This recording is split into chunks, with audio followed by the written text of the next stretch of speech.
right. Welcome in, ladies and gentlemen. 75 people here. 27 views so far, so hopefully that catches up. It's good to have everyone. Good to have you, Stacy, here in the chat. If you guys are new here, if you would like to help out the stream, if you could hit that like button. I see a few people already have. I think when we went live, we already had 2 likes. Hey, getting the ball rolling. I hope you guys were able to see the pre-race from Amazon Prime. It was very emotional.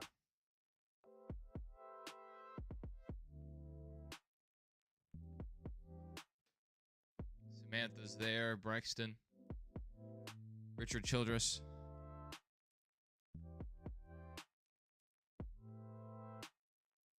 I'm gonna run this back so I can hear it. Ah, Kurt over there.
That was tough to watch.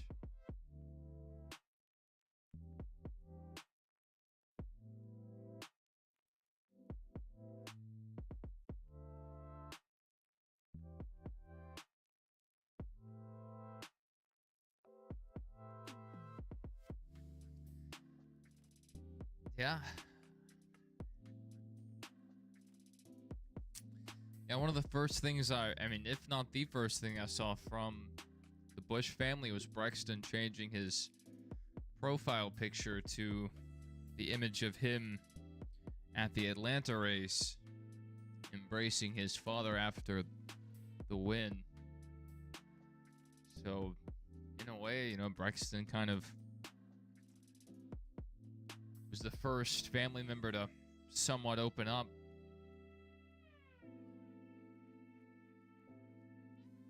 That's tough.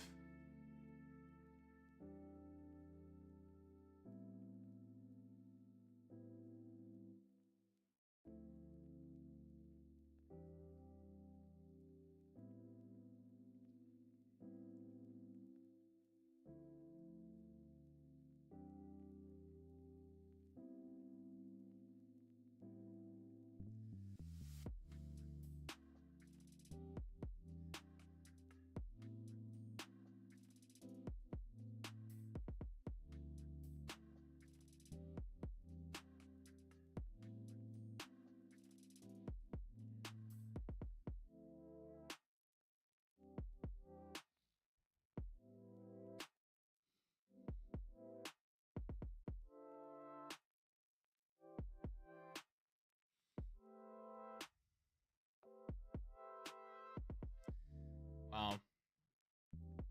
That was tough to watch. It's definitely an emotional occasion there in Charlotte this evening. It's good to have you guys here.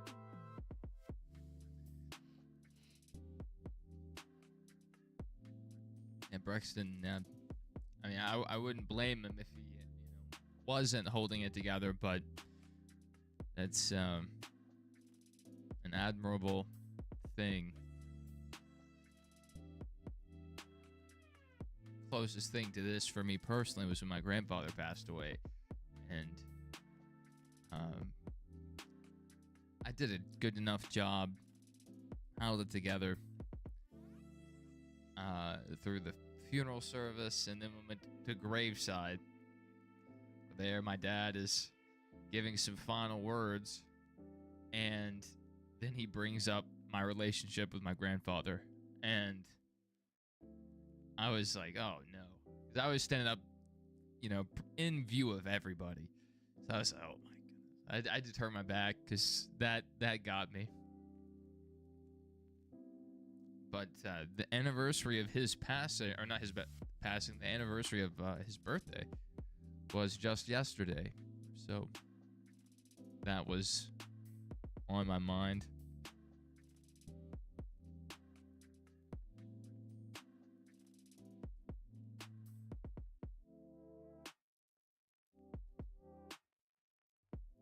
Yeah, I mean, this is already a, Memorial Day weekend where we remember the service members that we've lost, and with everything that's happened this year, we've lost several.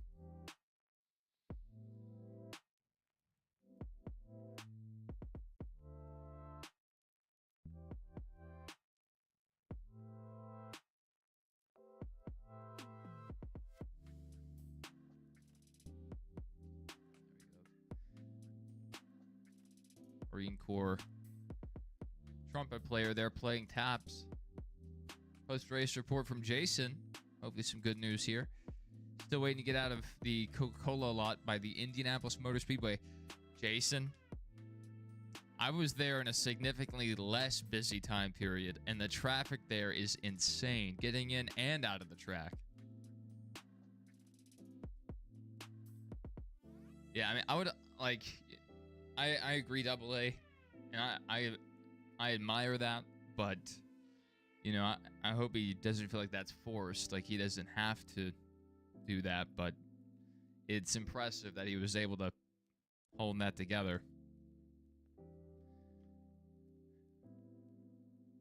That and then all the attention on him already.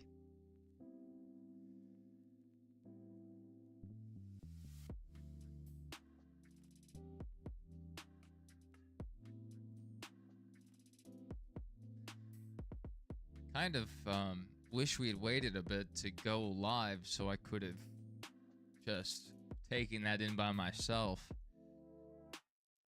Because we started off the stream really strong. We had like 70 people in here, maybe 69 people. That's dropped down a bit, but we're still doing all right. But glad to have our regulars here. Double A, Stacy, Jason checking in. Still at the track, by the way. Long day for Jason. I think last night he got home late maybe and then had to shower so he could get up early. He got up really early. Went to the track. Saw a great race there. And now he's still waiting to get out of the track. So day is not yet over, but by the time the race ends, Jason should be home by then, so maybe he'll check in here with us again.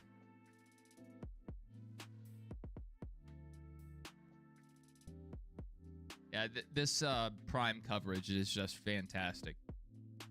It was interesting, before they started the actual pre-race coverage, they have the cameras rolling for like 30 minutes, where you just watch what's happening. And they did an enlistment ceremony for some future Marines, some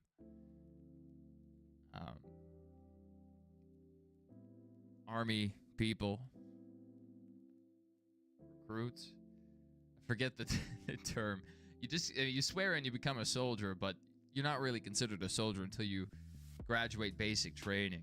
So it's like very different how the Marines do it and how the Army does it. But they also had some Air Force. I don't know if they had Navy. I didn't see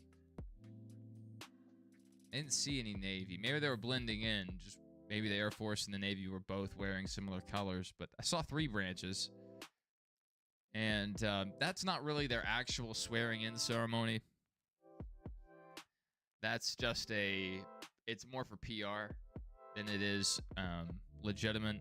Because when you really swear in is when you go to the Military Entrance Processing Station. I think that's the acronym, MEPS. Everybody knows it as MEPS.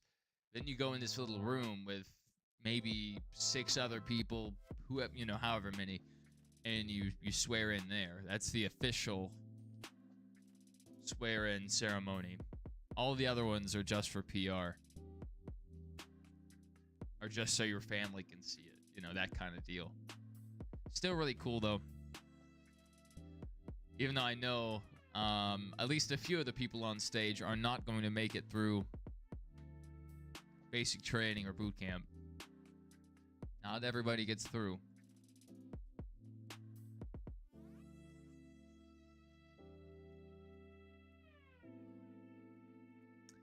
Jason said he would like to thank all of the current and retired men and women for their ultra sacrifice.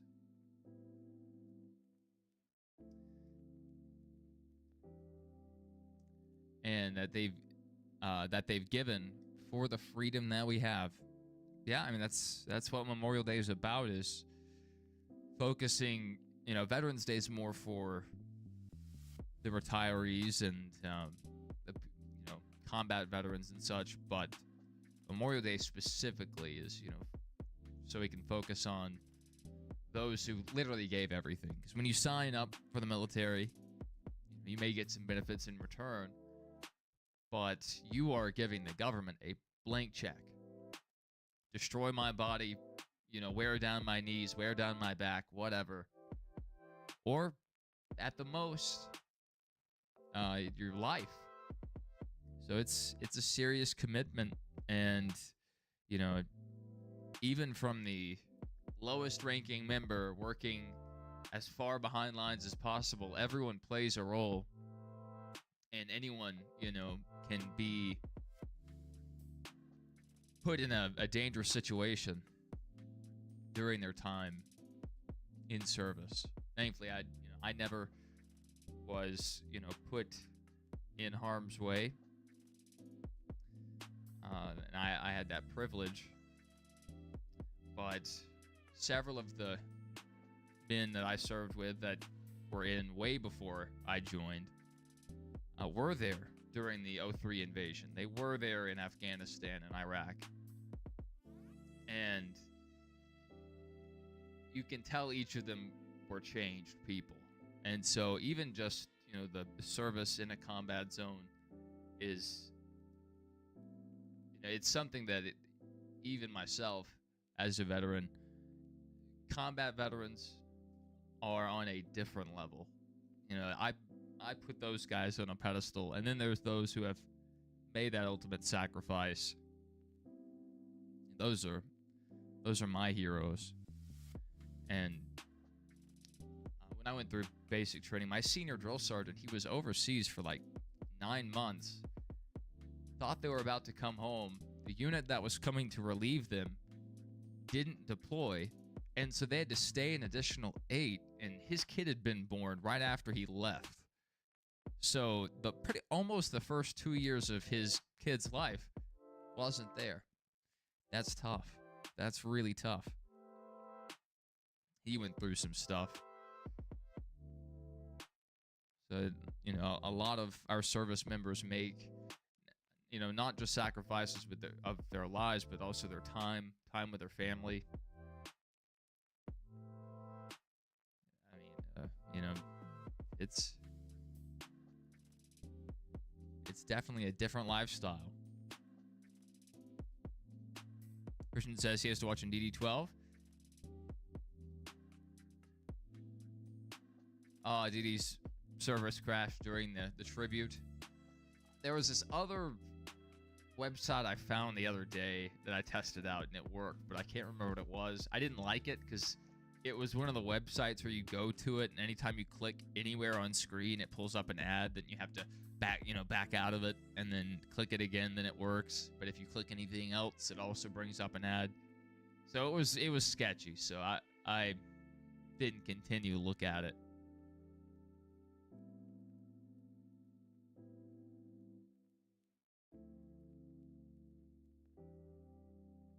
That is insane.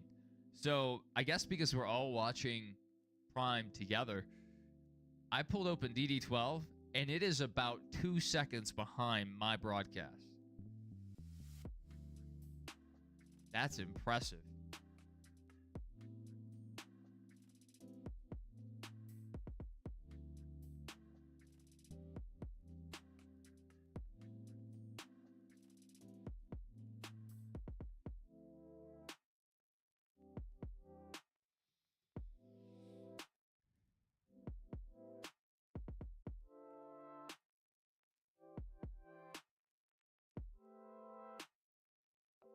I've already checked in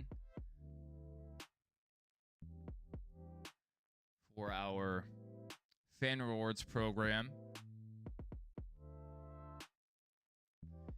So not only did they have that tribute in the pre-race, Dale Jr. also was the voice behind a montage video they had during the pre-race coverage. And I posted that one in the Discord. I also retweeted it on Twitter. That one was really emotional. And I would say 80% of the pre-race coverage was focused on Kyle Busch. Maybe even 90%. And that's not a bad thing. I wanted to lay down and get a little sleep, but it was a little too hot in there. And I had put on the race just to see what's going on. And the pre-race had my attention. Start to finish, I was locked in. Prime just does a fantastic job.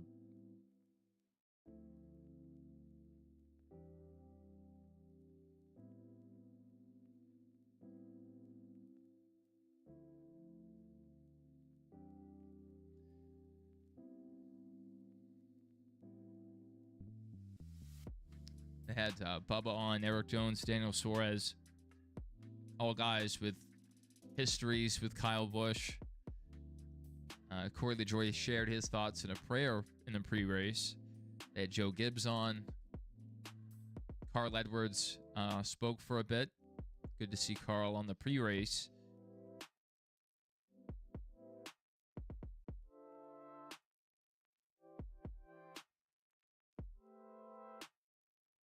Big bot activity going on.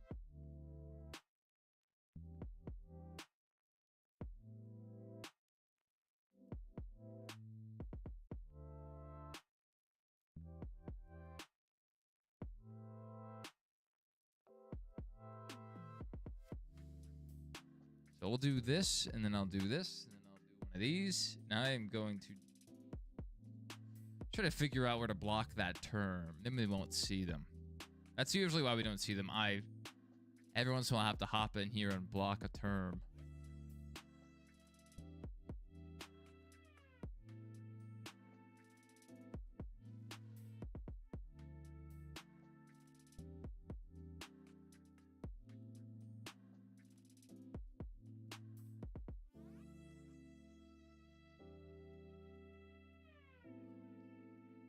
All right, hopefully that takes care of it.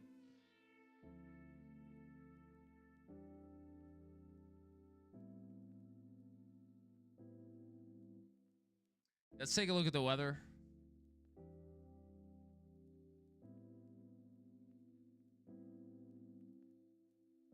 Yes, leave that site. I don't know if that worked. I don't know if I did it right. I may have closed out before I saved. Doesn't really matter. We'll deal with that. We'll cross that bridge when we get to that bridge and need to cross it.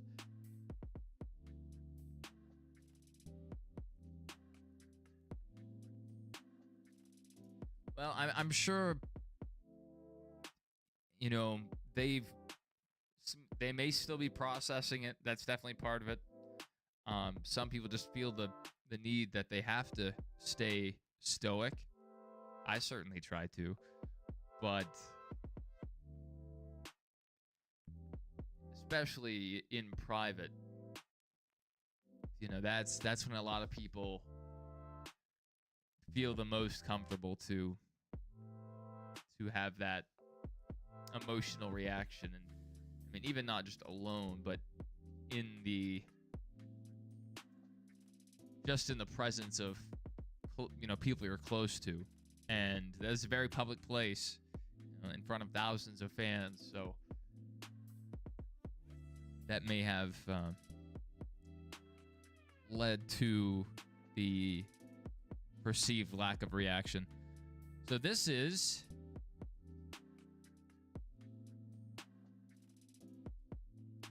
I already have this selected. Let's see. Yeah, this is the radar right now. Now we had 30 minutes of pre-race, so that's 30 more minutes. This rain got closer and closer. So we'll see if any of this dissipates, but it looks like this could be our first rain threat. How far east is this going to travel? If it goes north, it can miss, but it's been moving more northeast all weekend.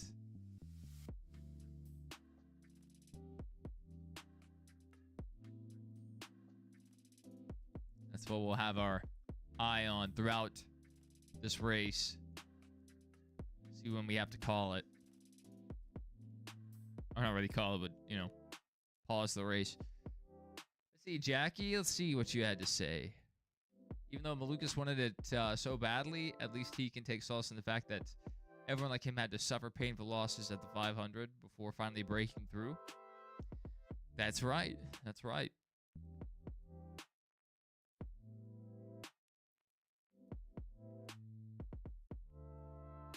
I mean, it's definitely tough to, finish second, to have the win seemingly taken from you in the last milliseconds, but what an honor just to be able to participate in the 500 and to, participate at that high of a level of motorsports. So I hope he's able to find some bit of comfort, but you gotta think when you lose it, especially in a photo finish, it's gotta sting.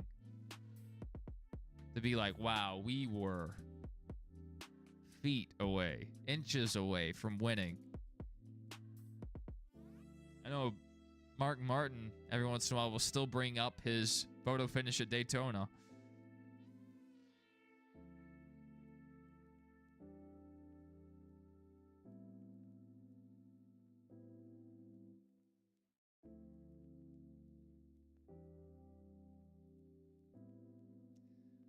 Austin Hill on screen there. I saw on NASCAR.com they had the 33 front and center on. Let me pull it up for you guys. On NASCAR.com.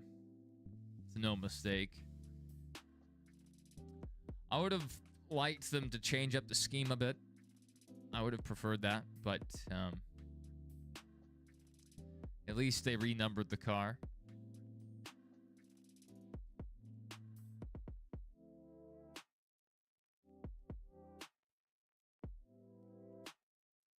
Let me pull up in my notepad.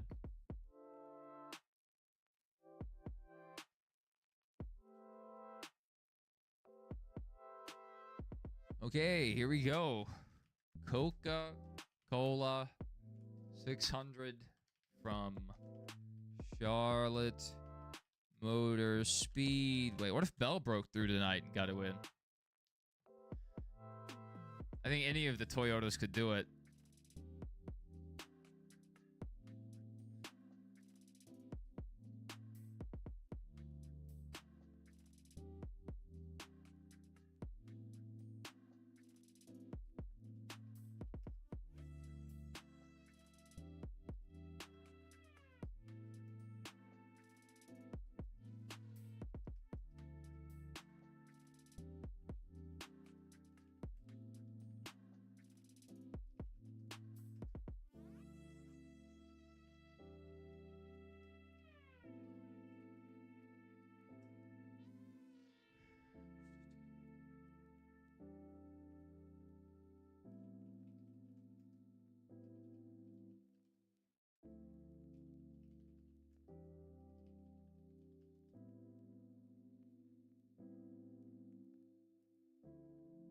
All right. I already have some initial notes taken.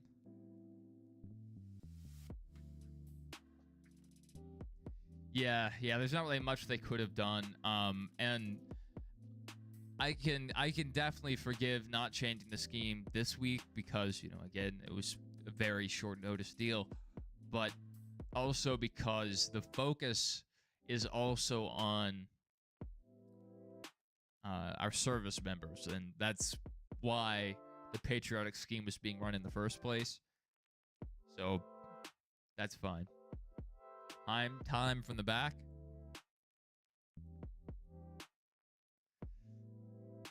Really sad Catherine Legg wasn't able to make her double attempt. She probably would have made it through if it wasn't for Ryan Hunter-Reay throttling back up. I think she was running a pretty safe race and just wanted to finish. And one guy's desperate and vain attempt to stay out of the wall ended up ending someone else's race.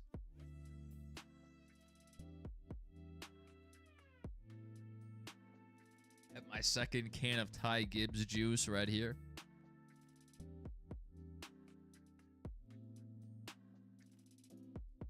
We are a rockin' and a rollin'. Rockin' and a reelin'. Barbara Ann.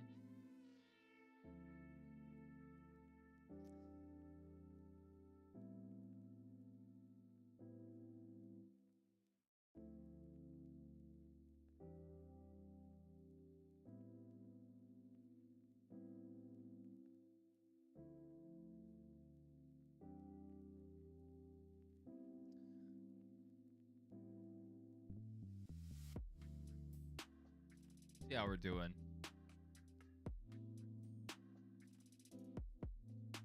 Oh, I can't see the likes on the stream from the control panel. Hope that's going well. Thank you guys to those of you that have liked the stream already.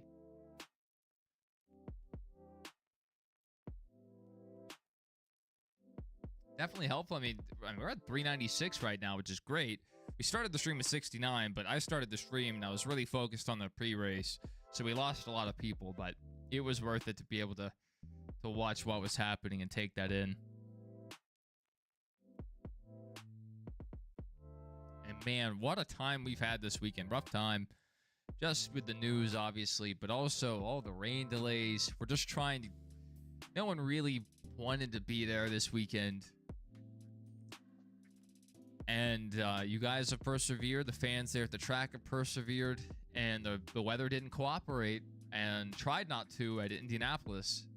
Thankfully, the Weenie 500 ran as scheduled. And the Indy 500, it was all right. But the Weenie 500 was the highlight of the weekend. And the O'Reilly race was disappointing in how that was handled. Truck race also disappointing with how that was handled. They had time to run the full thing. They just didn't. And probably because of Fox. That's the only thing that makes sense is Fox.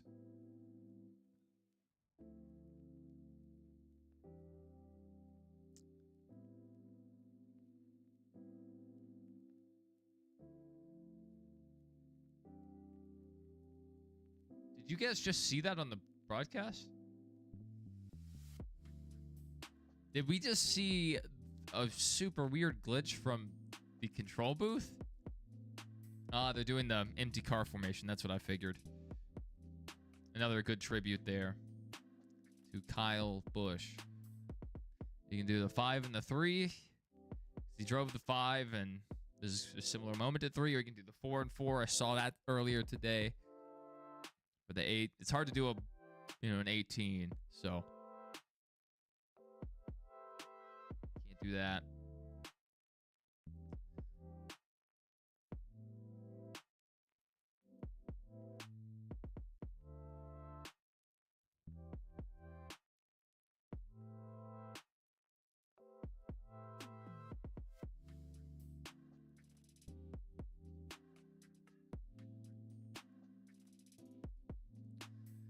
The tributes continue.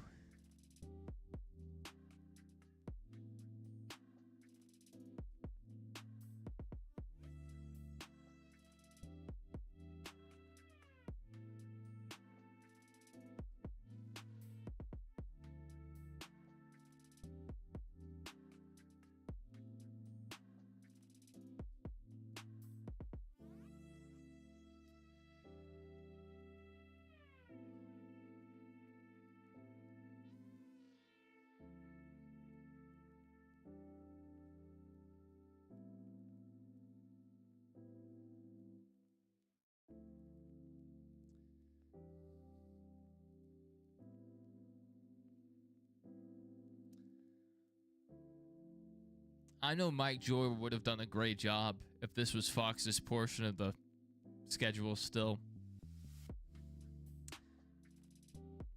Because he's the class of the industry, Mike Joy.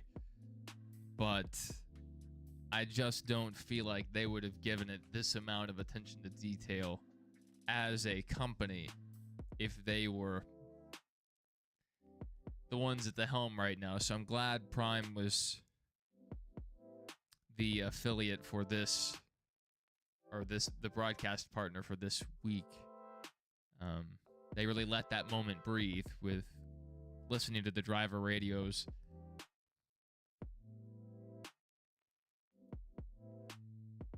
If it was Fox, they would probably have Clint Boyer dial into Austin Hill and ask him about his hot rod. Kristen said he predicted they were going to get beginning and middle of stage 2 before weather becomes a factor. They're going to try to run 50 caution laps and hand the winner the trophy.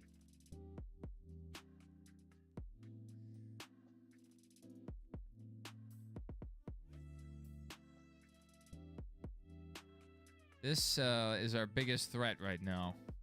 This glob, and then potentially this trailing glob. And there's just more stuff behind it, so that may not be enough time to drive the track and get back out there. It's already an extremely long race, so we gotta hope for the vortex theory to be in full effect here. The rain is on the way.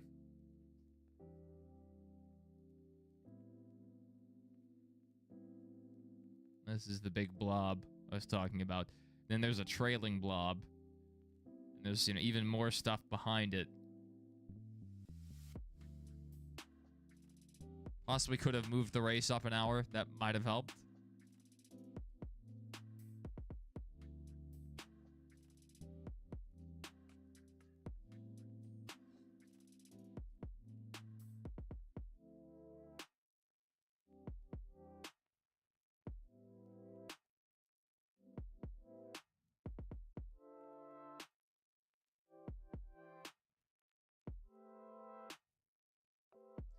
All right, let's get after it.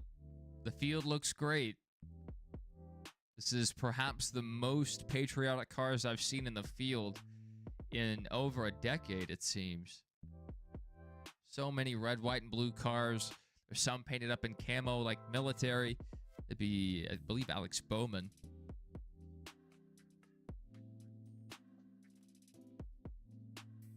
Some really good-looking cars out there. Green flag is out in the Coca-Cola 600.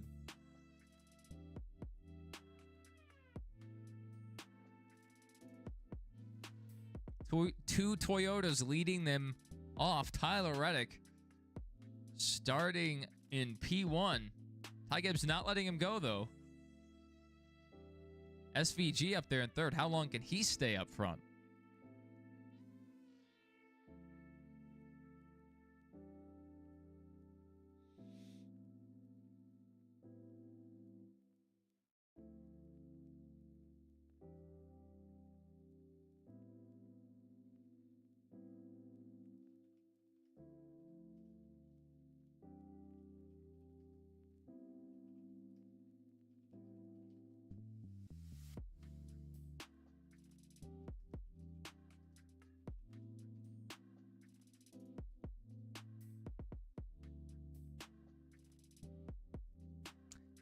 The Jason subplot.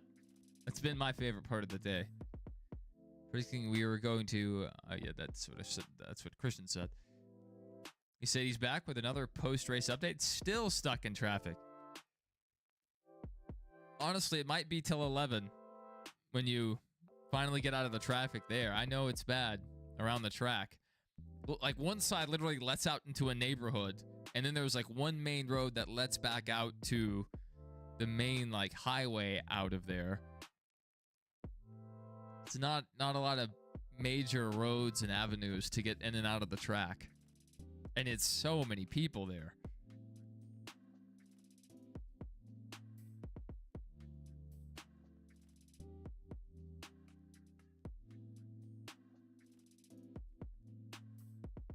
Gibbs. Half second back right now. SVG already passed by Ryan Blaney, but not too far off the pace right now. Trying to stay glued to the back bumper now of Chase Briscoe.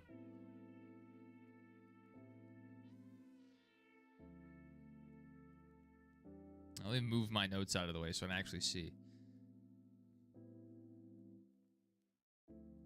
He's still behind Blaney. Briscoe trailing. Those Toyotas have been so good this year. This could be a Briscoe kind of day. Austin Dillon's already in the top 10. I know he started well.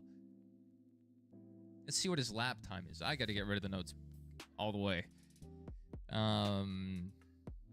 Austin ring a 35.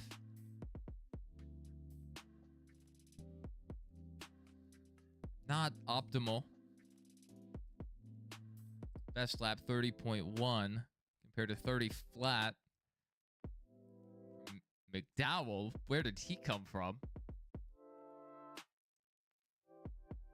And Gibbs 29.8, Reddick 27.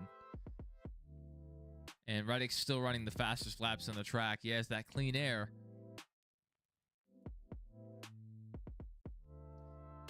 Blaney diving to the inside of McDowell. Going to be able to clear here. Lap 8.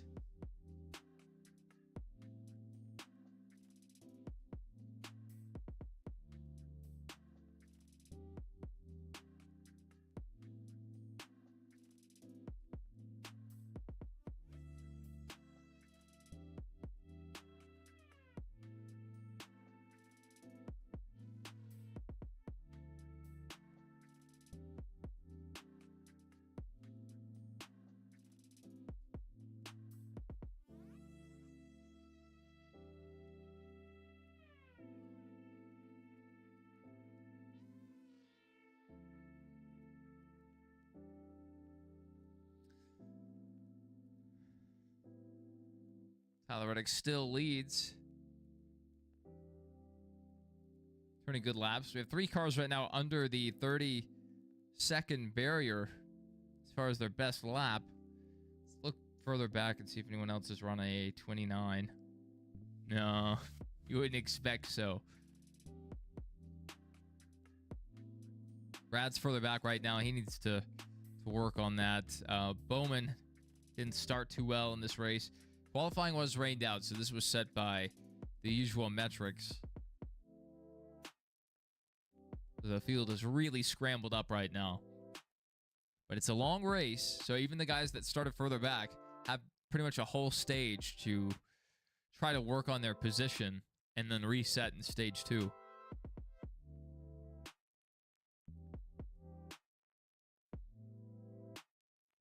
Austin Hill, best lap 30.3 right now.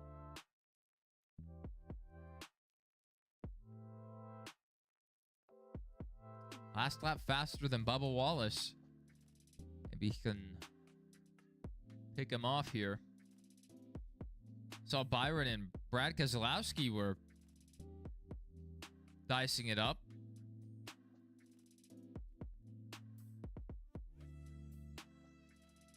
No lead changes yet.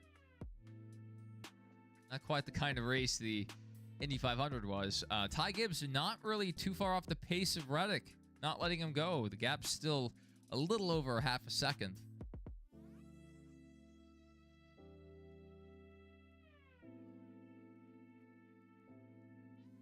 Isn't that nice, Double A? Isn't that nice?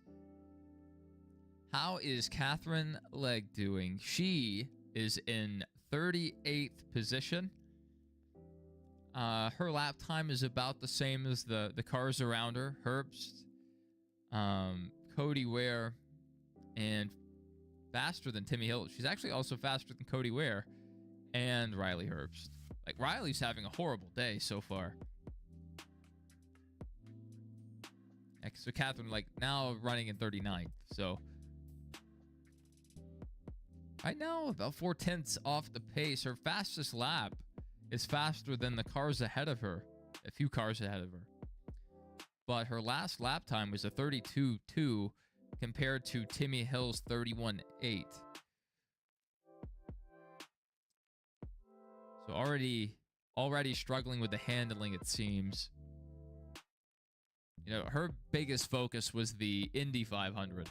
So I wouldn't be shocked if today in the Coke 600 didn't go well.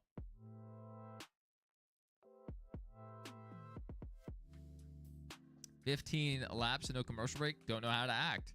Isn't it wild?" Yeah, I think Prime's going to try to stay full screen as long as they can during green flag coverage.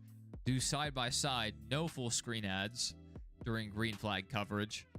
And in the last hour of the race, or last stage of the race, I'm not sure how they're determining it, but they are doing extended green flag coverage. So going even longer than this.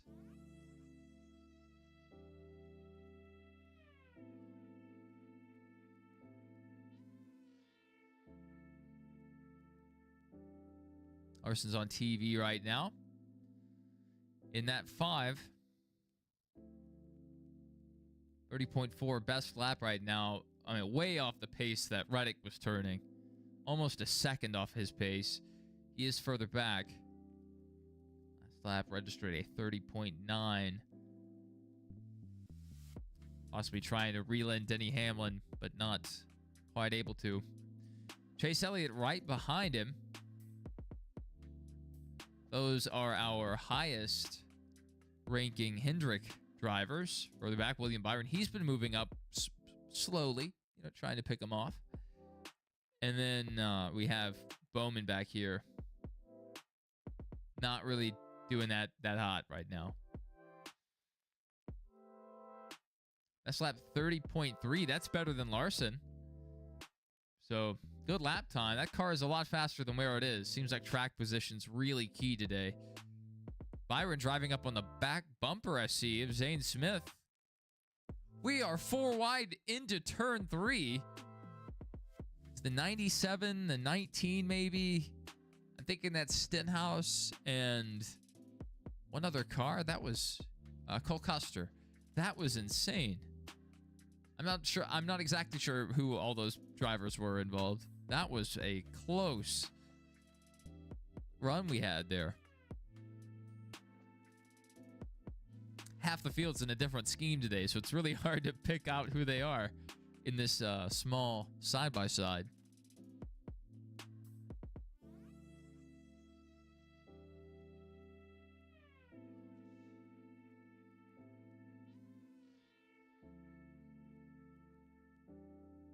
Yeah, Prime all year would be great. At least as an option. I mean, I wish that there was a broadcast option every week for those that have an antenna. But as long as they, you know, if we got this amazing Prime coverage every week, that would be awesome. Be fitting if the 54 won. The only number KB won multiple races and that number no Raleigh. It's their way of helping Toyota and not giving RCR a win.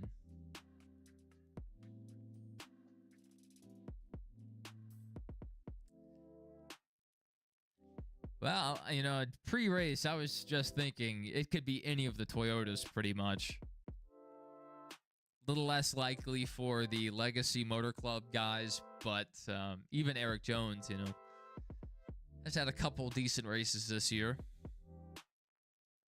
And we know he's plenty talented. It's the equipment that holds them back. John Hunter Nemechek has the honorable title of being the last driver to beef with Kyle Busch. Like, Kurt Busch always brings it up that he was the last driver Dale Sr. threw the bird to. So, you know, time is a flat circle.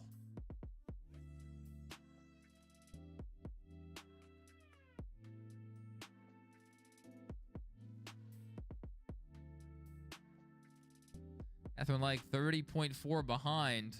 Our leader's running 31.0. So Catherine Legg is about to go a lap down. And these are really long stages, 100 laps. So I wouldn't be surprised to see half the field go a lap down here.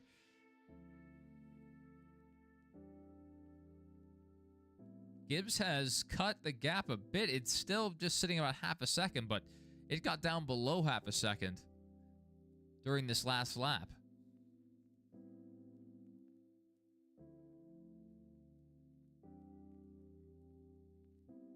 Reddick still the fastest lap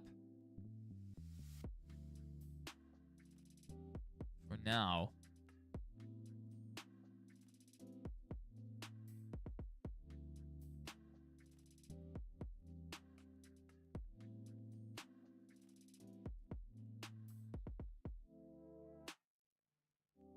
Bowman,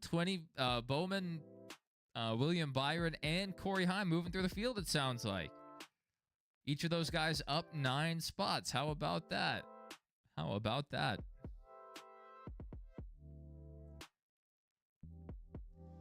Byron should have won this race last year. Should have. They didn't execute when it mattered the most.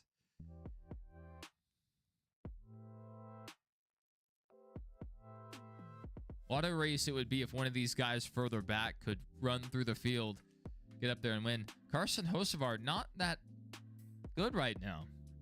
Seems like they're struggling a bit. Where is Senior Stenhouse? Where is that guy? Stenhouse back in 26th. He had laid down the fast lap when I was watching practice. Not sure where he ended.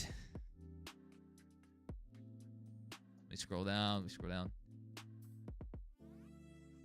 Austin Hill slow. Yeah, I mean, it's just such a different type of racing than the O'Reilly car.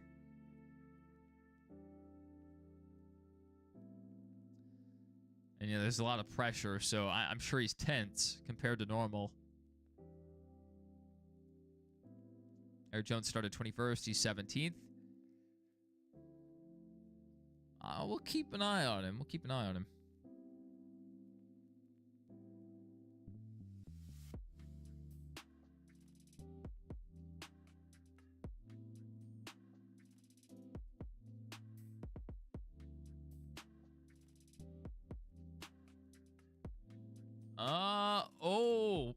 Okay.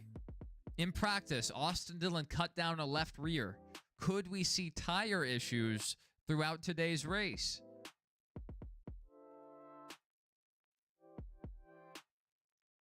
Is this really going to be, you know, one of those days? Or maybe the track some rubber will get laid down, and then once we get to either green flag stops or stage 2, maybe the tires will not wear as bad.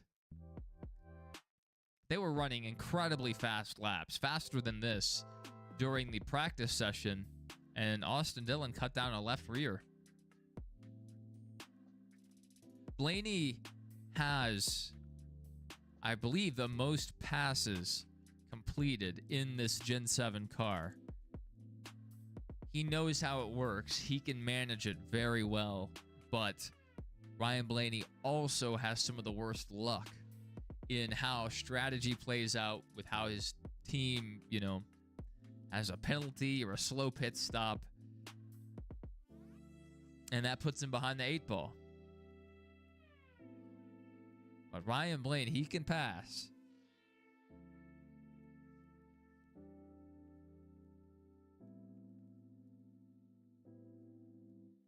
Good to have you back, Stacy. You missed Jason. He's popped in here a couple times. Jason and Trisha have been listening.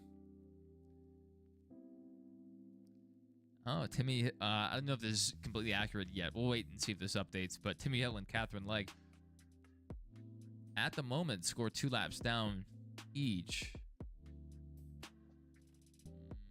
It could just be a glitch, and then may go back to 1 here in a second.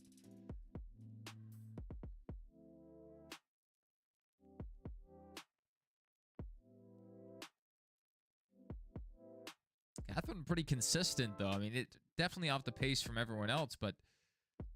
And there we go. As soon as I mention it, she loses 3/10. Ty Gibbs, on occasion, will run a faster lap than Reddick. That interval has stayed close, which is telling me Gibbs has a really good car. And behind him, Briscoe, another Toyota. But off the pace, I mean, that these guys are setting, not too far off in terms of lap after lap, but not as consistent. And he's already 7 seconds back.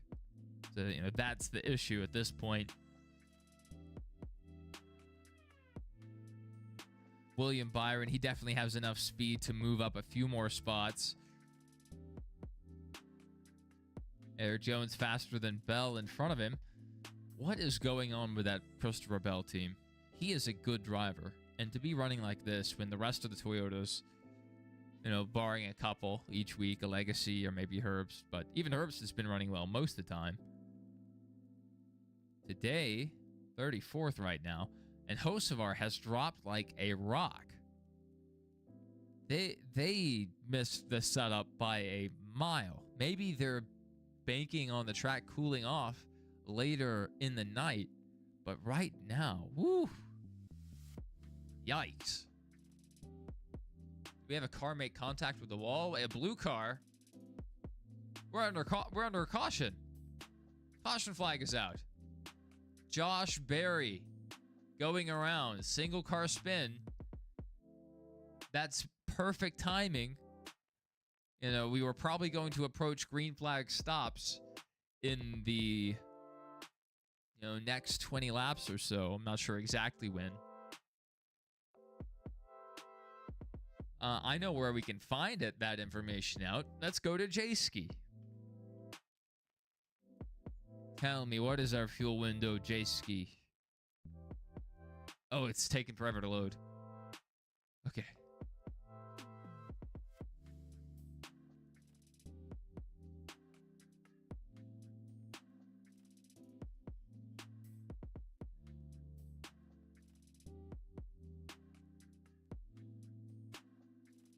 Update my notes.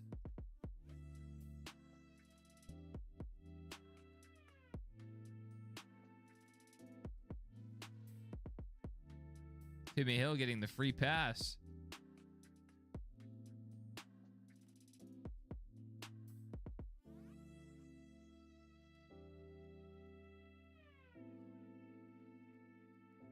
Did they list? Okay, here it is. Fuel window, 68 laps. So, okay, it would have been a bit further.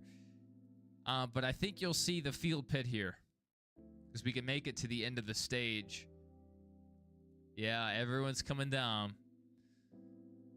Check on the status of those rear tires. Make sure, you know, nothing's cording, the tires aren't coming apart, and make whatever adjustments you feel the need to make.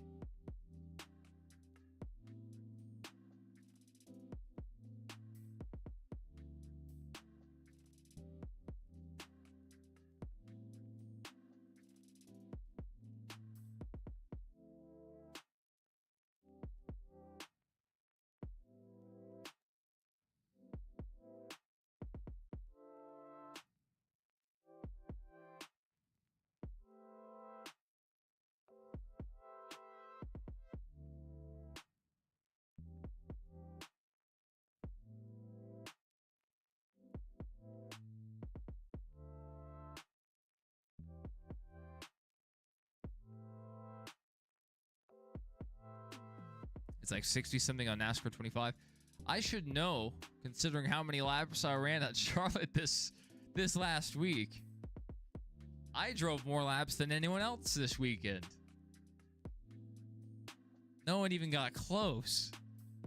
We ran 1 or 2 ARCA races, 2 truck races, 1.5 Xfinity races, and over half of a cup race. It's got to be around 1,000 miles, if not over. We were driving some laps. Had some good ones too. Had some bad ones as well. That cup car was amazing, but man, was it on edge.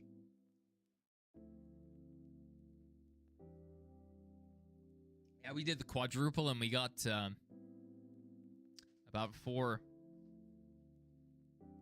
hours of sleep this whole weekend as well.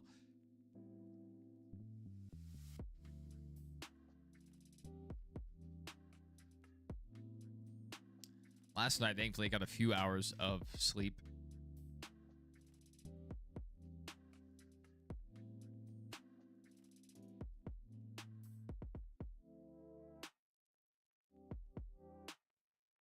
Man, my Spirit Airlines miles all disappeared.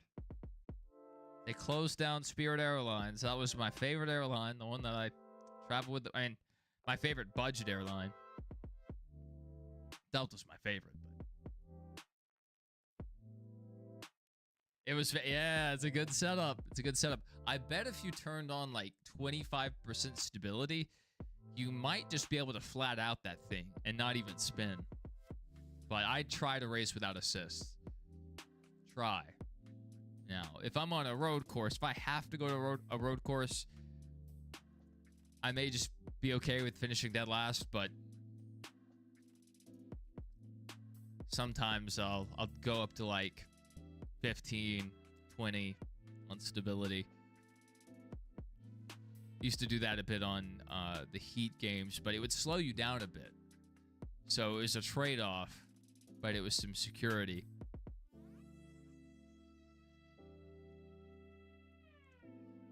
Yeah. Yeah.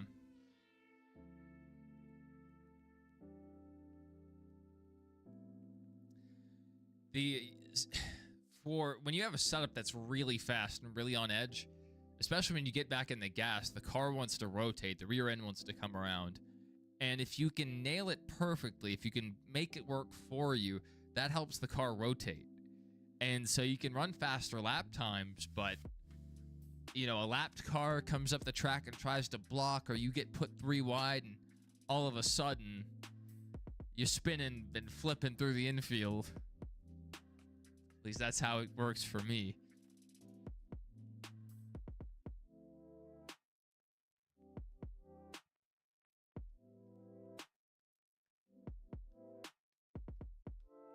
They're saying, oh, Carson Hocevar had a terrible stop. He sucks. He's going to restart at the back of the pack. He was already in the back of the pack. It doesn't matter how bad a stop was, which is probably exactly why his team had no urgency on that pit stop.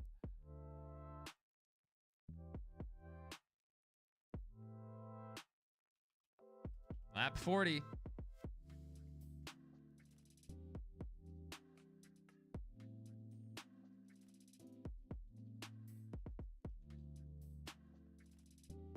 All right, even into turn 1.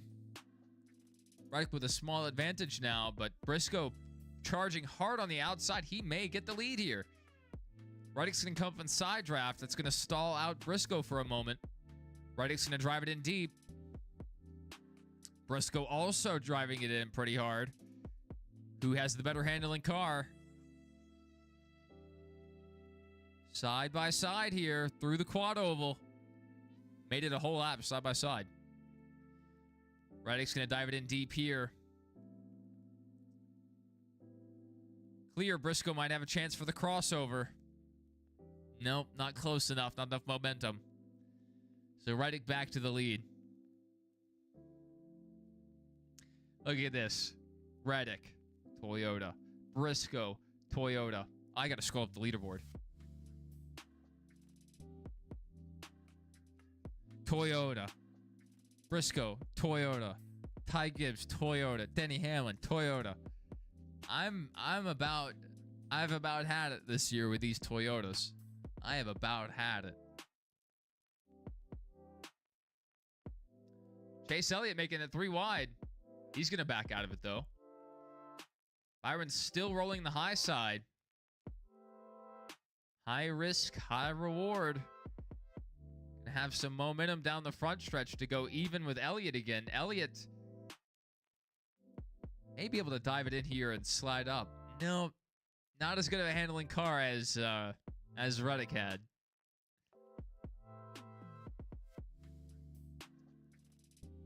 No, not the Toyota master plan. No, no.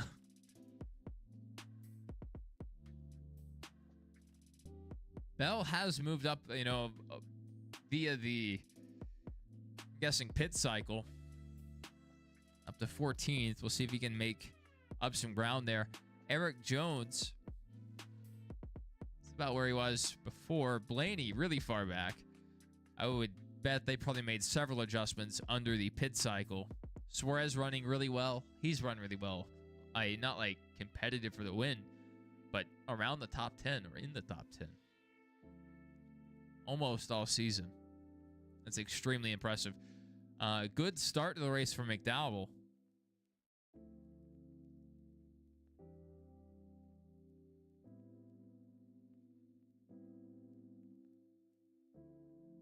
Man, they couldn't make up any ground for Bowman there on that pit cycle. There we go. That lap breaking into the top 30. Welcome to the top 30, Alex Bowman.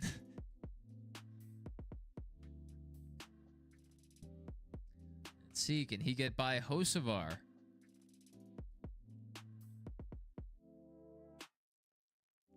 Reddick still with our fastest lap. Even in second place, Reddick, his fastest is 30 flat. If you go a little further, it's 30.05.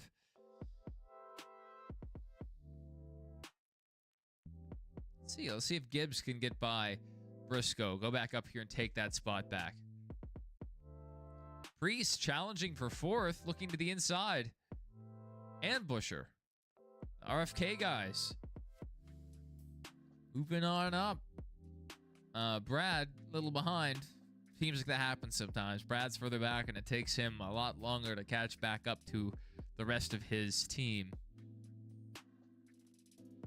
We have plenty of race today. Plenty of race. Chase Elliott, 22nd right now. Not quite oh! Daniel Suarez on pit road. You picked a fine time to leave me loose, wheel. Interesting. I wonder what their tires don't look terrible. Go ahead and throw some fresh ones on.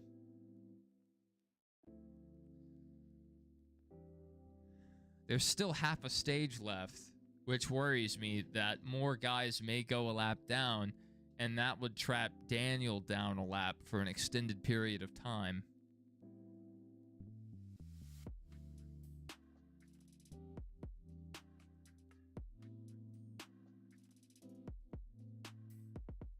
Man, I was just complimenting him. I gotta stop doing that. Gotta stop talking about people. What lap was that? It's lap 48. It probably happened around 46.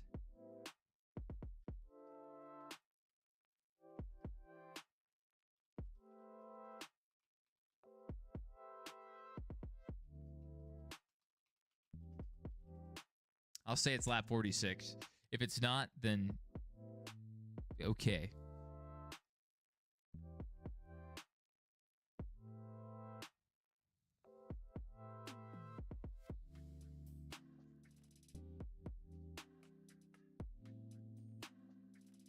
Brand new tires, 30.8, compared to our leader on 10 lap tires, 30.7.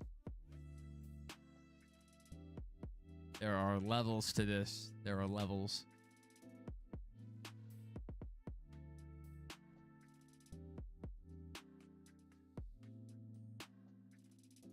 What is up with that 21 team? That's a Penske prepared car. And it doesn't perform like it.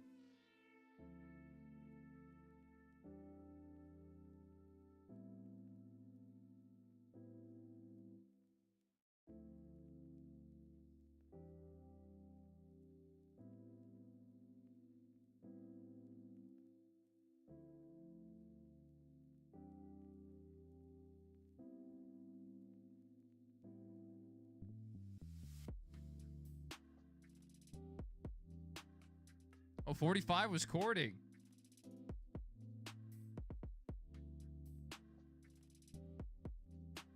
Car on the wall. Oh, big hit.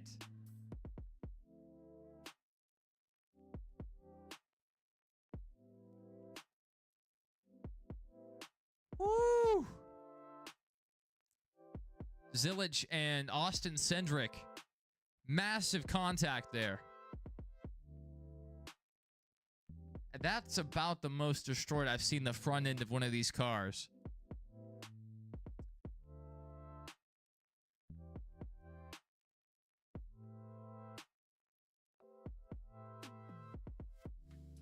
Zilich didn't look as bad from the front end. Yeah, oh, there we go. Yeah, that right rear broken. Back is cracked. Oh, he just dropped something massive. Rear shock. The whole shock came out of the back end. Good heavens. Heavens to Betsy. That was a smack and a half. Ever heard smack that? He smacked that. You know what I'm saying? That was a hard hit.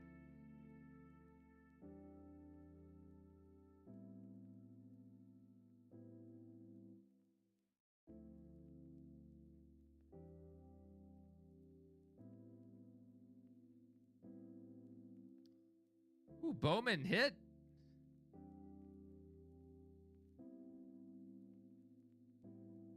Golly. Zilich almost made it by. Almost.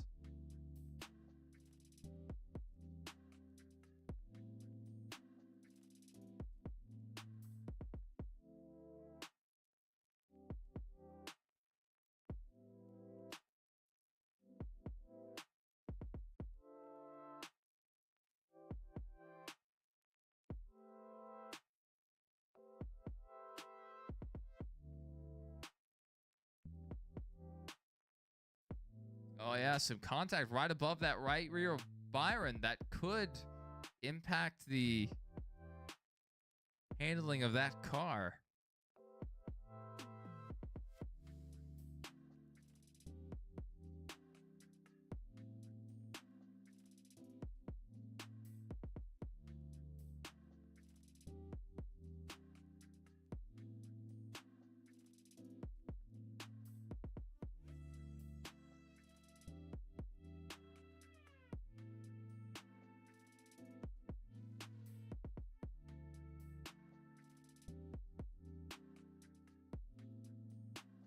That was rough.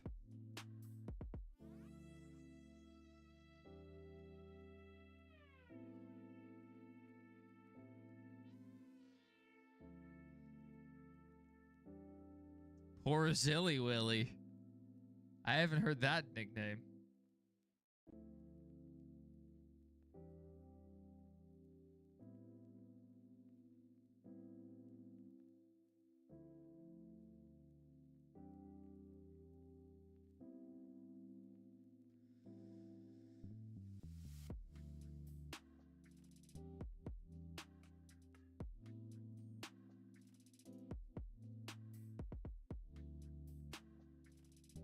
I think that worked out, though, really well for Daniel Suarez.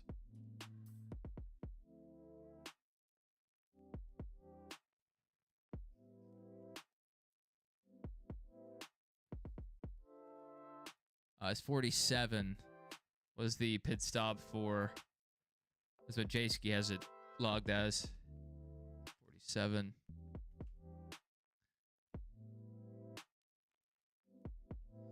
Lap 53.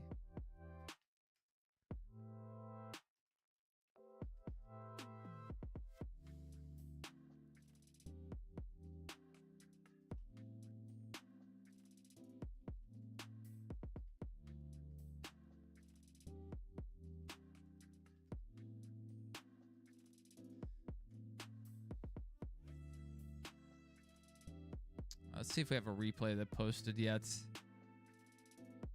No. Sports on Prime is not doing a great job of uploading stuff since that Lap 8 tribute. Let's look at the official NASCAR account.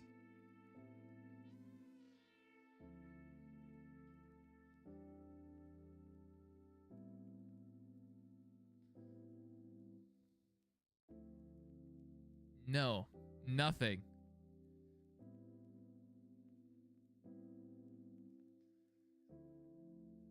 We're waiting. As soon as we get a replay, we'll pull it up.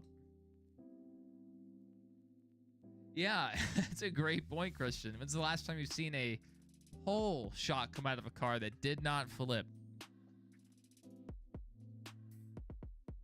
I don't know.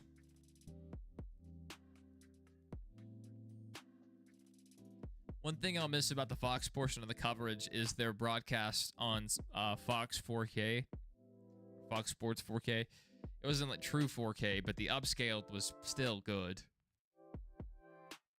Better than the 720p broadcast. Yeah, that really helps Daniel Suarez.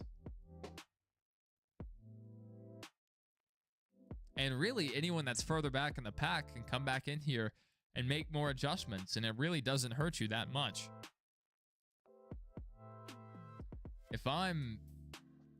Especially if I'm further back and I haven't been moving forward, which the running order is really shaken up right now because, we're under caution again. But if I'm further back, if I was like 25th and back, maybe even 20th and back, I consider coming in just to work on my car a bit more because, we just didn't have a lot of prep time for today's race. So you might as well, if you're further back and you didn't feel like you were able to progress. If you were 25th and you think you're going to move through the field, then you stay out and maybe pick up some spots. But if you're 25th and falling or stagnant, you come down pit road and go ahead and work on it. Under the hood of Timmy Hill's machine, there's 66 there and 34th. Brad Keselowski was also on pit road. I like that decision. Golly, his best lap's at 30.7. Oh, Danny's is way better.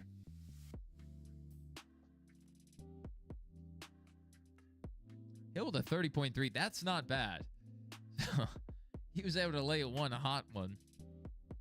Compared to the guys that are competing for the win, these are 30 flats, one sub 30. A lot of guys need a lot of work.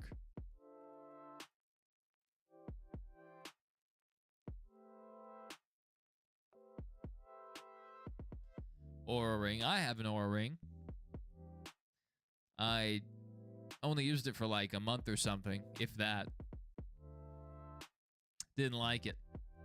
I don't like wearing a ring, period, especially not a thick metal one that doesn't fit well. And you also had to pay for a monthly subscription, which I thought I canceled.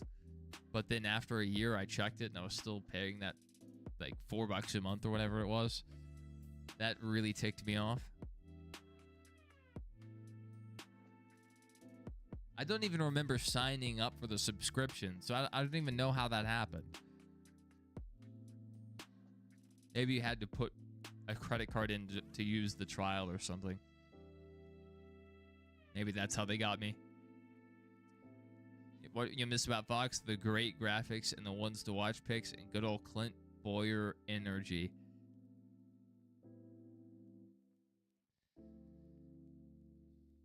It's just a tonal mismatch, which is why a lot of people don't like him. Because you have Mike, pretty focused, maybe trying to tell a story.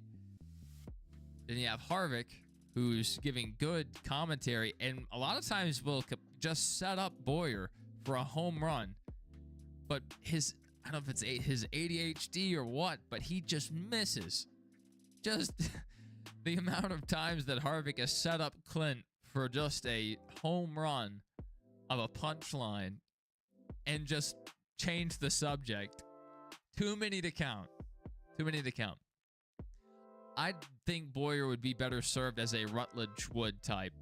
Going around the stands, going around the infield, the campsites, and chronicling the party and the festivity that is a NASCAR race. Bubba Wallace up the track. That left front is missing the lettering. Going 3 wide at the front of the pack. Zane Smith trying to take the lead away from Ryan Preece. Not able to clear there. Preece battling back on the outside. Zane Smith a little side draft there. Bubba's down pit road. That right front looks that right side looks bad. The left front, the lettering looked like it was missing, and the right side looked really bad too. Disappointing. Bubba's taken this week really, really personally. He's always been an emotional guy. So I know he'll be disappointed. I'm okay with Zane Smith running well. I have nothing against Zane Smith. Now, if he won, 5 races early in the season like Reddick did, then maybe I'd have a bone to pick with him. All right, they're pointing out the 24. Oh! I don't really know why they call out the 24. That was Michael McDowell coming up the track and shoving Byron into the 23.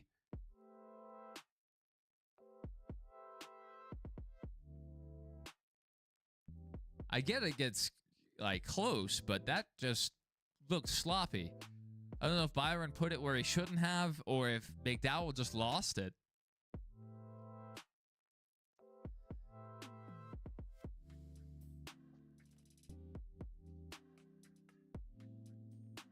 Byron already had some right side damage, so that contact probably not a good thing for the 24 car. He'd been moving up through the pack really well.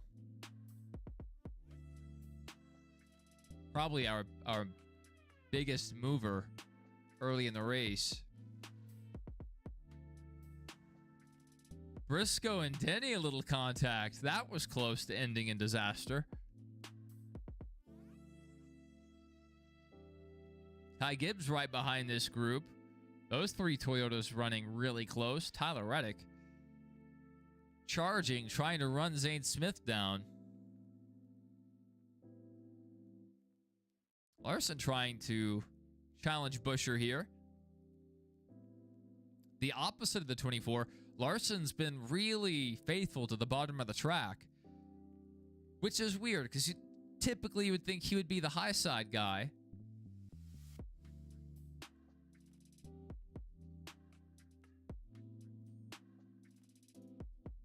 Hocevar down pit road.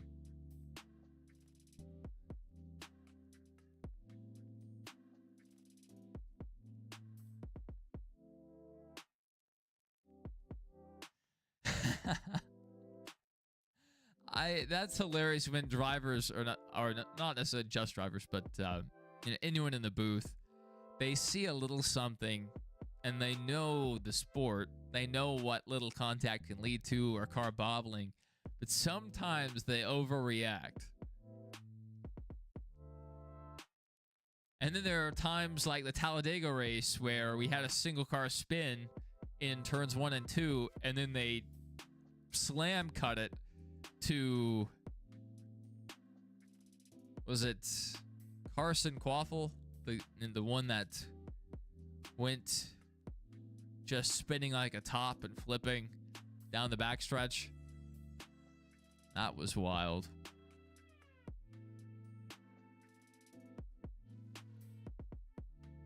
It was one of those JRM guys, one of the 20 of them.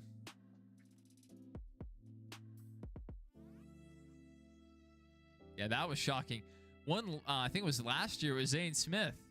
They were just covering the race normally, and then bam, jump cut. Zane Smith riding the wall on his side. That's fun stuff. That's when it is acceptable to start screaming.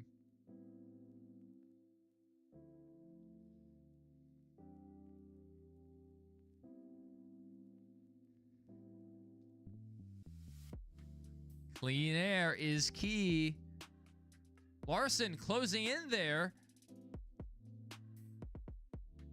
Reddick tried to come down, didn't commit to it. So Larson's able to get up alongside of him.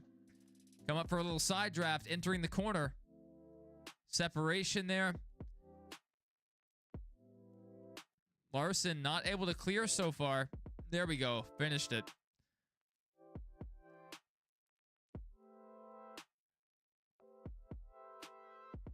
Reddick almost made up the ground on the high side. Just couldn't finish the corner.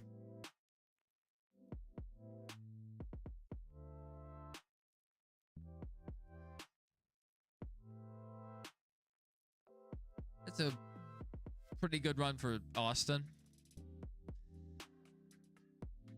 You know, this track is definitely, you know, it's the same length, but it's a different type of 1.5 with a quad oval. But they're really good at Texas.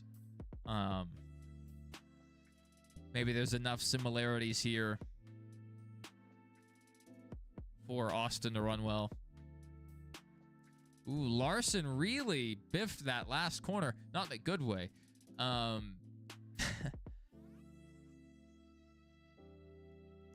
to go up high through 3 and 4. Wonder if Larson's car's fallen off a cliff here, or if he can challenge again for second place. Guy who's enjoying this the most is Zane Smith. Ooh, it happened again. Larson tried to enter close to Reddick, got in the wake, and it sent him up the track a bit, out of the throttle. I have to change my hat.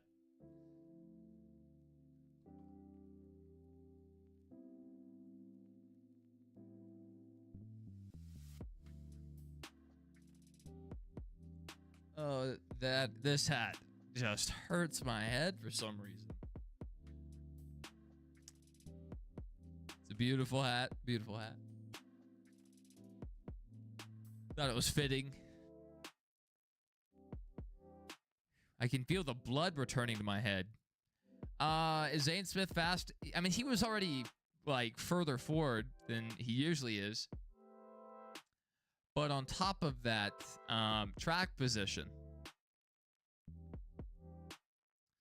I know we've really enjoyed some races here at Charlotte in the Gen 7 era, but the oval package is getting worse. Certain teams have figured out some advantages, other teams haven't. Drivers have learned how to aero block better. Byron's really fallen back throughout this run. Wonder if it's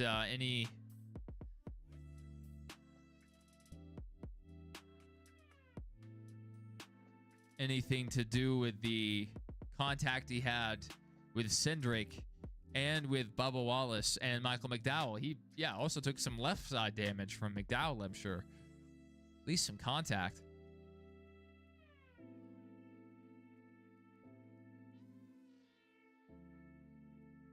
Byron was challenging for a top 10 on the restart, and then here we go. Byron off a cliff. Cars have too much grip.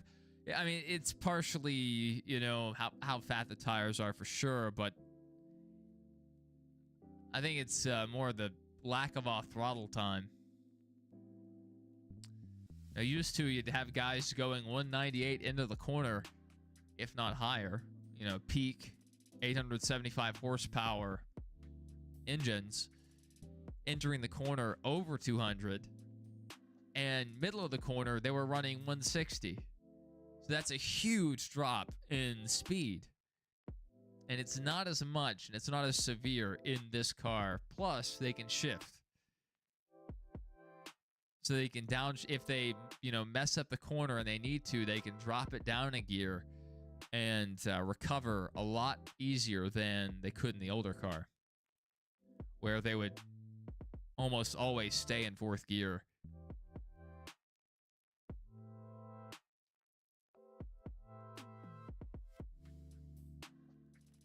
The Penske dump trucks. Penske put all his money into the Indy 500, and that didn't pay off. They know Roger's not watching.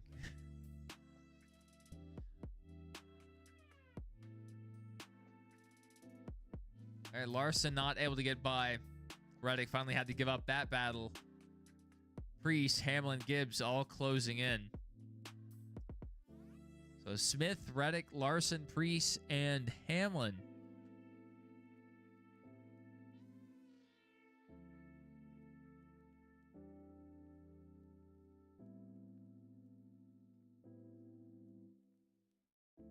Hamlin's by Gibbs right now. Working on Ryan Preece now. I believe Briscoe trails this group by a little.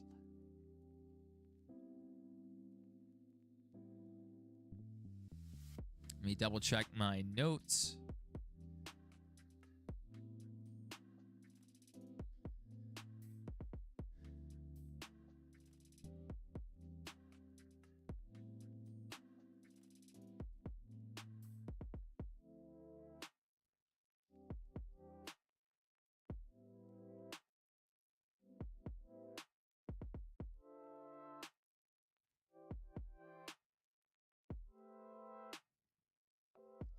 Let's say Preece gets lead.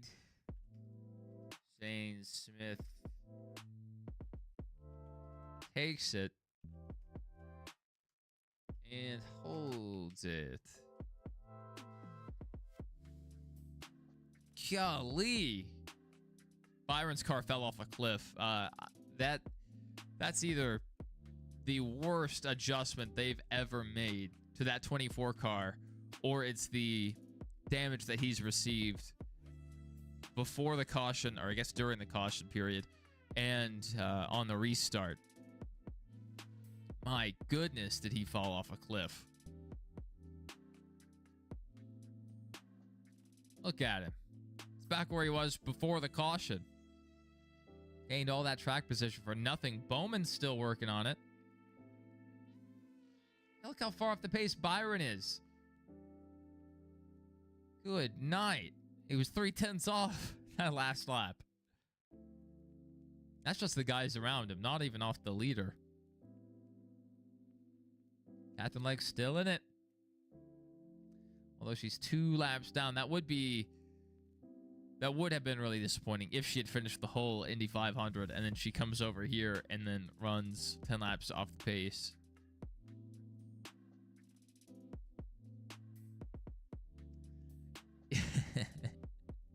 I don't know what's happened to that 24 team this year. They really haven't looked like themselves. I mean, Hendrick as a whole, it's not completely fair to say, you know, it's just Byron, but Byron looked like he was breaking out into a perennial championship contender. And this year he has not looked like that. And even Elliott's had his fair share of bad weekends this year, although he has 2 wins. Larson still in a dry spell. It's been going on for over a year now.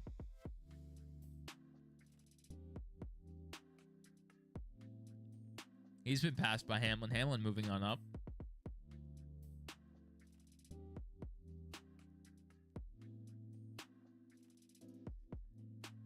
Clean air.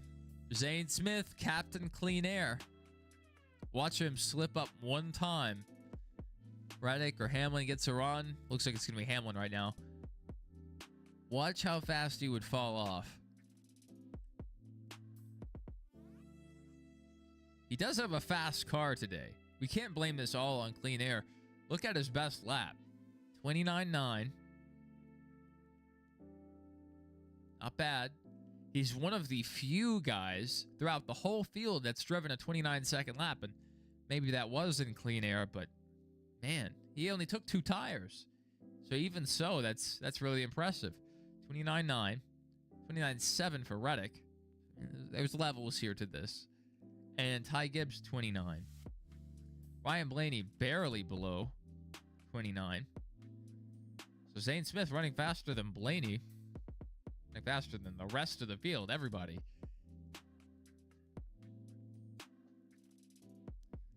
So, I mean, Zane's just fast. Not so much there. Denny's reeled him in. Denny has a faster car than Reddick did.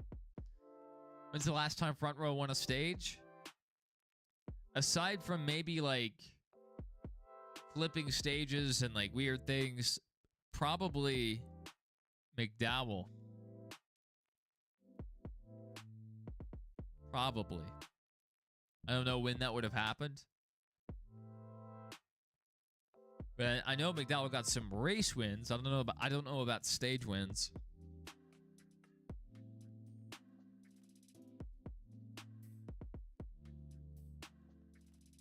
Chase Elliott crashed.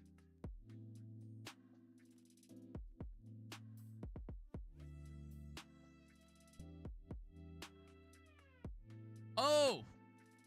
How are you ahead of us, Christian? Tell me your secrets.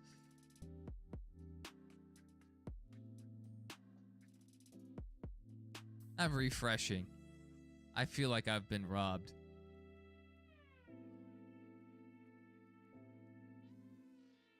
Chase Elliott. That's right, he did crash. How dare you be ahead of me?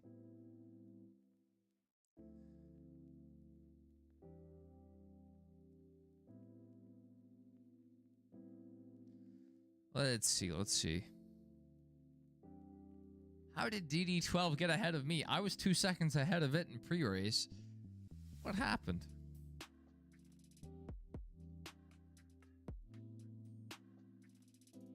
Let's see, did anyone post a replay? Okay.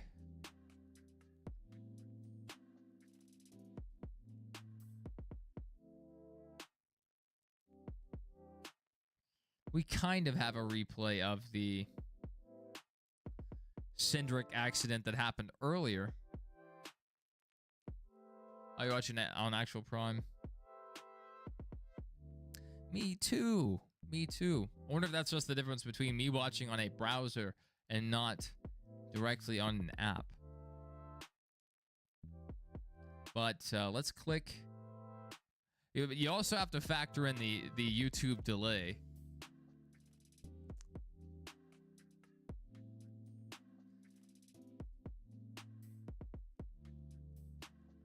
So we may be closer than it seems.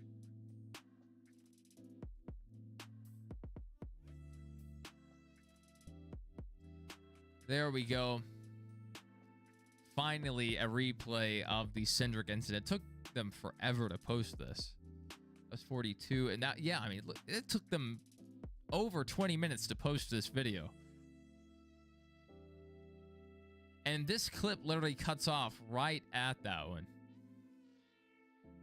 No, it was a bit later. Yeah, I'm thinking of the IndyCar race. Bang! What a close call. Byron almost saved this from happening because the little contact stalled Cindric's downward motion and potentially saved Chastain and ended the race of Connor Zilic.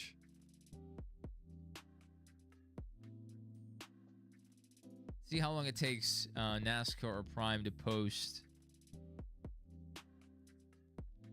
this last incident. Prime never even posted it. They don't care. They were all in on the pre-race coverage, and once the race started, they said, "Just pay us money. You're not getting any free replays." Go back to NASCAR then. Check our radar while we're here.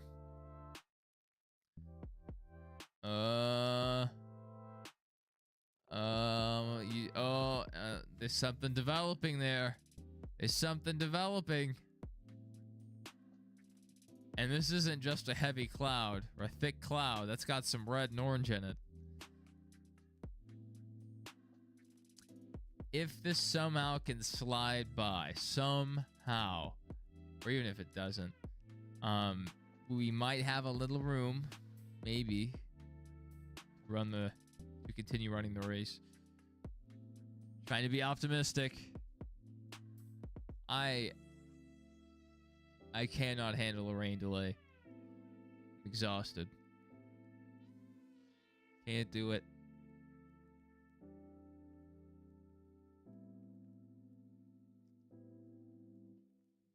Judebug, we are trying to make it, man. I am exhausted. I have plans later to. I gotta stop doing this to myself. I don't know if we're gonna do the post race. Did Zane Smith get a penalty? Or did he finally just come down? I don't know what's going on here.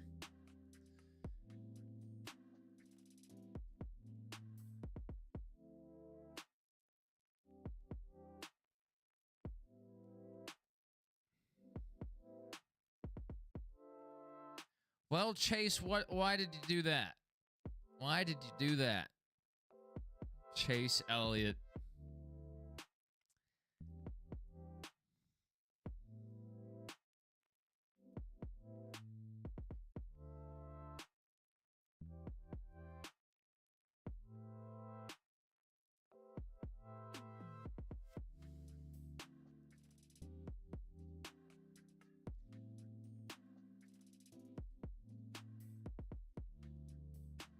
Why did Chase Elliott do that?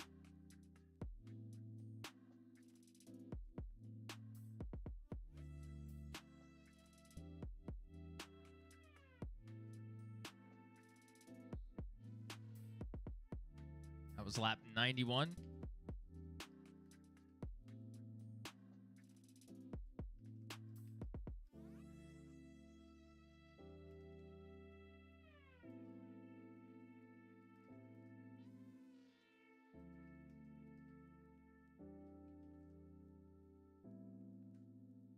All right, getting close to the end of stage one.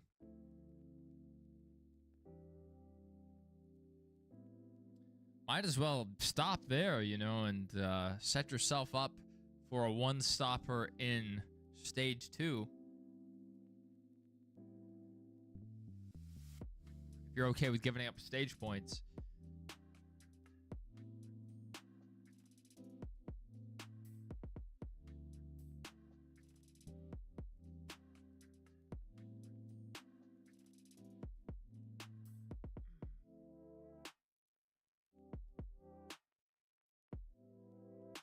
Ooh, Christian. I don't think they would show it. That's probably lost media. Maybe somebody could share it, maybe on social media, but that's probably lost to time. Always with you know, something I hadn't even considered. Always. All right, Kyle Larson to the lead. His teammate just crashed out of the race. Denny to the high side here, wrapping it pretty well. Denny possibly to the lead here. A lot of momentum. Larson's going to have an opportunity to side draft. Briscoe actually going to help Larson by. Had a chance to help his teammate. Briscoe's going to drive it in deep, try to follow Larson through. Not able to clear, but now he's going to side draft Hamlin on the entry to turn 3. Then he's rolling that high side really well right now. Not against the wall, but he is up in like the third groove, third lane. Zane Smith too fast entering. That's rough. That's really rough. I saw him, you know, letting people by, going to the tail end. So I'm like, oh, something happened. Thank you for letting me know. I'm still taking notes like we're going to do a post race, but I don't know about it. But if Chevy's leading now, not for long, not for long. These Toyotas, unless they wreck them each other. These guys are so fast. He just needs to hold on for 2 more laps to get some of those stage points.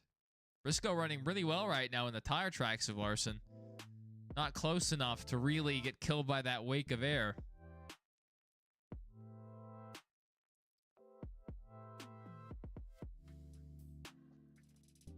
Reddick digging back by, trying to clear Hamlin on this last lap of stage 1. Hamlin for the crossover. Let's see who wants it more. Owner on the inside, driver on the outside. Hamlin not able to come up and block. Looks like Reddick's going to take that position. Move Reddick up to third, Hamlin to fourth. Eric Jones, fifth. Blaney back up in the mix, sixth. Stenhouse, ninth. That's impressive. Look at that. Toyota. A lot of Toyotas. A lot of Toyotas.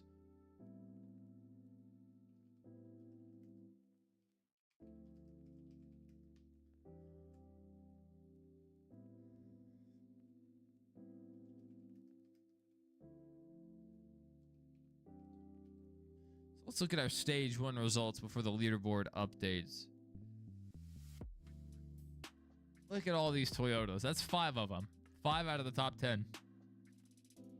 We have 3 Chevys. No, half the field's running a Chevy. And then we have 2 Fords. So, per capita, the Toyotas are annihilating the field. And even just in pure population, if these were voters, if these were people voting for different whatever, that's 5. 5-3.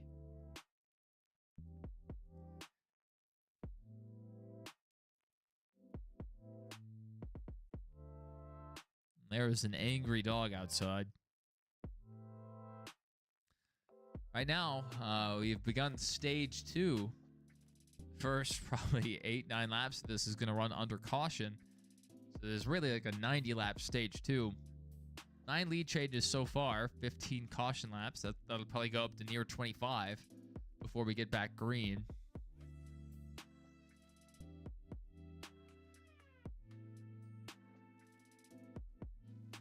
Yoda gang.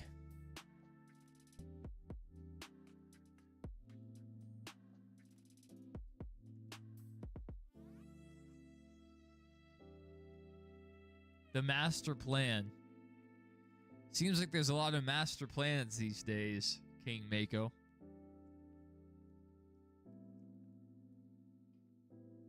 I'm going to lay down for a second.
That felt fantastic. Oh, that felt fantastic. Yeah, we are doing great. Man, we're just getting started too. Oh yeah. I just needed a breather.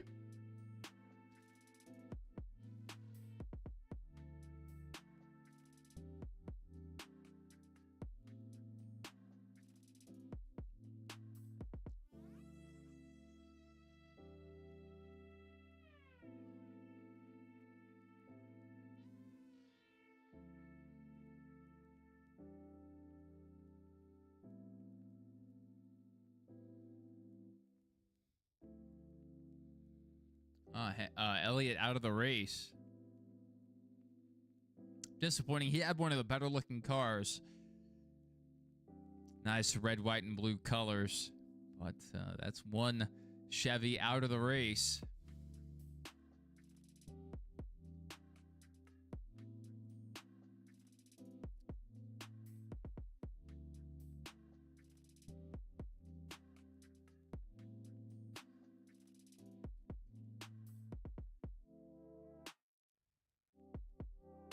That's a look at our weather. It's getting closer. This dot kind of dissipated.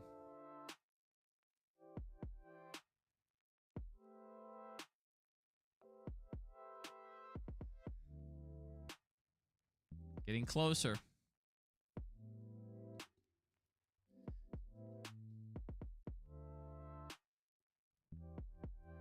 Watching a race on Flow Racing?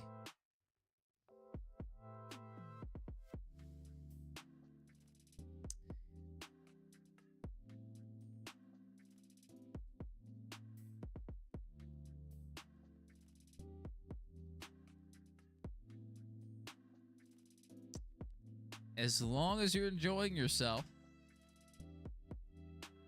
There were several races to choose from all throughout the weekend. Even like late last night or early this morning, whenever you want to say. I slept for like maybe an hour. And I woke up and I think maybe the TV was auto playing the NASCAR Euro Series or Euro NASCAR, whatever they call it. And it was the France Grand Prix. And it was a fun little race from what I saw. I watched more of race 1 than I did race 2. Race 2 I didn't watch very much. So I went back to sleep for like another hour. Then I was awake for like 30 minutes. Then I went to sleep for like another hour. Then I was awake for like 2 hours. And then I went back to sleep for another hour.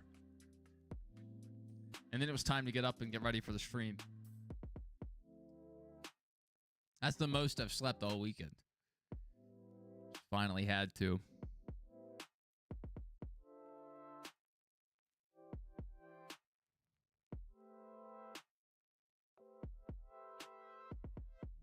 What do you mean by that?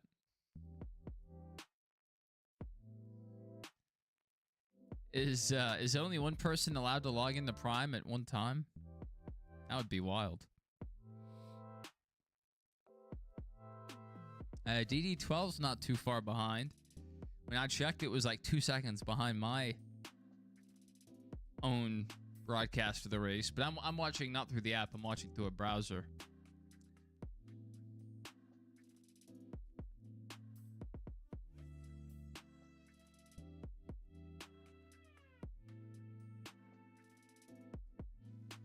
It's rough.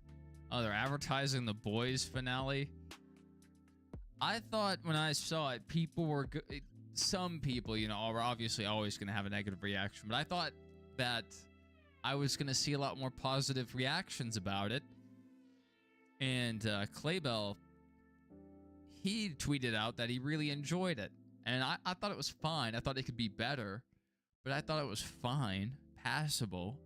But a lot of people apparently really hated the finale of The Boys. It is what it is.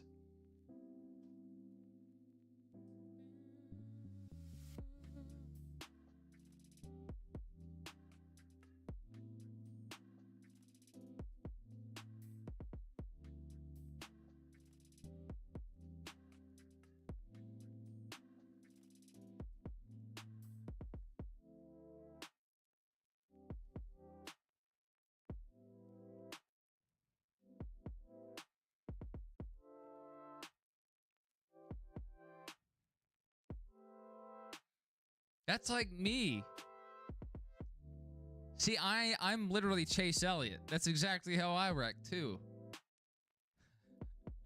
Just pushing too hard on a corner exit, it comes around. That's a replay of exactly what I did just yesterday. I saved it more often than I wrecked it, but I did wreck it a couple times. Came down pit road unscheduled a few times.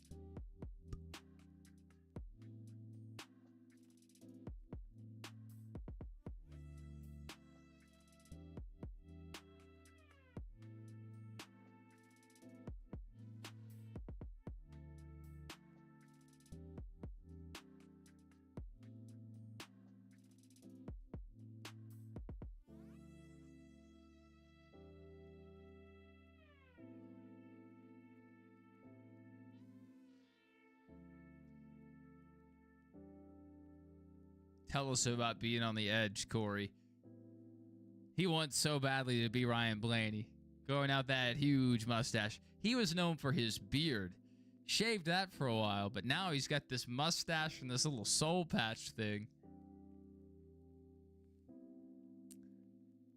You're not Ryan Blaney.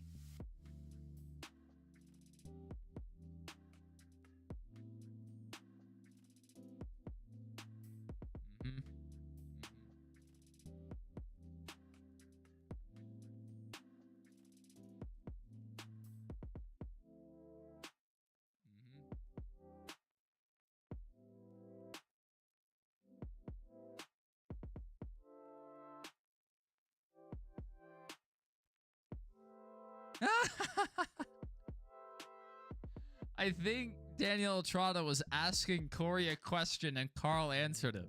That's at least what it looked like. They said Carl said he couldn't save this car like he could the car that he drove. You know, I'm paraphrasing. And she gestured and looked right at Corey LaJoie, and Carl was like, I'll tell you why. He walked over that one. That was good.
All right, 3 wide through several lanes on this restart.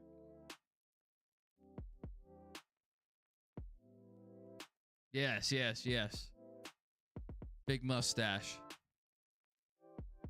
I'm gonna get a hair transplant. They're gonna take hair from the top of my head and grow it into my mustache area. Ronnie said, hi, everyone. I thought it was funny that everyone was complaining about LaJoie not getting a truck waiver when Bro is 19th in points. Needs to win in 3 stage wins just to be 10th. Like, come on. Thank you, Ronnie. Thank you for the like. I really appreciate it. That really helps a ton. Yeah, I think it's just they wanted to open up the possibility of him being able to run for the championship. But it's kind of also like Corey Heim not getting a waiver, even though he was leading the truck points, you know. I don't even know why it's a thing anymore.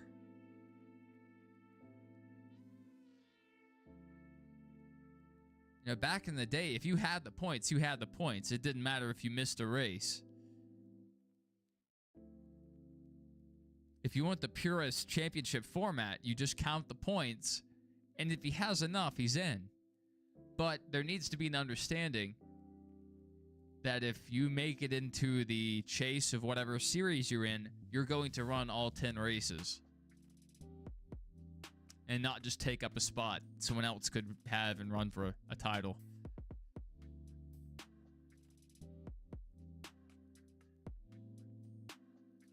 So, like, I can see the argument for Corey to get one, even though, like you said, Ronnie, he's probably not going to even, you know, make it. Those Ram trucks are not running well. And Heim doesn't have enough appearances to hold his points position. Isn't that wild? Yeah, Heim was doing really well at the start of the year. It's insane to me. He can win double-digit races, and then they don't bring him back. Toyota just didn't get a ride for him. How do you let that happen?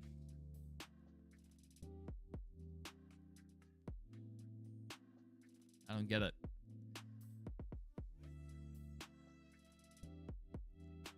Suarez recovered really well there. Briscoe leading right here. In front of Hamlin, Larson third. So it's Toyota, Toyota, Chevy, Toyota, Toyota. Biggest mover since start. Stenhouse up 25, Barry up 23, Heim up 20. I believe Barry's might be more on strategy because he was way back in the pack.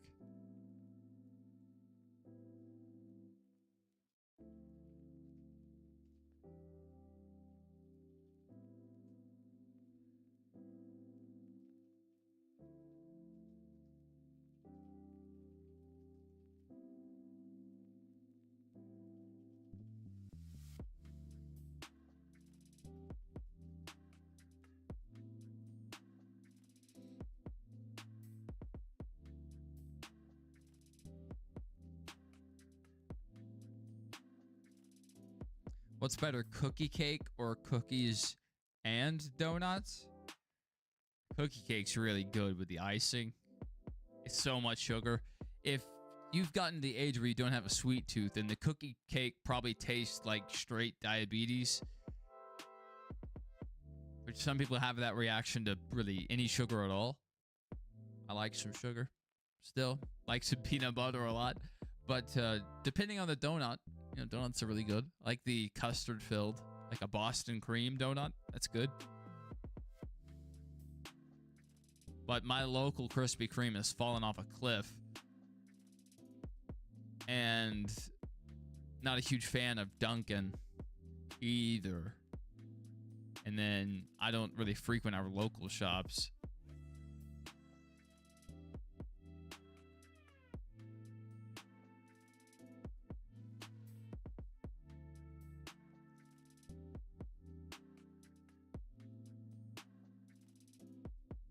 Logano up there. He was having a rough time earlier. Brad as well. A lot of guys that were further down in the running order have done a great job of moving up through the field. Bowman's still working away. Scored in 25th.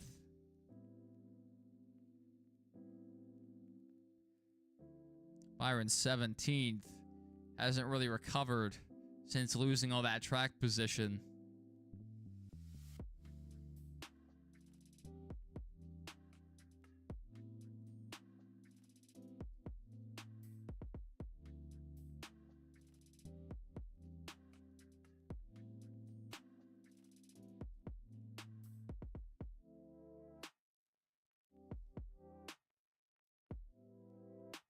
Toyotas.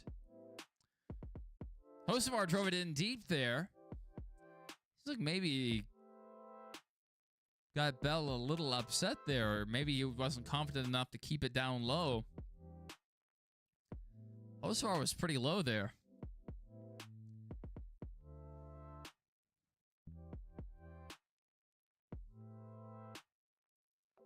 Hocevar not able to clear Logano there. Going to need another lap to set up this run, potentially.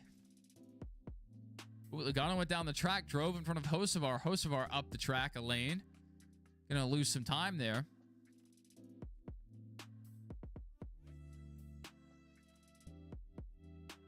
Blaney trying to run down Larson here. Larson has fallen back from third when we last checked on him.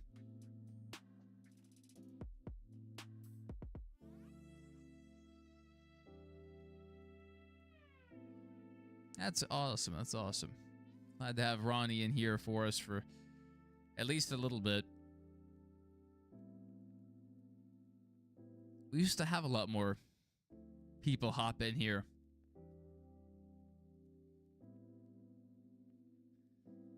My head's still hurting.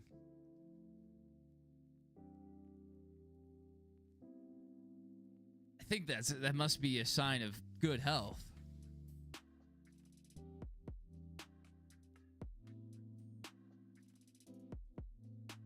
I'm gonna go get some water, take a couple of leave, and I will be right back.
Oh, no talking to my chair while I step away. How do we... Do I need to leave again? We gained viewers when I left. We're still green. 71 to go.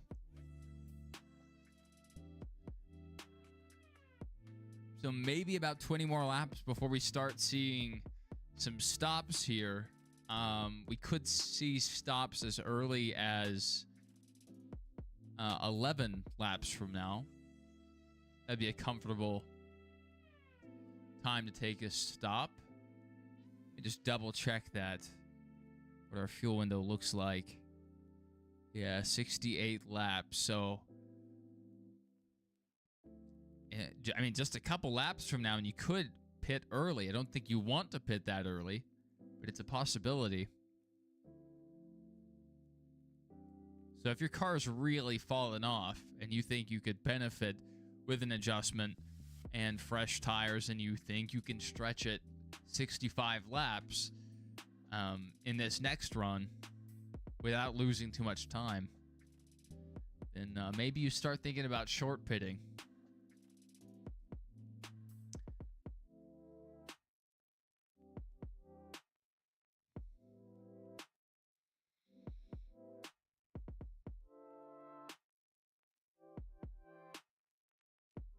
Have to look at the weather. Let's catch up with this, see what's happening.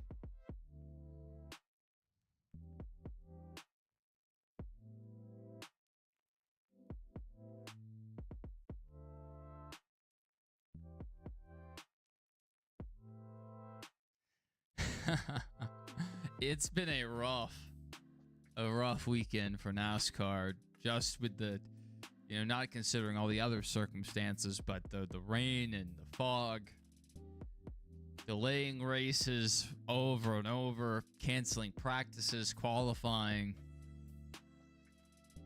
And it's supposed to be like the homecoming, the biggest week of NASCAR outside of the 500 and the year-end finale.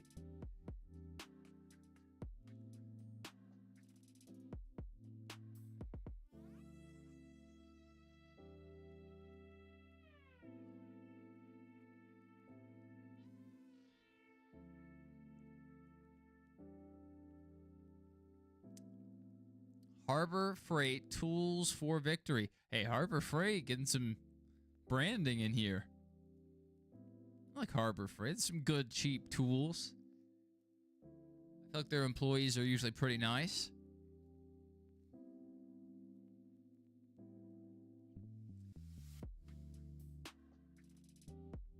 Yeah, I did a rain dance the other night. Not to bring rain, but, you know, to make it go away.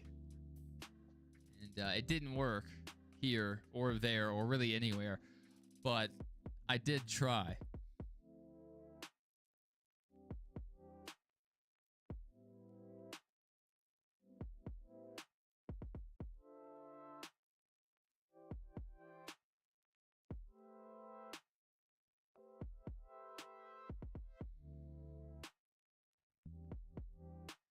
If we get a delay here, I might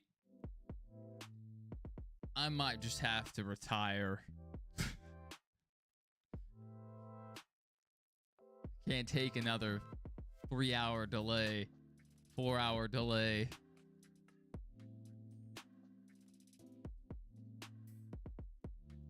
You got boots from Harbor Freight? I haven't done that. I need a toolbox.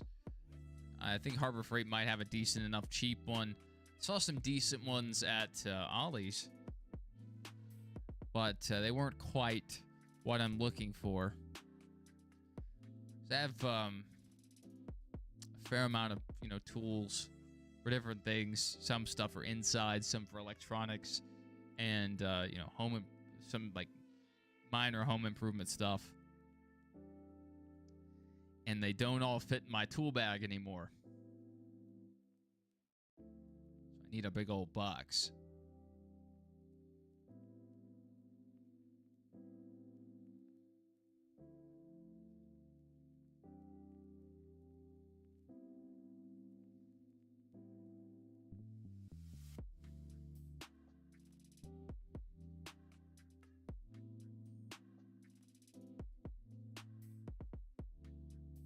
Looks like it's just a matter of time until Hamlin gets the lead away here. Yeah, Briscoe is air blocking like crazy on Hamlin. That sucks to watch. Hamlin definitely has the better car at this moment. Right now, Hamlin and Briscoe, the best cars on track. And Briscoe, like, who's to say that he, you know, needs to be up here? It could be the clean air that's helping him. Seems like any car with the lead has quite an advantage. Oh, the fog returns. That would be hilarious.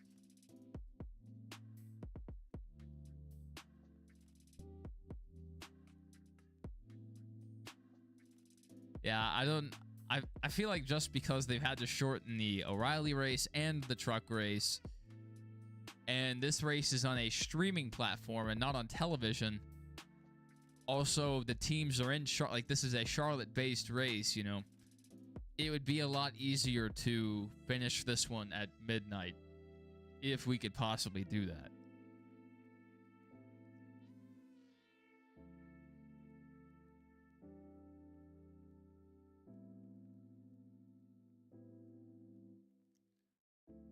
Briscoe's a menace, but I think he knows if Hamlin was in his position, Hamlin would be doing way worse things.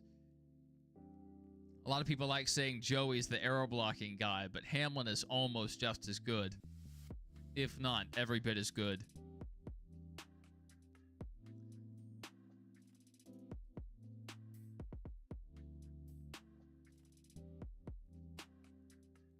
Oh, that's going to move Briscoe up the track a little. Hamlin's going to have the inside here in 3 and 4. May have the advantage. Briscoe cannot let him get clear.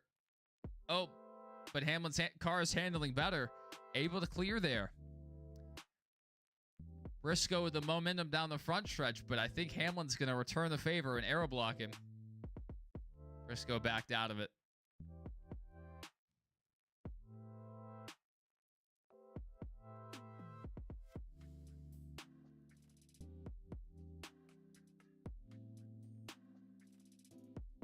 Hamlin, best car on track right now. Looks like green flag stops may have started. William Byron coming down. I like this call. Trying to make a change because they definitely need one. And just with fresher tires, they may be able to make up a little time. Could be, 5-6 spots by the end of the run. As long as the car doesn't fall off. I didn't see too many adjustments there. Maybe some air pressure. Something I can't see.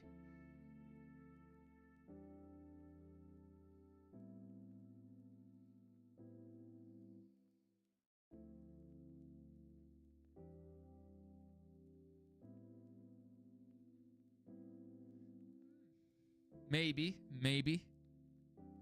A little heat in the track, though, can sometimes be a bad thing. If we do get a bit of moisture, then it immediately rises. Condensation. And that creates that fog effect. Hill in and out. Nemechek down. Keselowski on pit road. Allmendinger in his box right now. Briscoe down. That's huge. This could be for the lead. This could be for the lead here. Depends on how well Denny gets on and off pit road. What are we doing? Man, I don't like these single lugs. I don't like it. The front tire changer ran around to the left side and just put the tire on for a split second. And they already had the lug on there. I don't like it. I don't like it. My street car still has 5 lugs. Not one giant lug.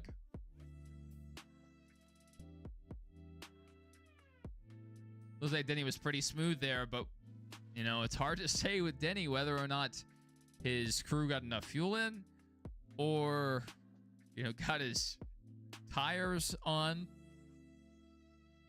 fully, or if he didn't speed. Like, there's so many things that can go wrong when Denny comes down pit road. Not quite as bad as Blaney, but he's definitely lost a handful of wins because of issues on pit road.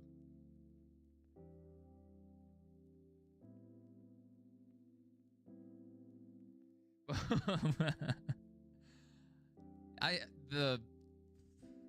don't think I ever really saw a tire come off outside of a wreck.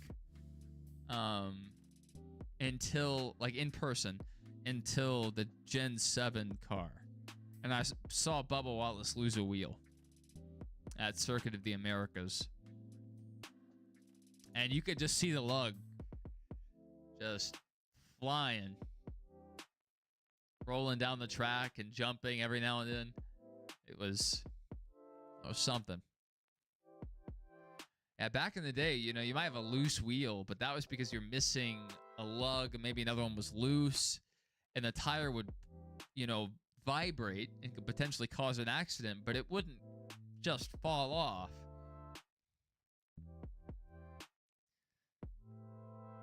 One thing we don't have now is penalties for a loose lug.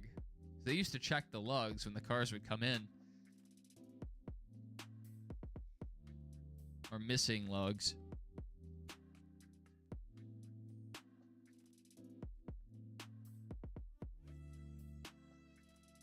Logano gonna potentially lose some ground here because of a 14-second stop.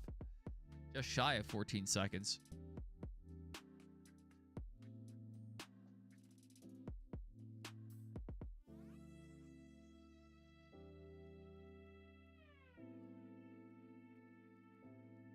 Good stop for Bell.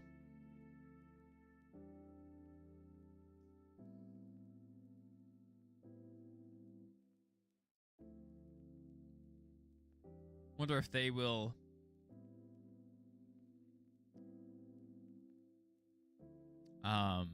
what's the term called? Appeal. I wonder if they will appeal that.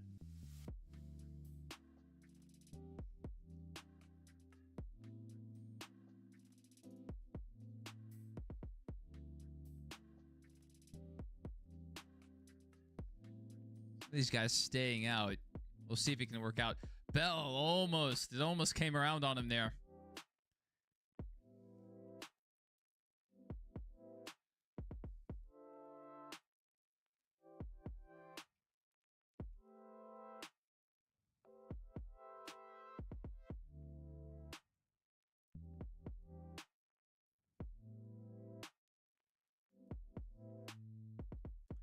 Bubba Wallace on pit road.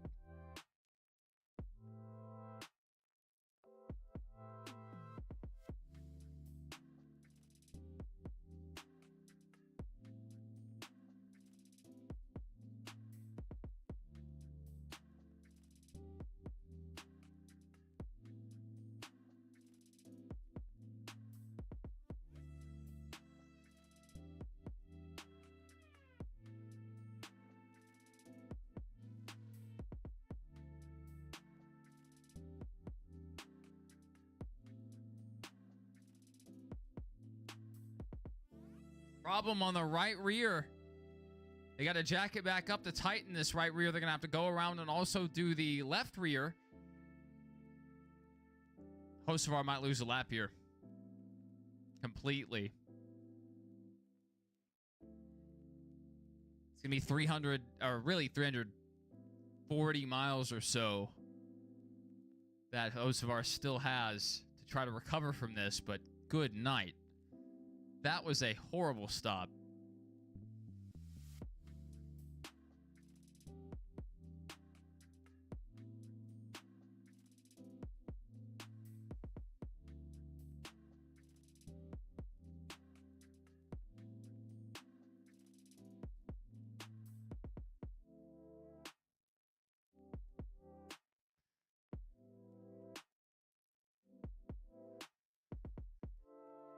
Those fire suits are awesome. It really looks like they're out there in blue jeans. That's good. That wouldn't have happened with 5 lugs.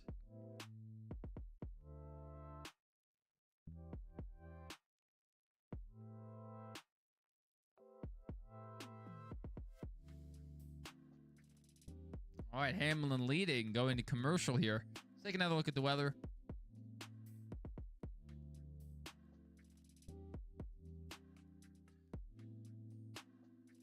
We will pause it at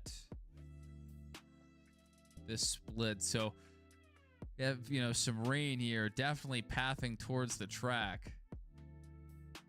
Not directly that way. But it could skirt by, but it's looking like some of this is going to clip the track.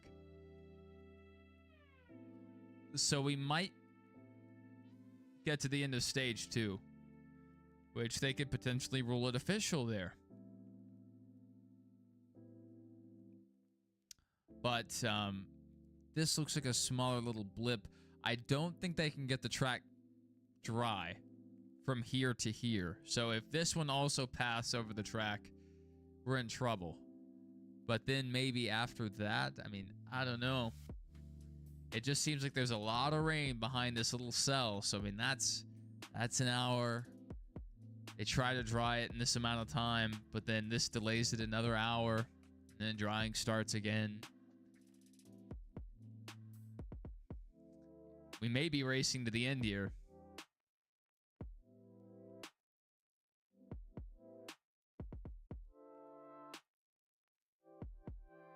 That's close. Let's see if we have a replay of the Chase Elliott spin. Bang, we do. I didn't mean bang like that, but hit the ball pretty hard.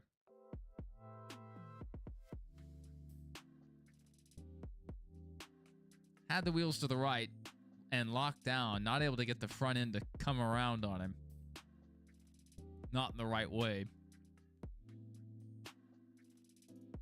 I've spun exactly like this on iRacing and in Project Cars. So I know those games are somewhat realistic. Just a little too much wheel input on corner exit and the car will come around, especially if you're on throttle.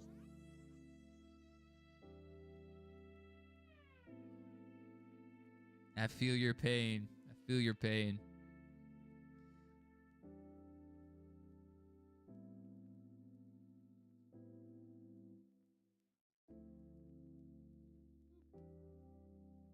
A new movie. So they had a Jack Ryan TV show and now it's a movie?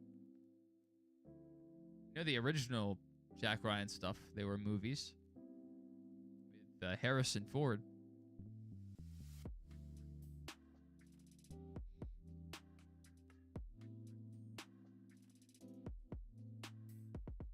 '77 pit crew in the 07 to 13 McLaren. Crew has the best suits. So let's look at McLaren's 07 suits.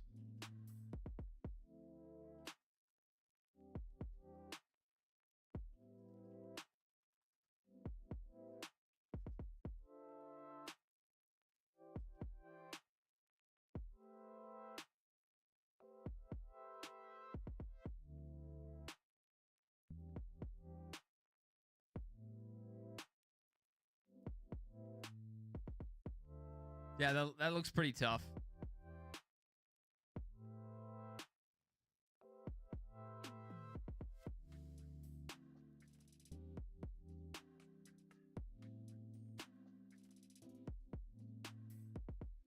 So it goes back several years. 03, the helmets were pretty insane too.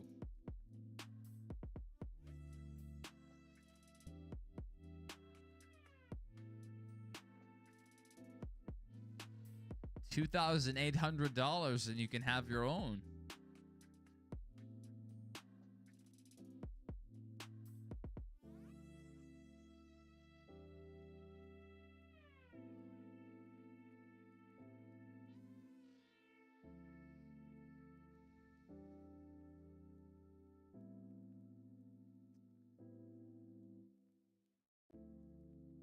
Yeah, I don't even know. It's an odd race. You'll have a guy make a run into the top 10, and then suddenly they're in 20th, and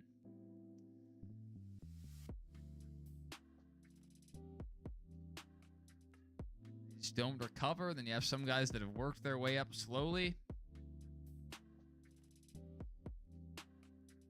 We have 3 cars about to go a lap down. Nemechek, Hill. Let's see who else. One other.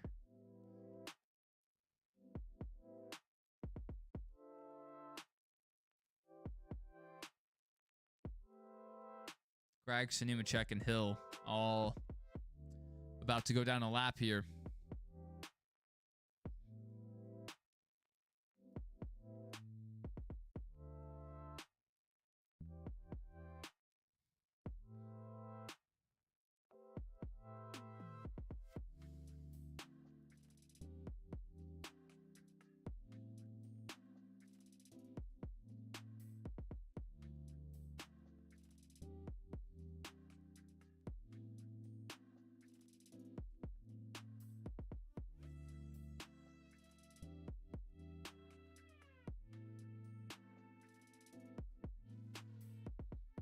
Hamilton's got a really good gap over the field.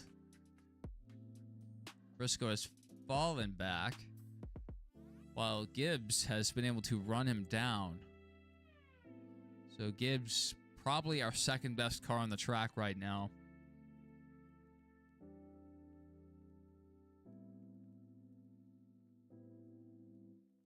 Bell seems to be coming on as well.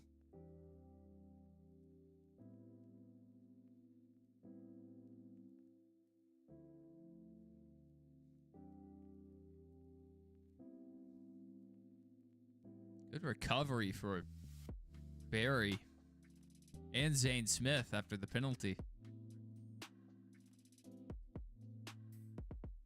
Nothing like outrunning Timmy Hill in speed. Let's take a look. Because earlier that was not the case. Best lap is better. 30.8 is actually, I mean, it's not good, but it's not the worst thing I've ever seen. Yeah, 31.5 to a 32.8. But there were issues on that 66 earlier. They were looking under the hood, so could have an issue there. But, I mean, really, running the 77 and the 66, The car probably always has an issue. They just deal with it.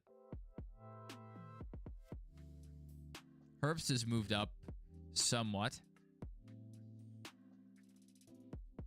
McDowell's the one that set the chain of events into motion to knock Byron up the track into Wallace. Pretty hard there.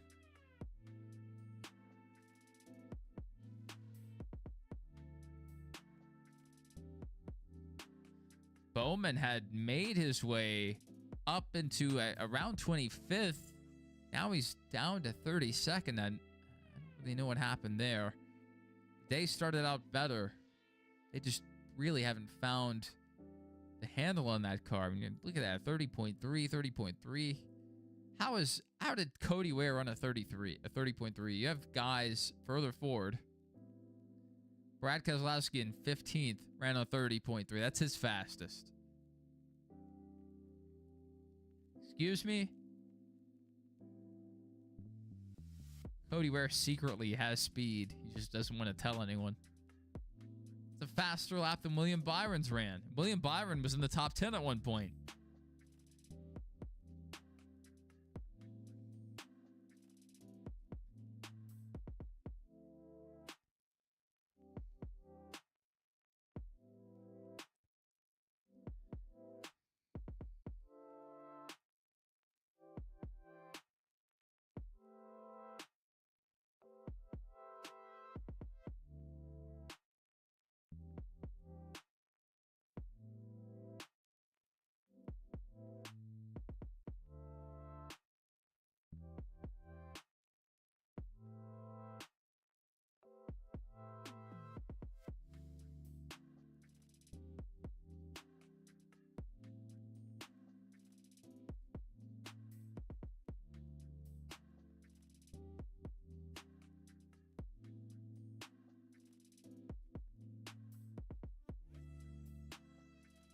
Could this be Ty Gibbs' day? Someone brought it up earlier. I was thinking it could be any of the Toyotas, but someone specifically mentioned Gibbs. They said the 54 would be fitting if they won. Was it Christian? Was it Double A? Who was it? Could be King Mako. He was in here a lot, or is in here. Who said that?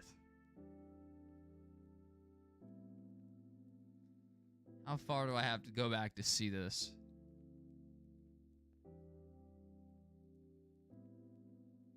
It was Christian.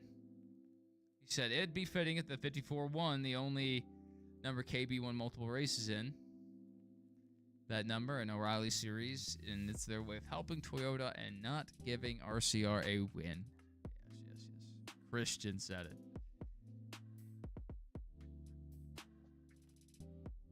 Cody Ware, he's just being nice. He knows the rest of the field really wants to win this, and out of humbleness and out of humility, Cody Ware has decided to take it easy on the field. I'm like, that's still crazy that Zane Smith has a sub 30-second lap, and most of the field doesn't. A few other guys have been able to break that mark finally, but no one's gotten below a 29.7. Reddick still has our Xfinity fastest lap.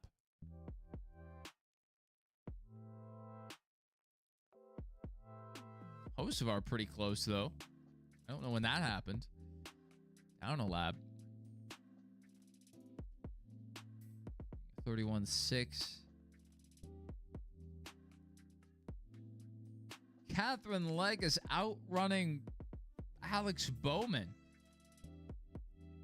Now, I don't know what it is lap to lap, but that's a 31.6 to a 31.5, pretty much a 31.6, but still. Let's see what this is now, 31.5. So they just flipped.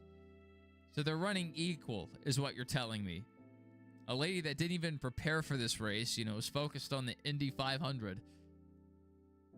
Alex Bowman and Hendrick Equipment, and they still cannot put Humpty Dumpty back together. What is happening? William Byron, 31. He was one of the earliest guys to come down. 31.7. Let's compare this. 31.7 to 32. He ran even worse that lap. And her time went back down. What are we doing? What are the Hendrick guys doing? What's Chase Elliott doing? 92 laps down.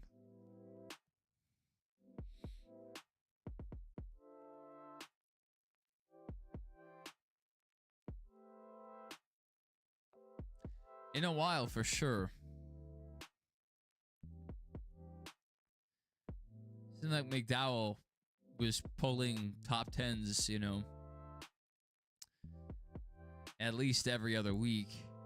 He was having a good run there in the 34. And I don't know if he thought the 71 was going to be an upgrade, but it hasn't worked that way so far. Suarez further back, he had recovered pretty well. Now he's down to 33rd.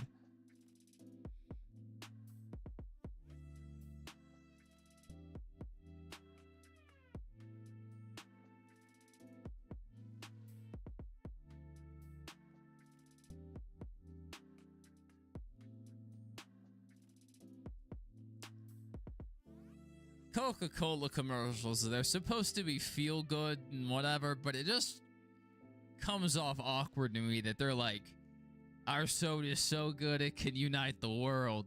Shut up. Sugary demon. They bottle Coca-Cola.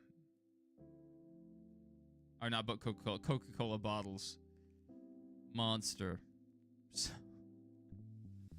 Can't speak on that.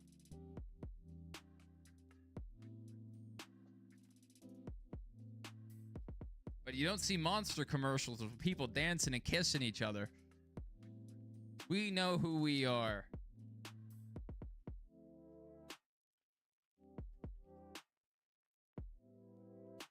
Yes, Coca-Cola Company.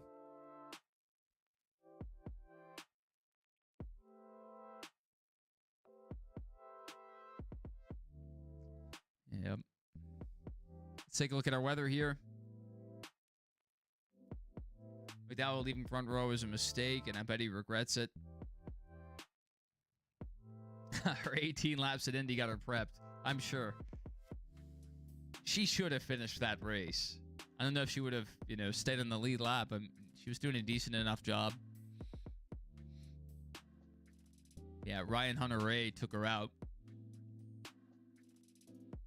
Drove it right back up and onto the preferred groove.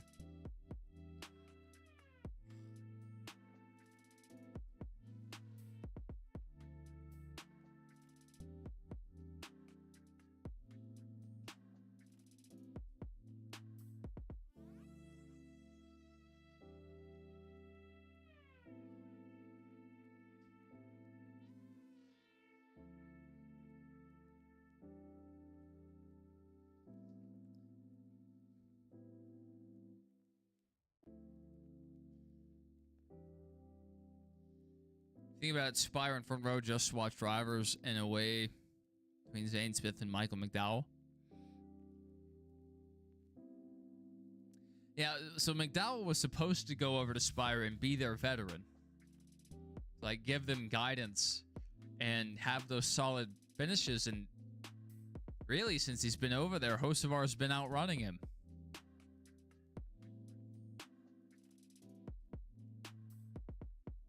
Not today, though. Not today.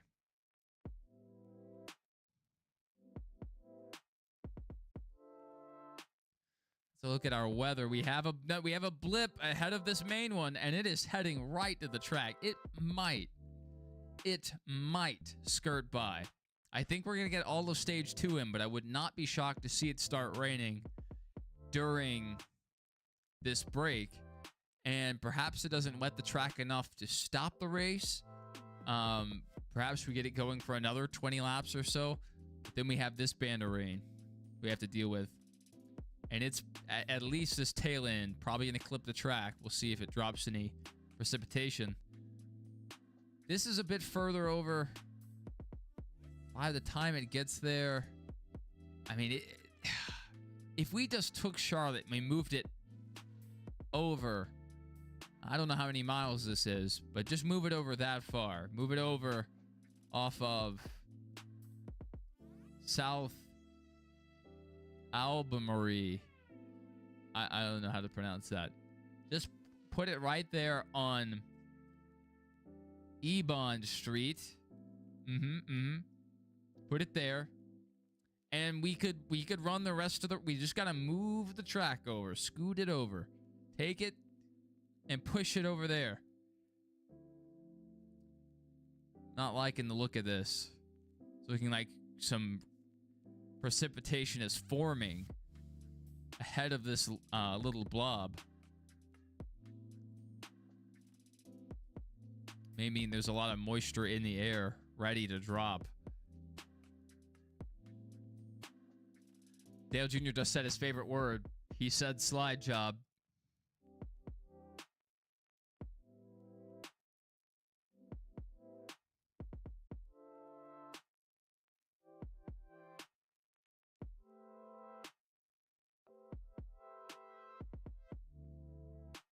That has an L in it.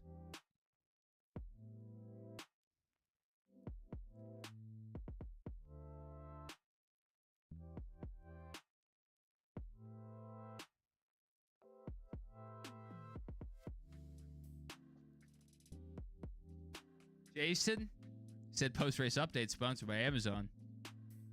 7:05 p.m. Finally got out of the parking lot and got home about 15 minutes ago. Welcome back, Jason. You had a long day. I don't think you got much sleep. So you need to go ahead and peace out on us. That is understandable. I hope to hear about your experience at the race whenever you make your next appearance on Switch and Grooves.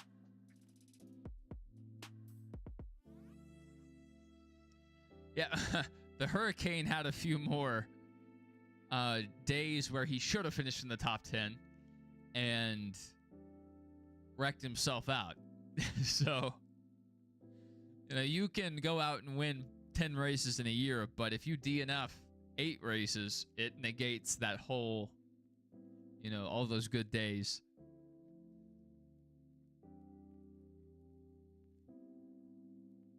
McDowell was building greatness in front row, then he left. Lawsuit happened. Front row went back to before McDowell started winning, but recently Zane and Gilliland are rebuilding it.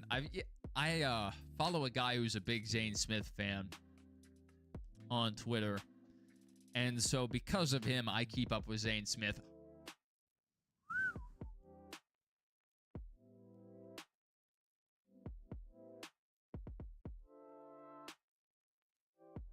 Gibbs not really able to run down Hamlin. It looked like at one point he was going to run him down.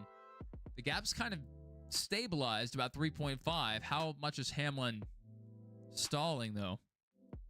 Speaking of McDowell,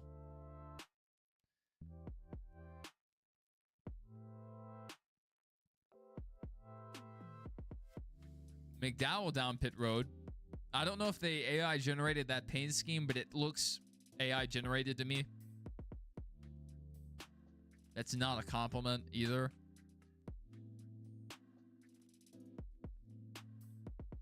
.45 and the 5 have been fighting.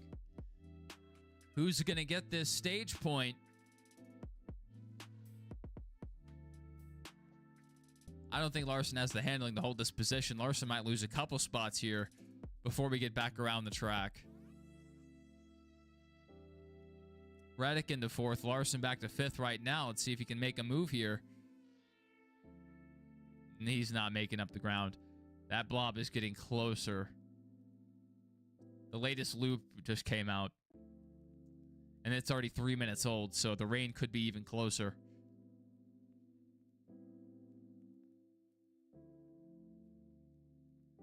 Woo, just be safe while driving, Jason. It's easy to overdo it. Zane Smith off the pace. We were just, I mean, we've been very complimentary. We literally, I can't talk about a single driver without something really bad happening immediately after. Hey, let me talk about Denny Hamlin and Tyler Reddick for a second. Those guys have really been impressing me today with how they've just run so well, and I don't think anything can slow them down at all. No, smooth sailing from here.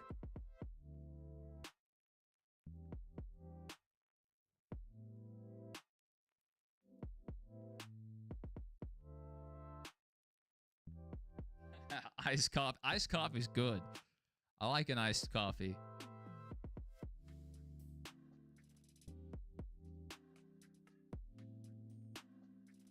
This is my second Ty Gibbs juice of the day, so I'm right there with you.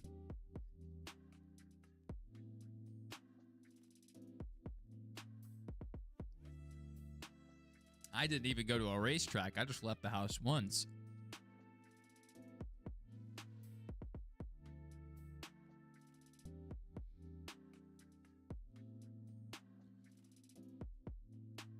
Bubba into the left front. That could have been bad. Into the left front of McDowell. Let's take a look at the weather real quick.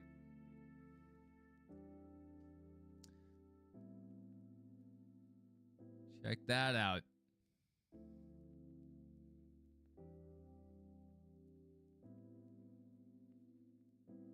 This loop was published 7:40 p.m. That's Central Time. So 8:40 Eastern. That's 5 minutes ago. And depending on how fast this is traveling, this initial blob, and more is generating. What did I just hear?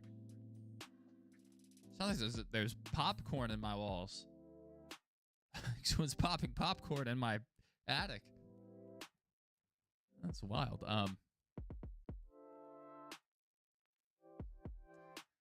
Make sure no one's coming out of the ceiling. This could be a problem.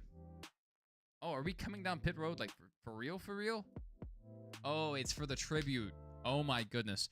If this tribute, the halftime, is what causes rain to fall, if we could get 30 extra laps in, but we're pausing. We had 40 minutes of pre-race ceremonies.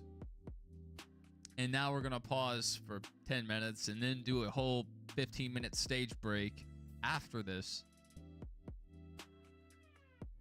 It's going to be raining before we start stage 3. We might just get it started back. Look at this. It's right there. And now the cars aren't on the track. The vortex theory's done. You might just see the track flood completely. Did I dedicate it? I was thinking of you the whole stream. I may have not said it. That's my bad. I mentioned you multiple times. In turn 3, I was looking. Saw an Instagram post of the Butterbean Chris Wright incident. Someone in the comments tried to say, Wreck or Wright is still better than Cletus.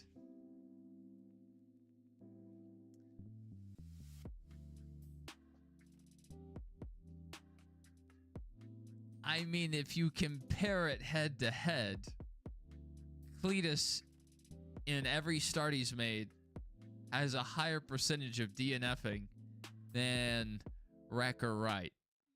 So you could make an argument about that, but the amount of just really bonehead things Chris Wright's been involved in, and the, not as much pace. Cletus has shown more pace in his starts than Chris Wright has in most of his, so the consistency's just not there yet. So it's a back and forth.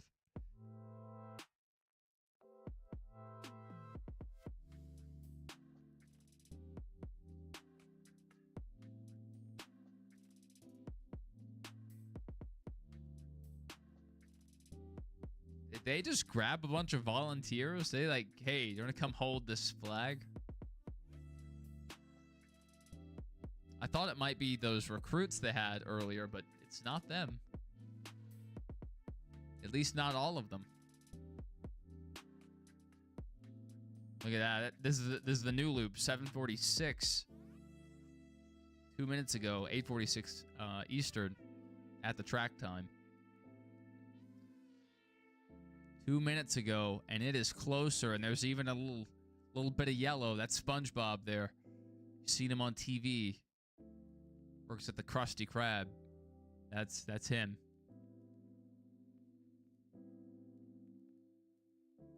Getting closer. I mean, we're talking about from the stands. You can see this rain falling.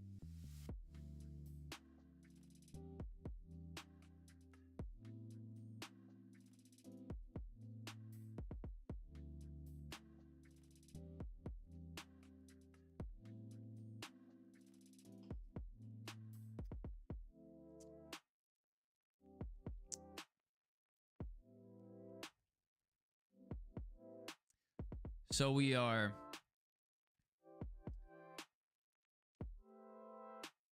what, 300 miles in now? Making good time, making good time.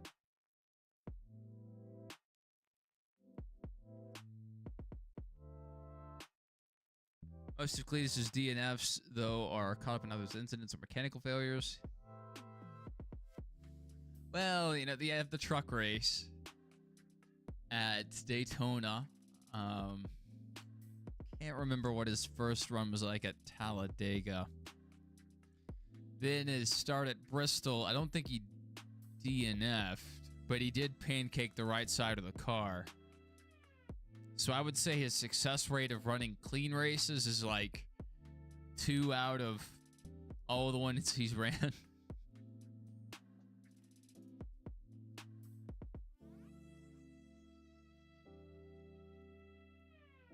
Cletus just started, you know, racing at that high of a level, you know, 20 years too late, if not 30 years too late, you know. Racing's the thing. It's like if you don't start it before you turn 13, 14, whatever, your chances of making it to a really high level are very low.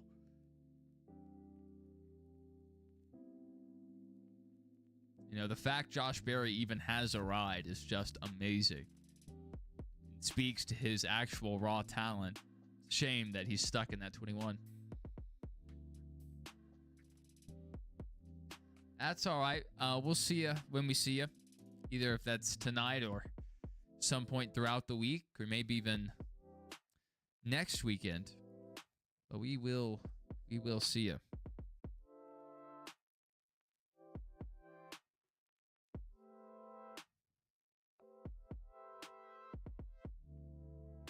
I don't like these drone show lights. I don't like them. Don't like them. Not a fan.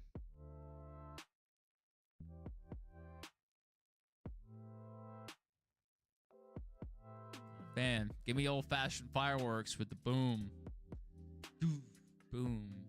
Dogs going crazy. Veterans PTSD. Tinnitus for the other veterans that don't have PTSD. It's really just a good time all around. Drone shows are offensive to the Amish community.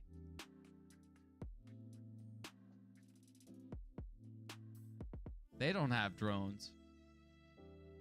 They could make a firework, though. I believe they could make a good one.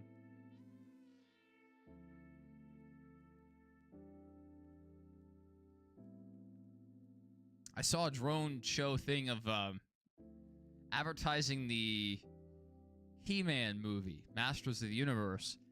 This giant Skeletor head. That's terrifying. You wake up in the middle of the night, you open your window, and you see a giant skeleton looking at you. No. At least a firework, you know. The worst thing you can hear from a firework is if you're far enough away to not hear the boom, but close enough to have like the shock wave. There was one night I was staying over at someone else's house, and I kept hearing a tapping on the window in random intervals. I hear it, and it sounded like somebody was literally just tapping the window with their finger. So I'm looking out the window. I'm like, what is that? Finally go outside, nothing. But then I actually hear the fireworks. I'm like, okay, No one's tapping on the window, looking at me, trying to sleep.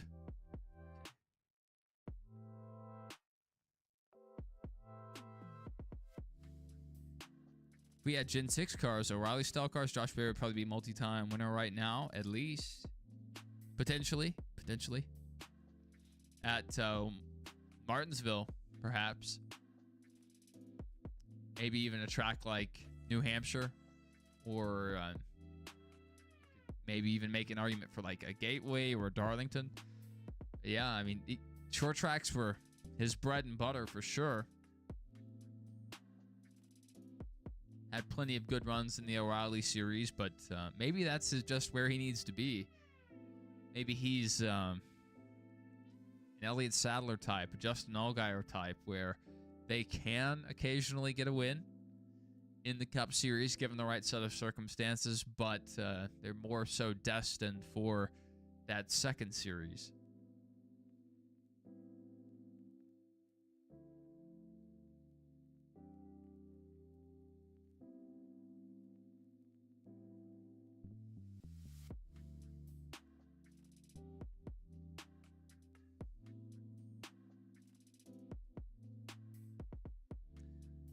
This could come down to this short run. Who runs away with it here? You're going to see guys push. You could potentially see Denny get this win off holding it on the restart, holding the lead on the restart, and us getting just an outbreak of cautions because guys trying to push hard because they know the race is almost over. No longer time for strategy, because if any of this clips the track, I don't think we're going to get it dry in time. I mean, potentially the rest of this could miss the track, but even some of this could path to it eventually. Look at it's just a string of rain. If we had started this an hour earlier, we would be in a much better position. And we could have started it an hour earlier. The thing is, they couldn't announce it in time, because, they weren't sure if the Indy 500 was going to end on time. Yeah, really kind of hard to make that happen spur of the moment.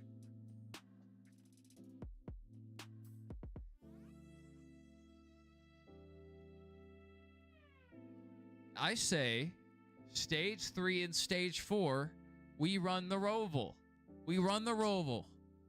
Problem solved. Ladies and gentlemen, I've done it. I have ensured we run 600 miles.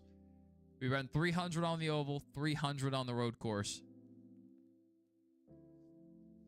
Problem solved.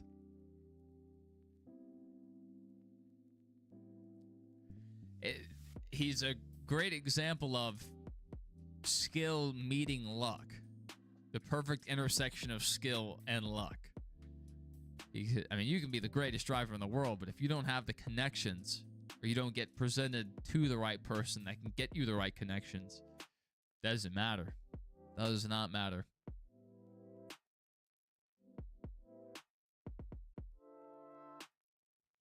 All right, let's pull the leaderboard back open. I'll keep an eye on the weather myself.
No matter what, even if this ends under rain and early, I think I'll just be glad for the weekend to be over, finally.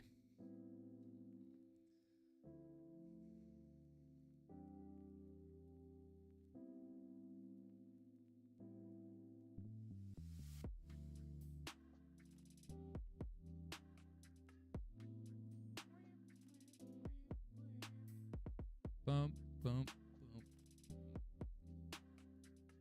FanDuel race odds to win. Denny Hamlin plus 175. Reddick plus 600. Kyle Larson plus 650. Chase Briscoe plus 750. Ty Gibbs equal. I don't know if I agree with those two being equal.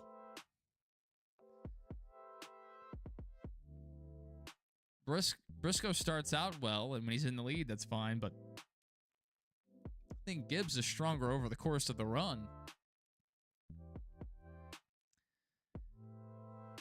That's a little bit of a Larson favoritism there. These are so many Toyotas.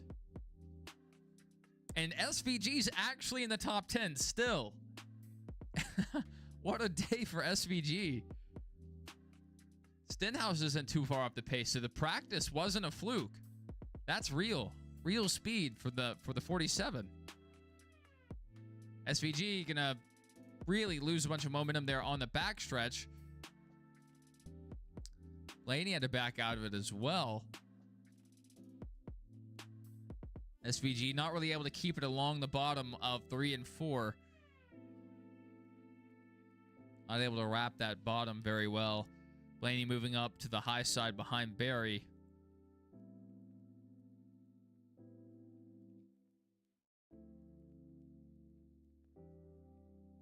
Larson right now clear of Reddick and Gibbs.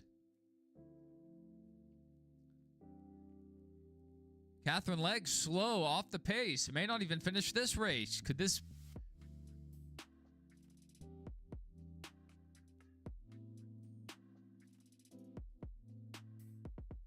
What's the problem?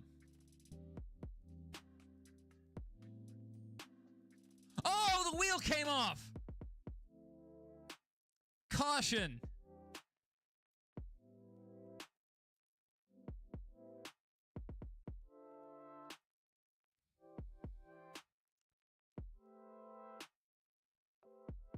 Okay, she may be able to continue, but that's going to be a suspension.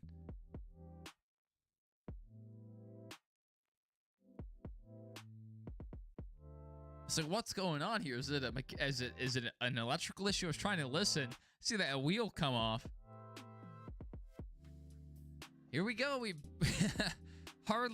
we're back underway. Lap 210. This could be what brings the rain out. The vortex theory is also it stopped again.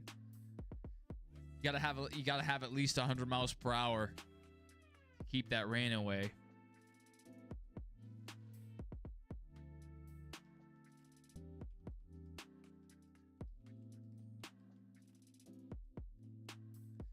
Imagine that wheel comes off, goes up the track, and just annihilates the leader. That could have been timed way worse.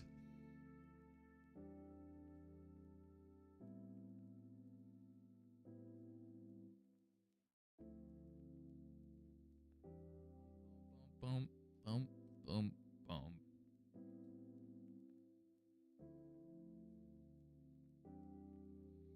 Okay. What do you do here? Do you come in and take tires and hope that we keep this thing going? Or do you, if the guys in the front of the field come in, do you gamble or go with 2 tires? The 2 tires did work for Zane Smith for a long time. That could be long enough to hold out until the rain passes. I think most everybody already pit though. We can make it 70 laps. That's probably until the rain is going to come.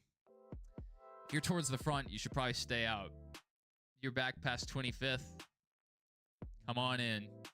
Bring it on down.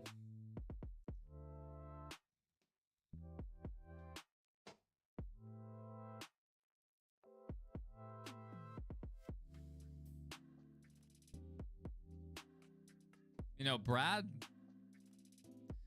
has his down days, but a lot of the time at a certain point in the race, he will grind his way up towards the top 10, at least in the top 20. And he's definitely worked his way up a bit throughout today's race, sometimes even a bit further forward. Joey Logano has not had a good a good year. Hasn't really had a good year. Even when the other Penske guys are in the top 10, even when Barry's in like 12th, you look back and Joey Logano's in 27th. So now that Logano's in the latter portion of his career,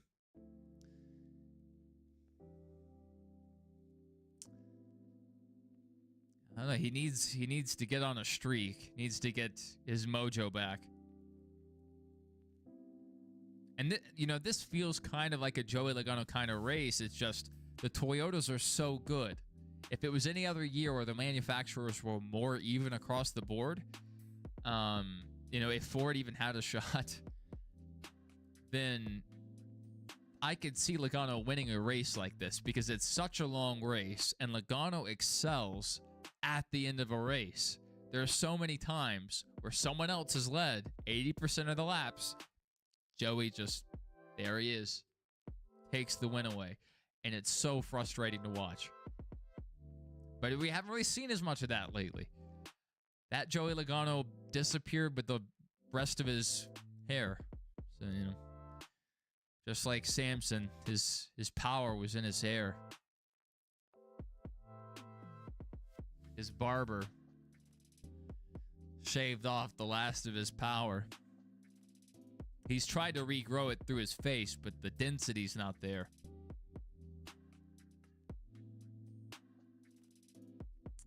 That's real analysis. You can't get that on ESPN.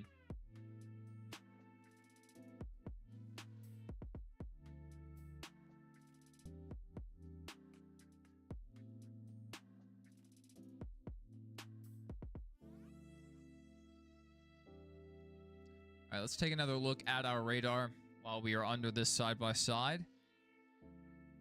Waiting to go back green. Boop.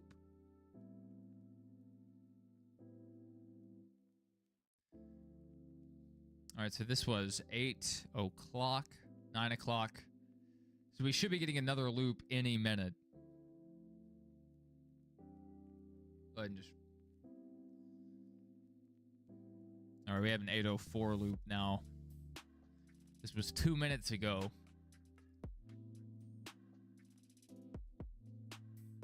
I mean, it's right down the road. This is even 2 minutes ago, so it may have crossed 485 by now. So if you're familiar with the area, you know how close that is to the track.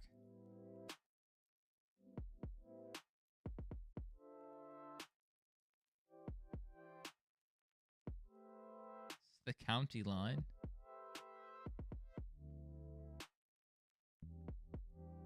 Storm's going to move its way down 29.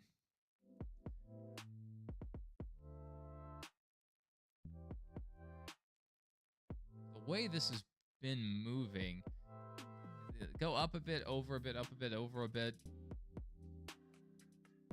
I mean, it's probably going to pass through the track. Who knows if it's going to start dropping moisture.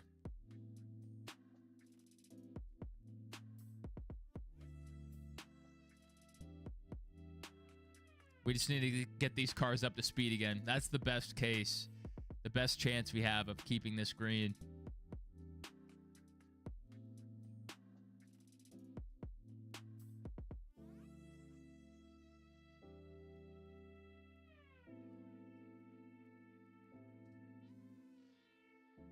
I'm going to go ahead and prepare for a Hamlin win.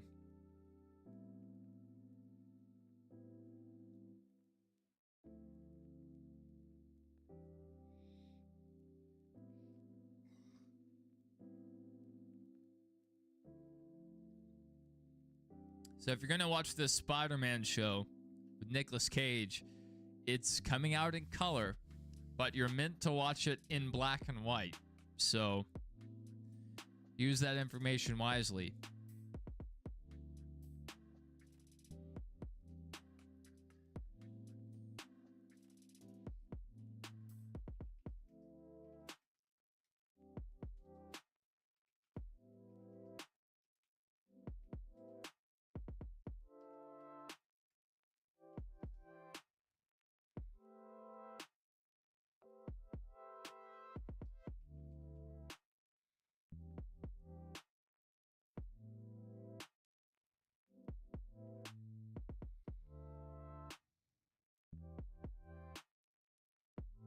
right, we have it worked out. Man, the rain is right on top of us. I still have the weather up. I'm going to keep an eye on this.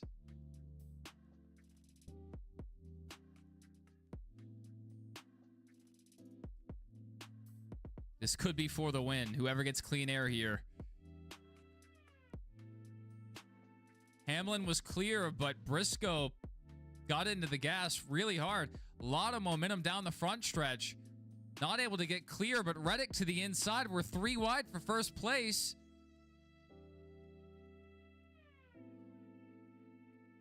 Reddick to the lead. Reddick clear. Briscoe, or Reddick blocking Briscoe.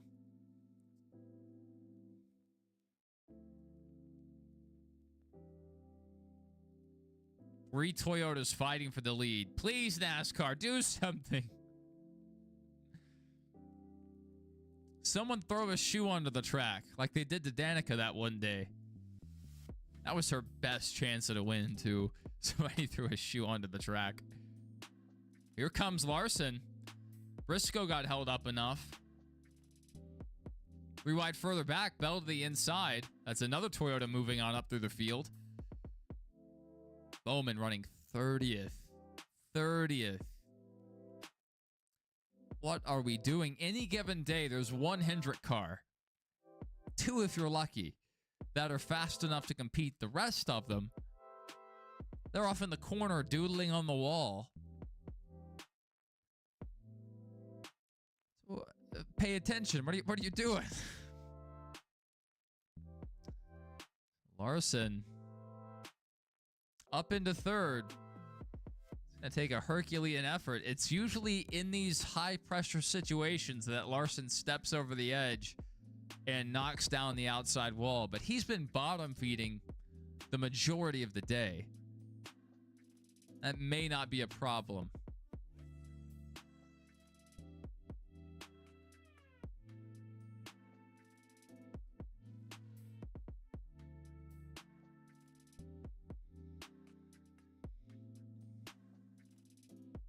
This is close.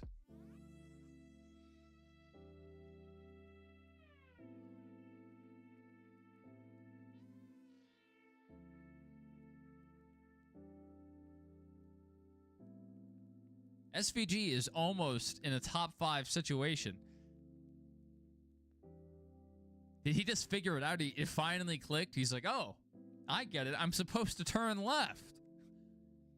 I've been trying to turn right this whole time.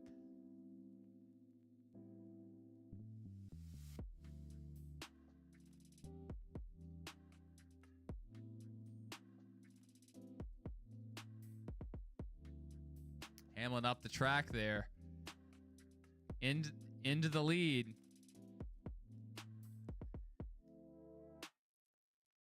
The 2 guys I mentioned before the race, the 2 guys that I could see in my mind's eye winning today's race.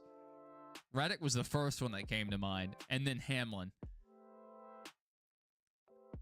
Reddick has more wins, but Hamlin has ran very well this year.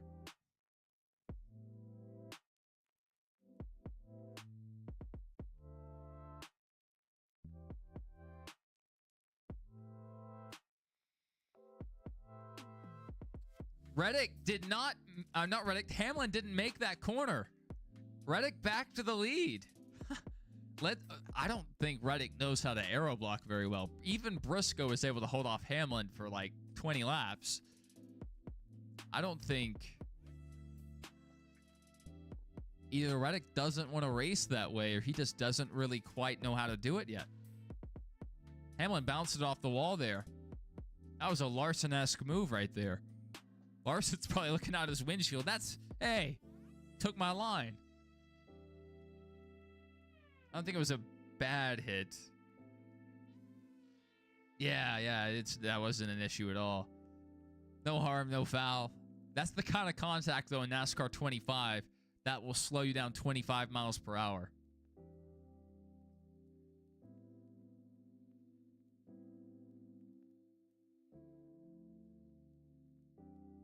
Caution, rain, or still stage? Yeah, that was earlier. Was still the stage caution. Or no, we had the Catherine Legg caution. That's right.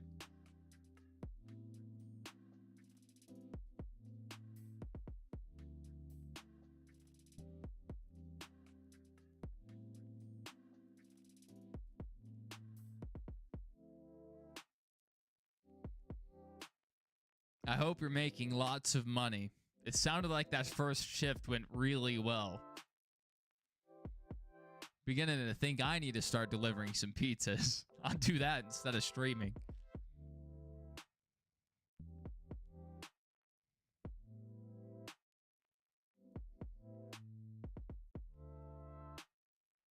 I don't like walking up to strangers' doorsteps, though. Oh, joking about that. I ran the math, and I was thinking, if he's really making that much, I'm in the wrong career field.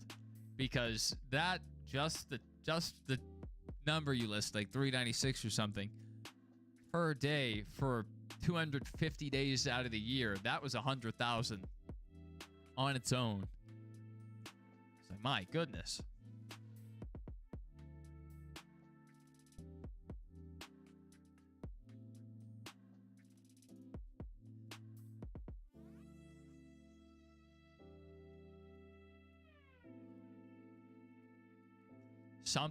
Something to do.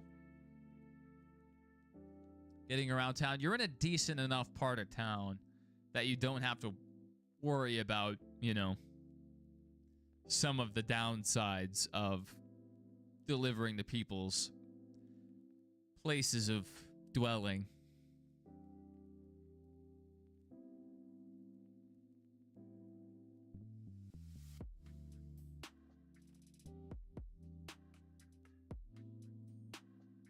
I'm glad you picked the Papa. I'm more of a Papa guy than a Domino's guy. I like Domino's handmade pan pizzas, but other than that, Domino's is really hit or miss. There were a few years I really liked them. When they first redid their recipe, oh, that was hitting pretty good. But then they've fallen off. And I think Papa used to be a lot better when what's his name, John Schneider or something? Whoever the guy was, Papa John. When he was around, they were better. They've fallen off. No SVG in the wall. He's ran so well today. He's actually going to get a good run down the front stretch. Maybe he needs to hit the wall more often.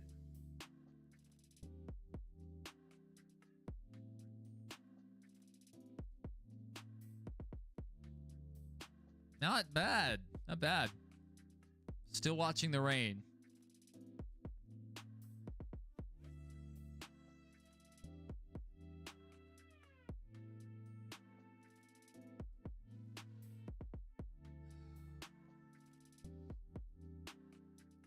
What road is that?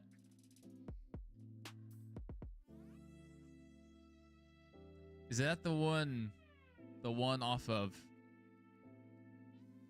Nance or Capshaw? I can't remember which one it is.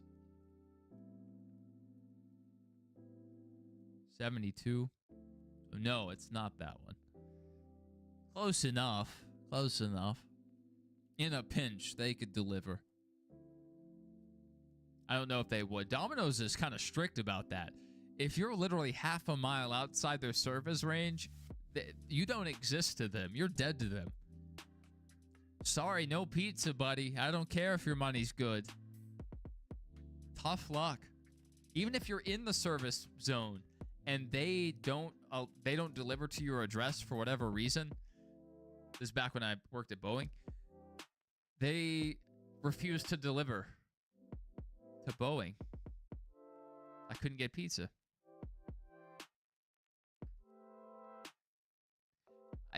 I think that's more of a thing now. Like, that's actually a thing now. You can have them meet you in a park and stuff, and like these weird locations. But they would not deliver to me at any Boeing location. I don't know if Boeing just had a bad track record of paying for their pizzas or what, but they would not deliver to me.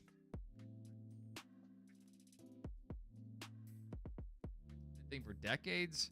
I had never heard of that before they announced it. Maybe some places did that. but that can't be a common thing. And meet me in this Waffle House parking lot. If I was delivering pizza, I wouldn't do it. Unless I had a gun on me. Not gonna meet you in a parking lot unless it's a police station parking lot. I'm carrying pizzas. I'm not delivering nuclear codes. It's not worth my life.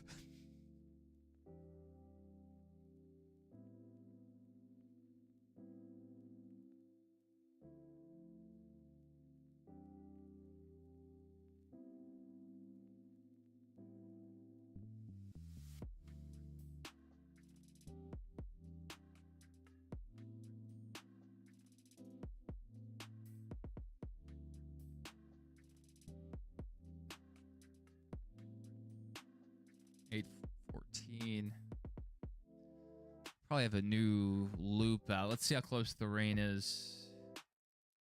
It's somewhat stalled out over UNC Charlotte. So the first little blip might... Let me go ahead and pull it up. The first little blip might scoot by the track. It disappeared on my screen. Yeah, first little blip might scoot by the track. Might. That would give us some more time. A little more. And this is lighter stuff. So, I mean, even this could not... I mean, this could potentially not drop moisture or much moisture if we got really lucky. Really lucky. That could give us even more time. Man, I mean, just right on the edge. Kind of like Indianapolis was. With Indianapolis... You know, we got very lucky with, you know, there's a rain system over here, there's a rain system over here, and the speedway was kind of right in the middle. And it dropped a little rain, but it could have been so much worse. But also, these radars can be off a bit, depending on where it's positioned. The blob could be further right, it could be further left. So...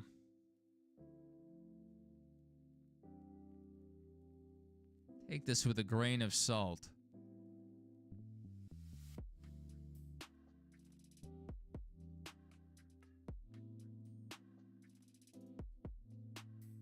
Dale Jr. picking Briscoe for the Credit One Bank ones to watch. I'm sure he had...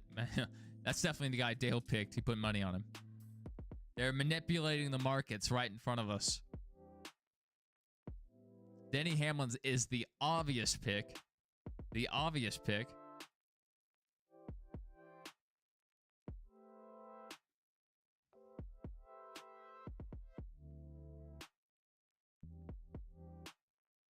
And Tyler Reddick, because of Catherine Legg giving him some assistance, he was able to retake the lead. I think it was in the Discord I mentioned, you know, if we sit through this race and get a Tyler Reddick win, I'm going to be disappointed. And it's looking possible. I still don't know if he has a better car right now than Denny. That clean air is so valuable.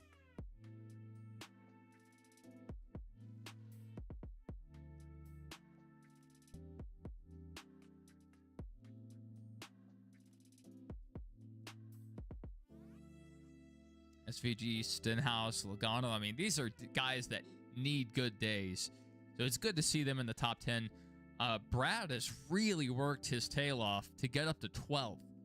I am very impressed by that. Running a 31.2, that's fast enough to get by Blaney if they hold at the current lap times. But I know Blaney just lost a spot to Ryan Preece, so that may explain his lack of pace that last lap. But Brad is close. If you look at the gap between Blaney and Keselowski, and then behind him, right behind him, is Buescher. So you have Preece, Skip one, Brad, Chris. So a lot of the Fords, I mean, that's impressive to see the consistency there from these Ford guys. 8th, not 8th, 9th, 10th, 11th, 12th, 13th. I mean, they're kind of performing where they should be, you know? And I think that just shows that the Fords are down a bit, even compared to the Chevys. And the Chevys haven't quite figured it out yet. 47 team might have figured something out. And maybe Trackhouse did, at least that 97 team. They had a really solid day. Extremely impressive. We are potentially closing in on pit stops. They may run this further than they were. And you might see someone short pit to try to gain a spot. But it's a big gamble because it could start dropping rain at any moment. And if it starts raining, there's a chance that they're not able to dry the track before the next rain system moves through. So you better, put your chips on black and hope you get lucky. What's the chances we get to lap 40 before it rains? We end on lap 400. Wait, what's the chance we get to lap 400 before it rains? And we end at...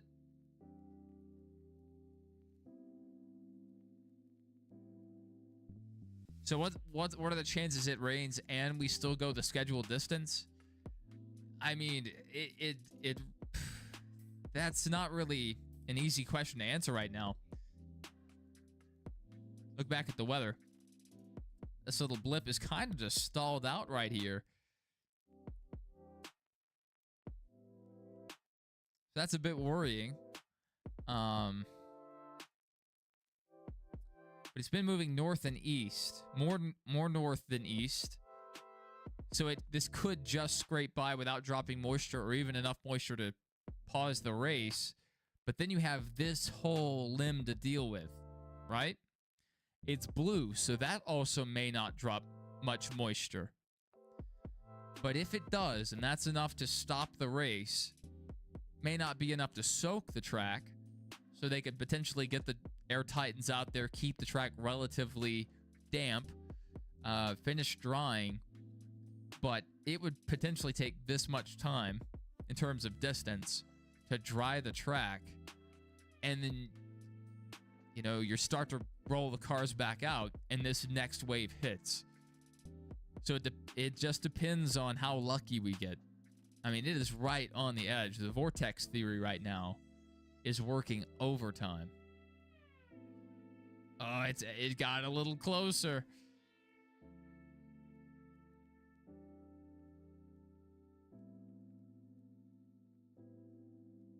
This might skirt through. That'll give us... I mean, I wouldn't say to the end of stage 3, but we might get there.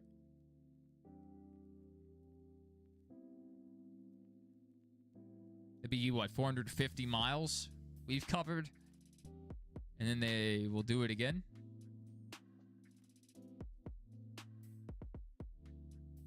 Another 150.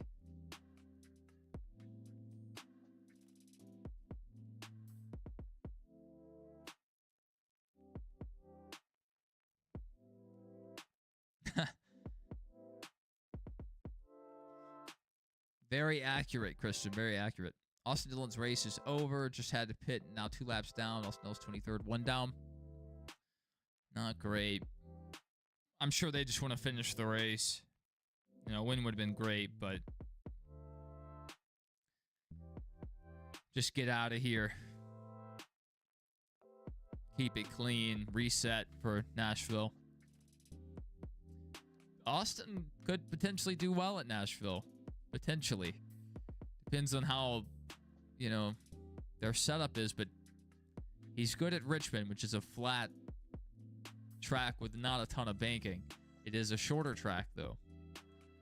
Nashville, not a ton of banking. Flat.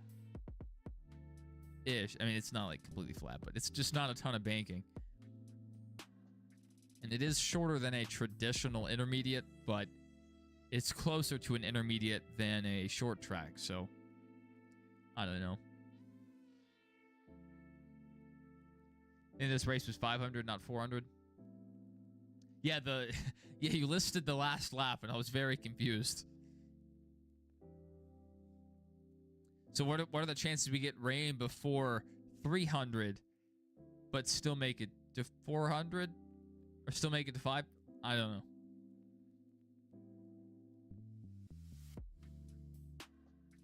I'll just disregard. I don't have enough left in the tank to decipher that. Reddick just kind of parked it there in front of Hamlin. Hamlin not able to pounce. All of these guys, they're staying out as long as they can. They have the gap, but how much is this going to bring Briscoe back into the conversation? Is Briscoe gaining the amount of time? Look at that. King is dead. 15. Member for 8 months at the Dale Senior tier. Dale Senior tier. One of the perks is game playtime. He uses that about every week.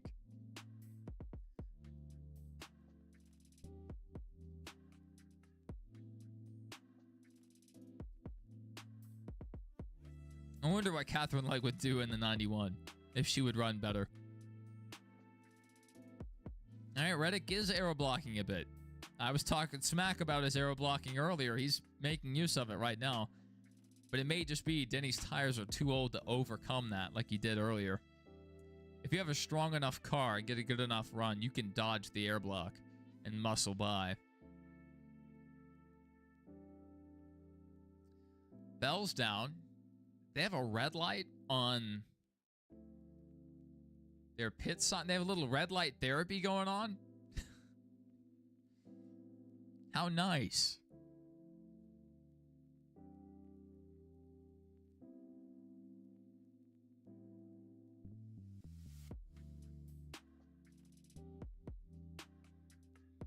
It's Briscoe.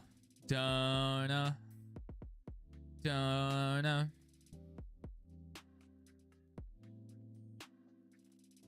Briscoe could upset this battle here. These guys don't pit before Briscoe gets there.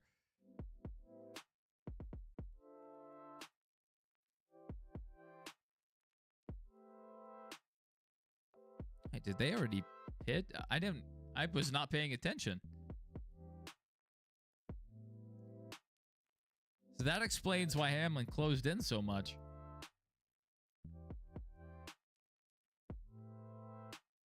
Yeah, Briscoe did pit a bit earlier. And right there in the conversation once again.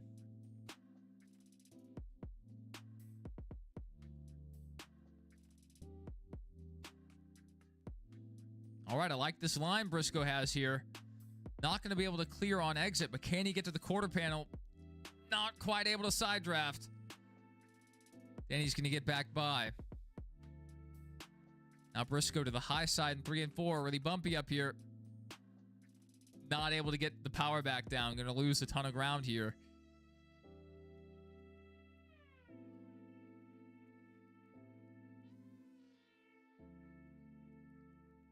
Going to need another lap or two to mount another charge towards Hamlin. Larson 3 seconds back. Not really a factor in this. 5 Toyotas. Or no, 4 Toyotas. Yeah. Larson in 5th. Tell me they don't have an advantage right now. If it was Hendrick 1, 2, 3, 4, you would definitely have people crying on Twitter. Oh, Hendrick cheating. Well, yeah. Any team that has this big of an advantage has found something. Whether or not it's breaking a rule, you know, the teams, the crew chiefs, and the car engineers, they get paid the big bucks. Or, you know, they get paid. Not sure how much, but they get paid to work in the gray area. And there's not very many gray areas with this relatively spec car. And the Toyotas have definitely nailed something on these 1.5s.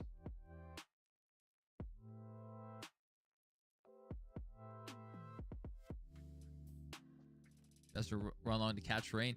I don't think it matters here.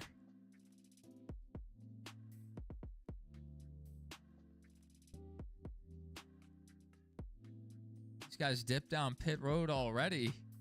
That kind of ruined the run long strategy. They had so much of an advantage.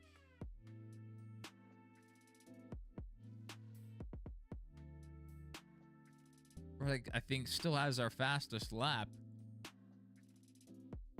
But Denny is not too far off.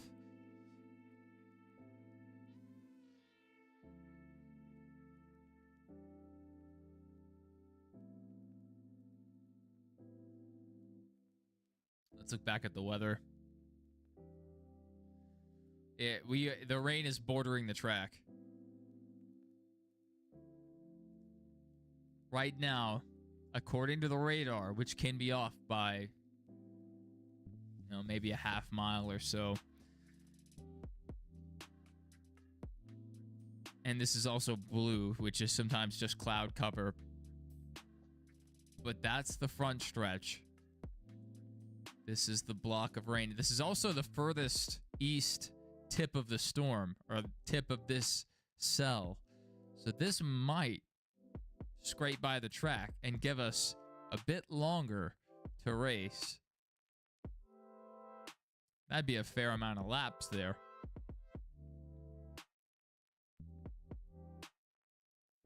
But then if this hits and this actually does drop rain, that's a long time to rain. And then not a lot of time to dry the track in between. So we could be running to the end of stage 3. The Coca-Cola 450.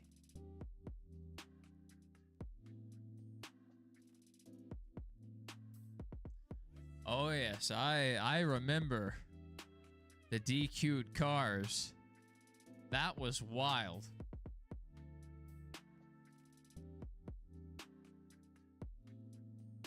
Because that never really happened. They would usually, let them keep the win but lose the points. And no, they just disqualified them. Boom. Lost the trophy. That was wild. If that spot squeaks past the track, we might get to finish this, or at least get to lap 350. 350 might be a bit optimistic. I don't remember how long it took us to... Oh. The blue is over the track. But this is the furthest east bit.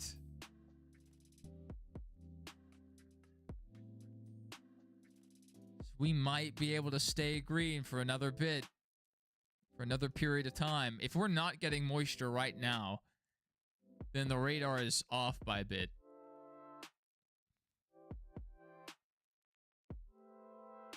We're looking pretty good. I'm not seeing anything on the onboard camera.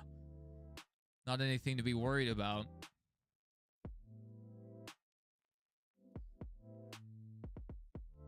Let me tell you, if there was any bit of moisture on the track, we would just hear Reddick's radio. It's a monsoon!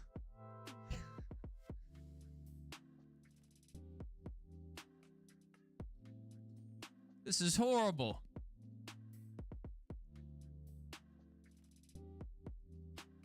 Just start giving out umbrellas to your pit crew. They all start popping umbrellas. NASCAR, it's pouring. You gotta call the race for safety. The vortex theory is alive and well. You can see clearly it would be just pouring if it wasn't for these cars turning laps. Fast laps.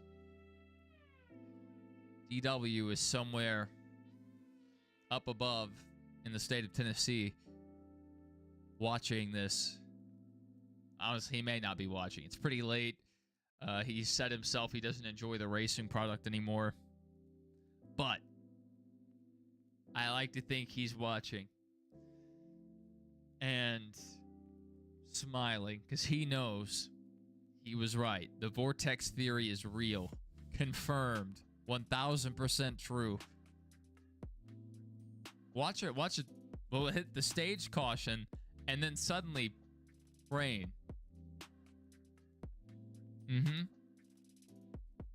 Or we might start stage 4, and then we'll get an early caution, and then boom, rain. Monsoon in time. Yeah, if I was leading the race and there was even a chance of rain 200 miles out, I'm going to start complaining about a wet racetrack. Hey, I'm sliding around up here.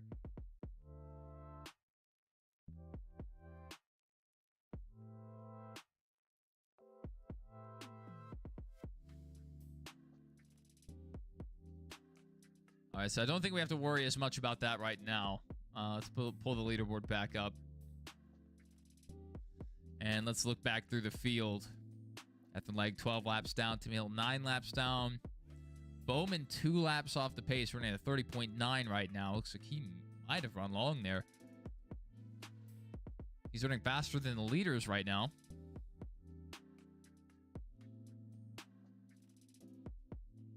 Three. That's rough. What? Fire Blake Harris. And not like from his job. Out of a cannon.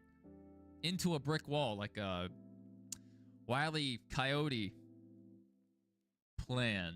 You know, trying to catch the Roadrunner. Fire himself out of a cannon. And ends up hitting a tunnel that's painted like a tunnel. Or ends up hitting a cliff that's painted like a tunnel. That's what I'm trying to say. Or just put him on a rocket and shoot him into the sun. Blake Harris is a terrorist.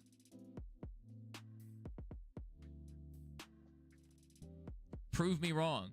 Prove me wrong. Put another crew chief in and just, you don't have to fire him.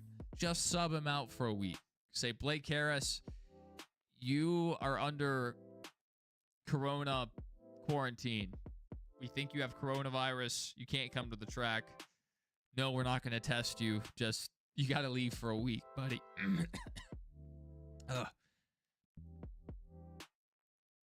Like a...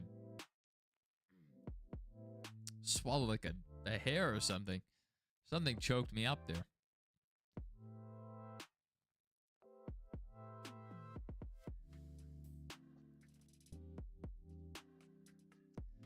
I mean, McDowell did great at front row. With front row.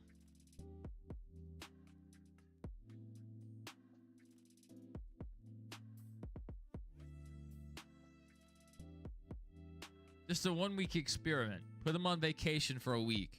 Say, Blake, we booked you this nice cruise. It has this thing, and it's free. It's complimentary, called Hantavirus. It's free, included, free of charge.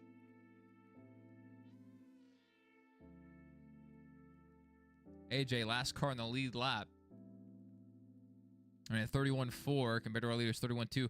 So AJ probably going to stay on the lead lap unless he falls off here towards the end of the run or gets slowed down in traffic.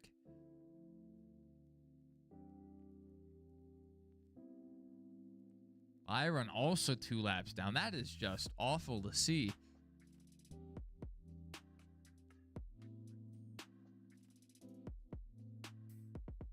HMS, they have no excuse to be running like that. If Larson's up there, I mean, is he really that much better than the rest of his team? Because I don't think he is. But SVG's up here. It's something setup based that is getting these guys enough of an advantage. I don't think SVG's better than Ross, but they're in the same organization. So either there's some key information not being shared. I mean, I don't really know how to explain that because you look at the RFK guys and they're almost always near each other. Brad might start, further back. Buscher might be further forward than both of Preece and Keselowski, but eventually they group up. And the Penske guys, aside from Cindric, together. So what's the excuse for the rest of these guys? So confusing. Where's Connor? Oh, yeah, Connor Zilic crashed out of the race. I forgot about that. Since Cindric demolished Zilich and his car rolled further, I think they should give Zilich the position over Cindric. I don't know how you don't give him the position.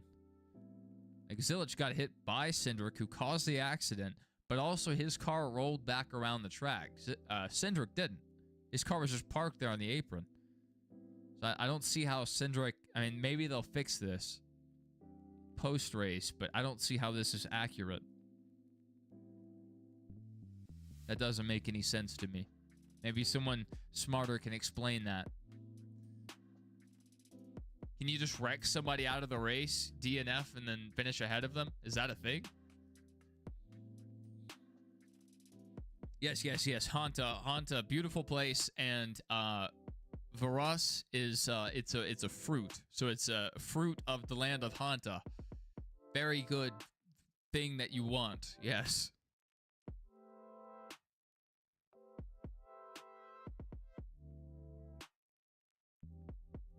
Briscoe challenging. If Briscoe won this race, I would be okay with that. I wouldn't mind seeing a Briscoe. I know he's a Toyota, and you know these Toyotas have just been stinking it up this year. Toyotas. Briscoe's gonna get held up a little here, possibly. All right, Briscoe gonna power back by Hamlin. Hamlin not getting a good launch off the inside of the track. Is Reddick gonna drive down the track in front of Briscoe? Not yet. These three Toyotas. 1, 2, 3, 4, 5. I'm tired of these Toyotas. I'm so glad we added the manufacturer field to just really demonstrate how imbalanced the field is. Ridiculous. We're going 3 wide for the lead here. This is between Briscoe and Hamlin, and if Hamlin had clean air, I think he could run away with it.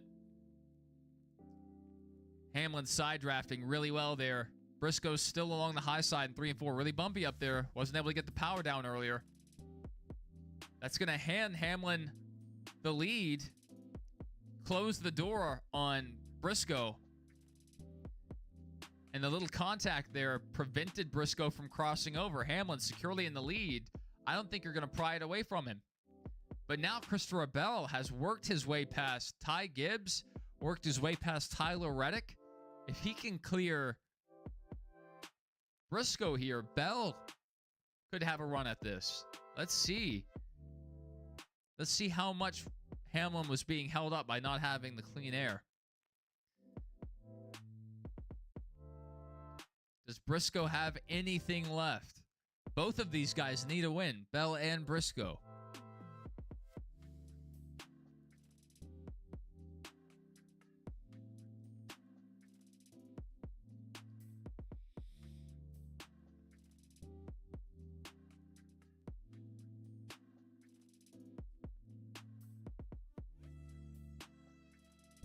Side by side for second place. Hamlin not really pulling away with it right now. Briscoe finally going to have the full track to work with, but Briscoe really throttling up on the high side. Able to close in. Briscoe, huge run down the backstretch, clear of Bell. That turned around quickly. Now Hamlin up the track in 3 and 4. Briscoe down low. It's going to have give Hamlin some momentum, but Briscoe might be able to take advantage of that draft. Bell diving it back to the inside of Briscoe. He's clear for the moment. Briscoe into the wall. Tank slapped it. Bell really closed in there. Bell going to the middle groove. 34. Todd Gilliland is really close up the track. This could hold up Bell a bit. I think Bell kind of is, not Bell, but Gilliland is kind of holding up Bell here. Bell looks like he has the best car right now.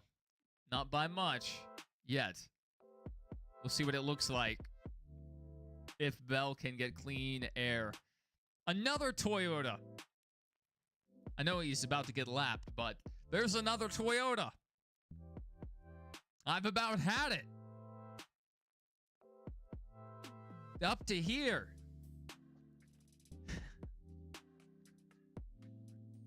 My leaderboard's wrong. It's right on the broadcast. It's not. I mean, yeah, this is my leaderboard, but it's NASCAR's data. Blame them if something's wrong. Blame them. This comes directly from NASCAR. So this would be exactly what you would see in the NASCAR website or app.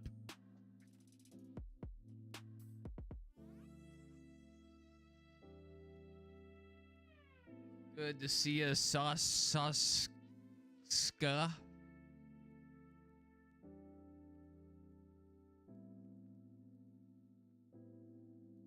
I'm sure I pronounced that right.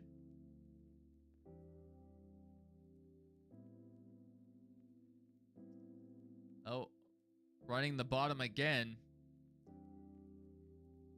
Really ran wide there to preserve a little bit of momentum.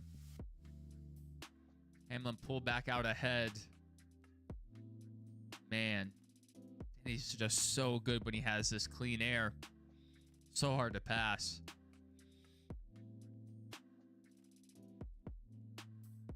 It may take a bobble from Hamlin for Bell to close this in, but Bell has the top here. That's the line I think he wanted. Running through the bumps. Let's see if he's able to get the power down. He's going to get a lot of momentum here, but when we enter 1 and 2, what can Bell do with it? He got to the outside, drove it in deep. Can it stick? Hamlin up the track to try to side draft. It didn't matter.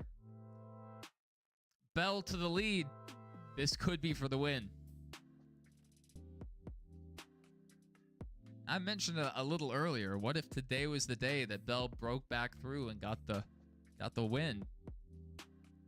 And Gibbs got by Briscoe. Reddick has fallen back to 6th. Larson back into the top 5.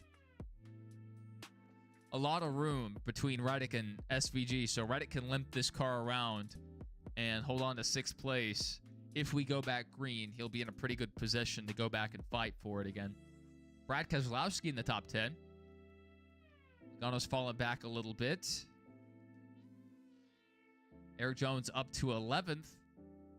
And Stenhouse still top 10. So Stenhouse and SVG are really having a great day. And it's not a strategy call. It's not, you know, a gimmick. They are honestly up there in the top 10.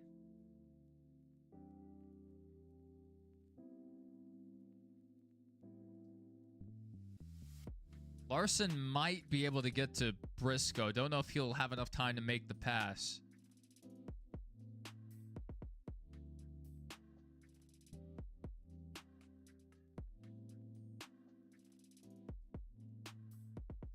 Oh, on the broadcast leaderboard, Zilich is ahead of Cinderblock. Yeah, so at the track, I'm pretty sure they just have the raw data. What we have is the data that NASCAR sends out to their website, which is a bit delayed. That's why you see their intervals constantly updating. Our leaderboard checks every 2,000 milliseconds for more data. But since they don't publish data every 2,000 milliseconds, 2 seconds, sometimes we go, 40 seconds between updates, and then we'll be behind by 2 laps or something. And that's where that inaccuracy comes from, is the delay from NASCAR sending the data to the website. That's where we pull, our stuff from.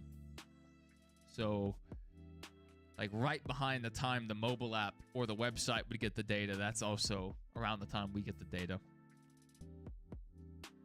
I wish it was better. I've looked into it to see if there are ways to speed it up and make it more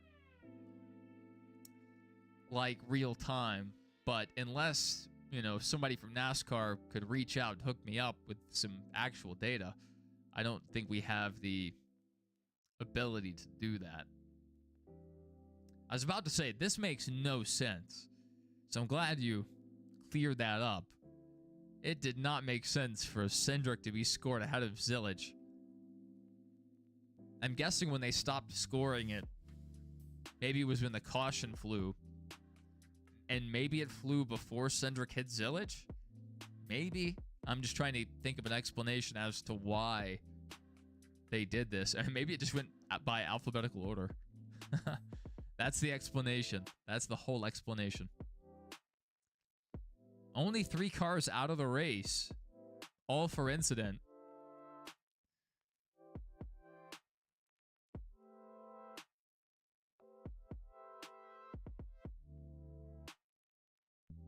All right, we are now in stage 4 on lap 101. So we've made it this far. Take another look at the weather. It's looking pretty good. Another look at it. I mean, there is a chance. There is a chance. You know, that blip that went through earlier looked a bit worse than this. And this is just a lot of that blue stuff, which is, you know, a lower % chance that it's actually raining there. So even if this skirts over the track, it might stay dry. Let me get some green here. So, I mean, that would put it even back here possibly, or maybe even this area would be our first chance of rain. Depends on if this wobbles at all. But further back, I mean, even some of that's just the light blue stuff. And if that could clear, I mean, even if the race is still going, if that could clear, or even if that stops the race, I mean, if NASCAR really wanted to, we could possibly get the track dried off and definitely get the rest of it in with this gap. With all the rain that we've had around the Indy 500 and around this race, we have gotten very lucky today so far. But now that I've talked about it, I'm sure a tsunami is going to hit the track. You're going to see these people floating around, bobbing up and down. You see tents and campers just washed away. This will be a new extension to Lake Norman. Look how close the track is to this little river. I wonder if this ever overflows and floods the area around the track. Rusty Wallace Way, Darrell Waltrip Way. I wonder if Rusty minds that Darrell has the closer road to the track.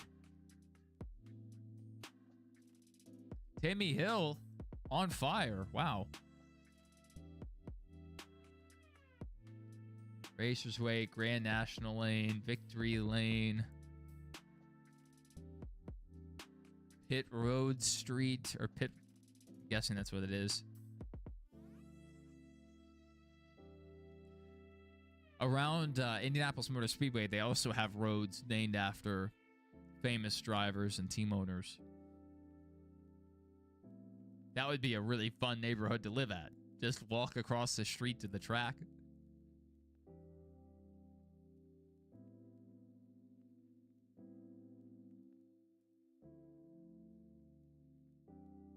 Is Bruton Smith Boulevard? Yes, as it should be.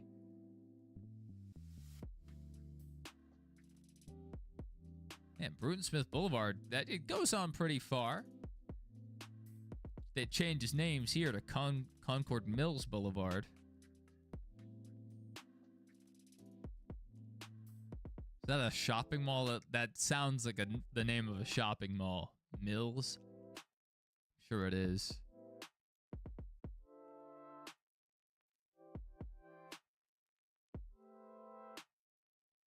Man, it's a good thing we pushed the track over 20 miles like I was saying earlier, because if we were 20 miles to the west, we'd be in trouble.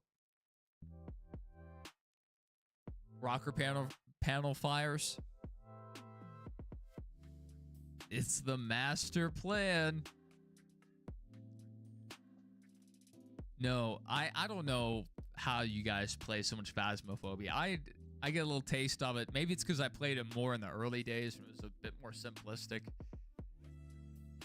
I don't like some of the changes that they've made. Some of them are really good. Like the lighter used to take up an item space. So if you wanted to take a smudge in, you could only take one other item. And that wasn't fun.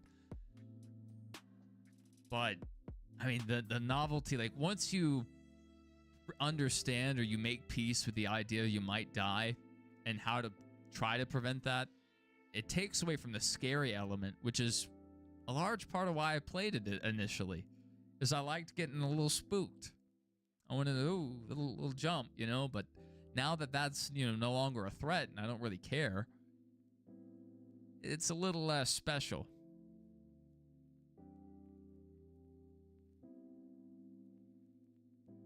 But I mean, I'm like Phasmophobia 201. You're on Phasmophobia PhD level. Understand? So you know, are now able to figure it out based off of behaviors and maybe even like the footsteps. So, you know, there's maybe still some intrigue there for you. And the dopamine of seeing your level go up really high and having a ton of money. I'm sure that's nice.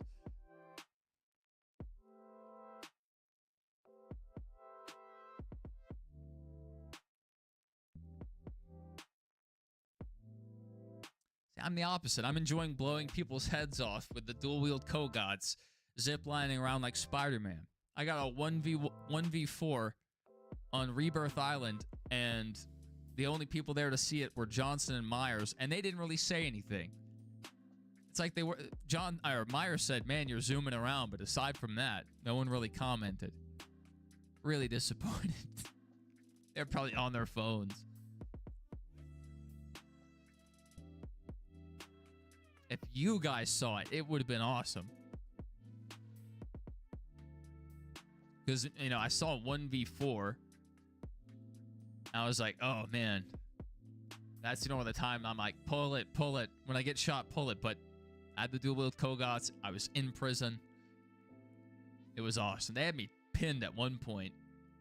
Both exits. They had 2 of those little Glocks on a stick downstairs. I was flying through the gas. I was ziplining around. And I lived like 4 circles by myself. It was like a circle the size of the whole prison when everyone else had died. And then it went to like one side of the prison. Then it got a little smaller. And then it moved. And then it moved again. And it was about to do the closing circle. The very last one. And that's when I got the win. The guy left the roof for some reason. After I had killed all 3 of his teammates, he comes off the roof. Don't know why. He should have stayed up there and tried to, you know, outlive me. I don't know if I had a gas mask, but if I did, it probably had ticks taken off of it because I'd been running through the gas a lot. But he came down there, and I thought he might be below me, but I was, you know, up on the steps. The one that leads out to the jail cells. It's on the steps. On tower side of prison. And he came in the doorway right behind me on that little second floor area. Easy for those dual-wheeled Cogots. I was so happy. Johnson didn't react. Myers didn't react. I don't think they cared.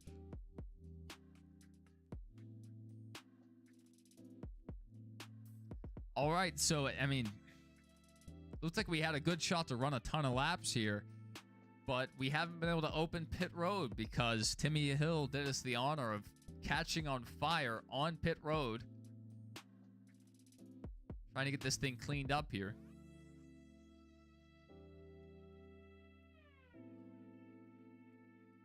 Was that in Zane Smith's box?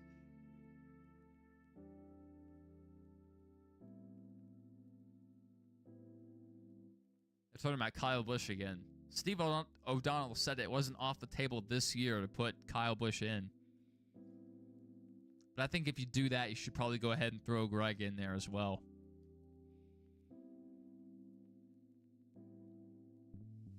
It's like the argument's like Greg's going to go in anyway, but just because he died, we're not going to, you know, put him in over someone else with more wins and more achievements.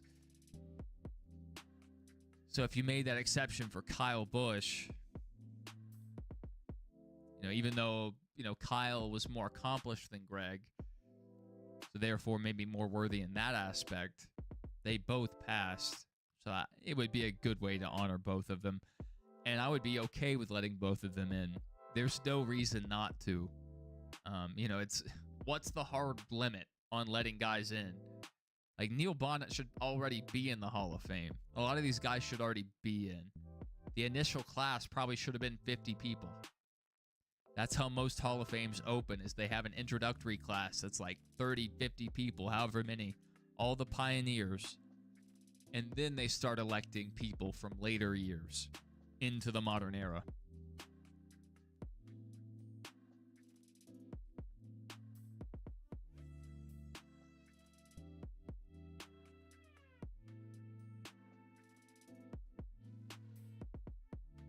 Even if he doesn't get inducted, I hope during the postseason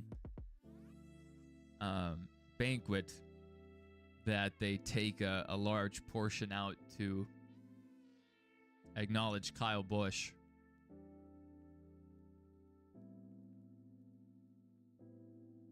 And let Joe Gibbs give a speech or something if he's up to it, or whoever else feels like they can deliver a good speech.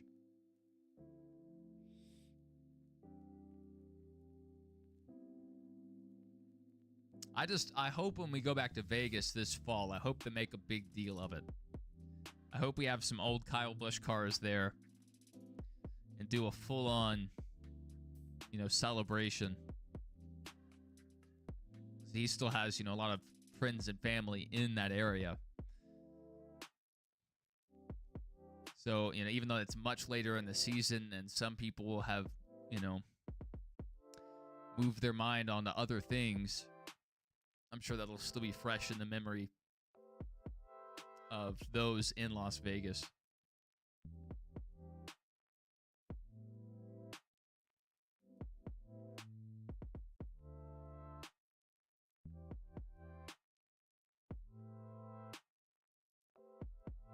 Also, the first day ever in my life that maybe I put this on a little bit yesterday, but the first day ever that I wear a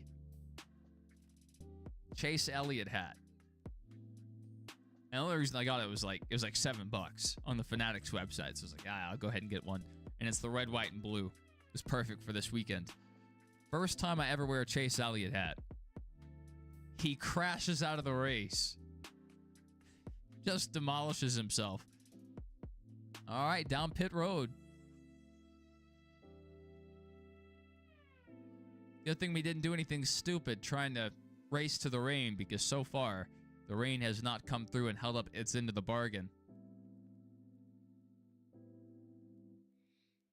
Denny with a 10.3, a bit slower than the rest of these guys.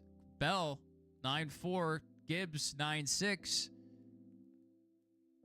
Hamlin's gonna lose a few spots here. No, 2 spots. I got him and Reddit confused. A lot of these red, white, and blue cars. Byron's out there just taking laps. Everyone else on pit road, Byron's out here. Man, where'd everyone go? He doesn't even know the caution came out. Byron's still trying to catch up from when the caution fell.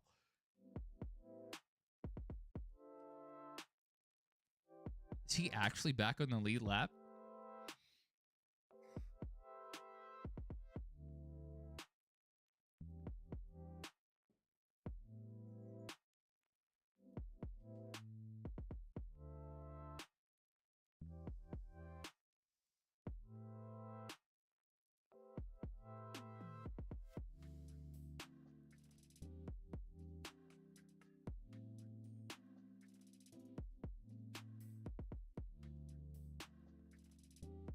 I have returned. Alan Gustafson's State of the Union speech. Is he the president? Did I step away and come back into a different reality? I know exactly how Alan Gustafson's presidency would go. First term, really good. Then they make some adjustments when he gets reelected, and then it ends up really bad. It's kind of like George W. Bush, but, you know. Byron coming down for his stop.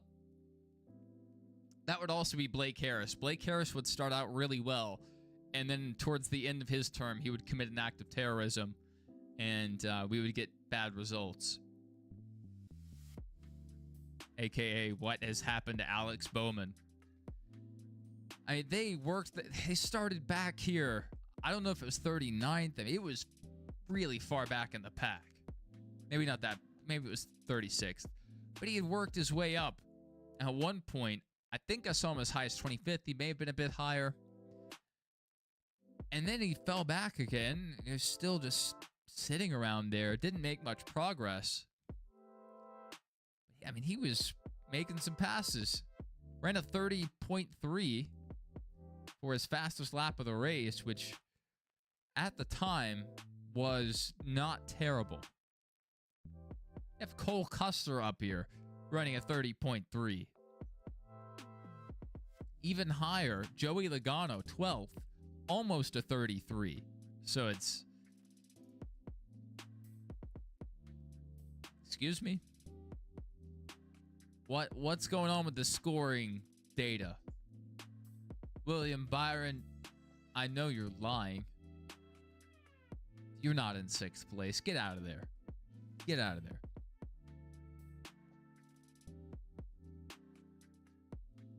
Wouldn't that be wild? Wait. Wait, who is that? Who's that car? Okay, that's Larson. There's no way that's William Byron. I think that was the scoreboard reacting to him taking the wave around or lucky dog or whatever happened. Last time I saw Byron, he was down a lap or two. Here he is. You know, he has a chance to end his day with a top 15. But, I mean, really, they've had about 18th place speed throughout the day. That's as far back as Ricky's been all day. That's disappointing for Ricky. They let him down here.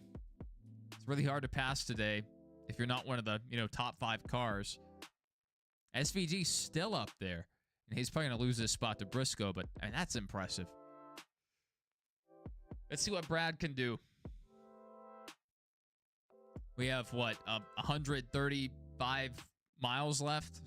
Something like that. Byron's, he's just chilling, you know what I'm saying? Just hanging around.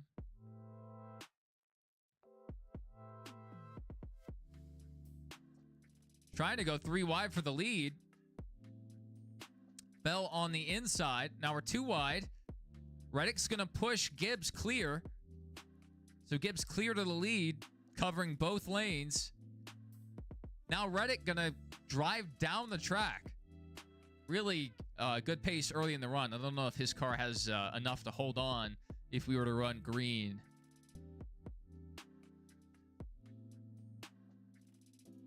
You may see some pit strategy here if we do end up running green.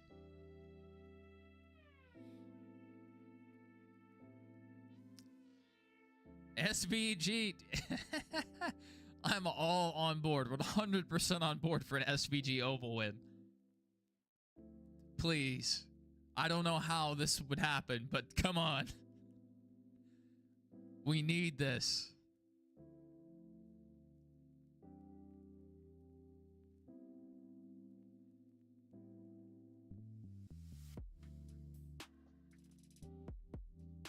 What did Gibbs block? Wait. Did Gibbs block him on Twitter or something? Because of the grandpa comments?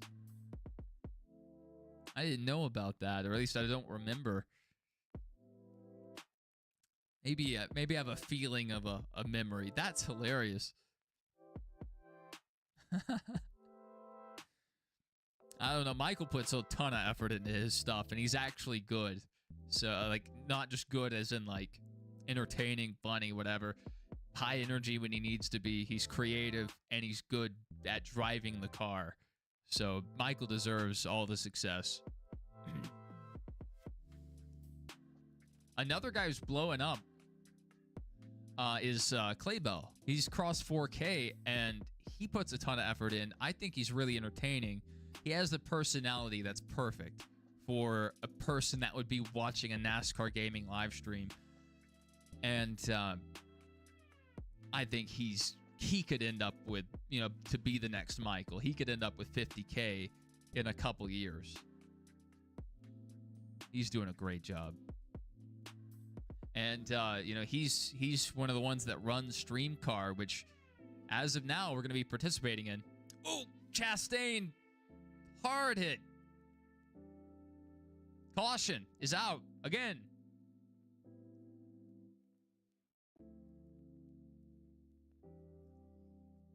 They said Stenhouse wrecked him. Stenhouse had been in the top 10 all day. Fell back during that last caution period and got into some trouble there. Chastain or Crashtain with a hard impact there. Really disappointing into the race. Really disappointing into the race for his truck effort. And, you know, got lucky with the O'Reilly win. It's not a bad... I don't think that was bad. I don't think that... He had a ton of... Oh... It looked worse from that angle. Okay. Stenhouse had a huge run and was going to try to cross over to the inside. The closing rate was too much, and he ended up just clipping Chastain with some sideways force, and that just upset his car and sent him around. Yeah, it didn't look as bad from the side on. It just looked like he got straight into him, but from the front on view, you could see exactly what happened. You know, if that was Hocevar, people would get more flack for it. It's, you know, Recce Spinhouse, so some people might, you know, really make a deal about this, but he's ran a good race. I don't think that was a really egregious accident.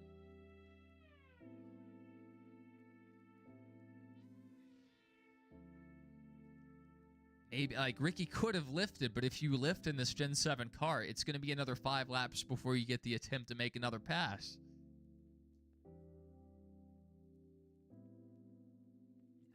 That's just the etiquette that this package encourages, is you have to stay in it. He tried to cross over.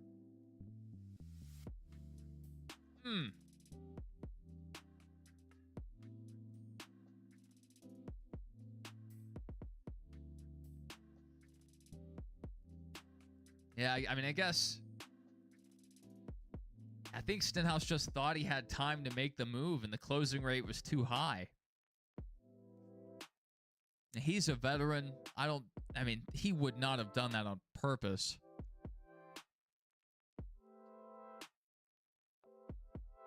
Maybe you can chalk it up to bad judgment, or, you know, just call it a racing deal. Maybe it's somewhere in the middle. I'm not really mad at Stenhouse about that. If anything, blame his crew for getting him out of the pit slow.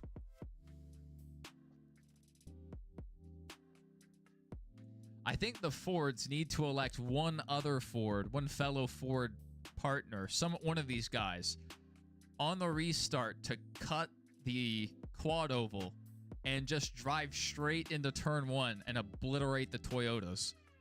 Just aim right for the lead 2 drivers and maybe stack up the field. I think that's the shot the Fords have to win this race.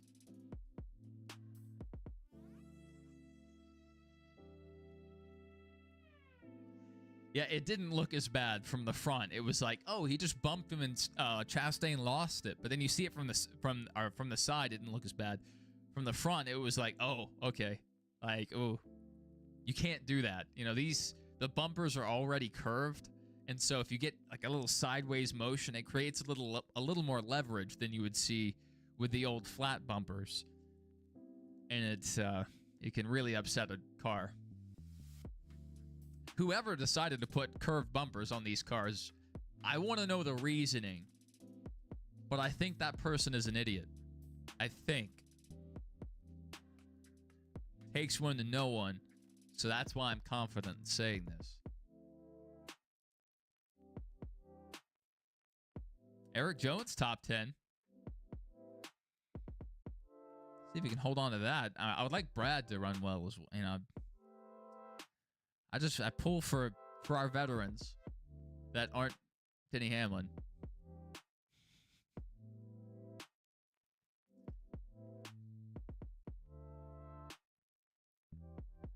I even want to see Joey run well, because Joey's usually good for a few wins a year, even if he's not like the most consistent guy.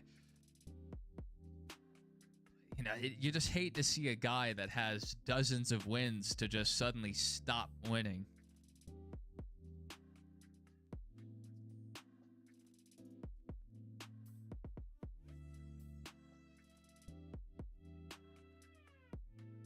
But not everyone gets to go out on top.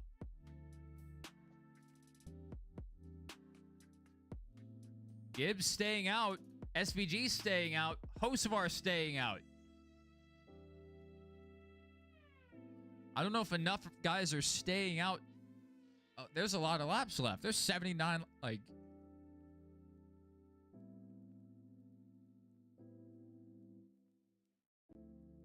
these guys can't.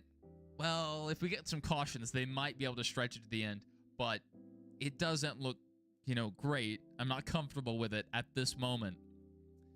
So I think 68 was our window. The tires have been cording. I mean, that's a long time to run. The rest of these guys are hoping to make their stop later. These guys, most of them only took 2. Zane Smith 2, Logano 2, Jones 2, Briscoe 2, Hamlin 2. Reddick didn't get the memo. That was a Gibbs call. But Reddick is the first car on 4.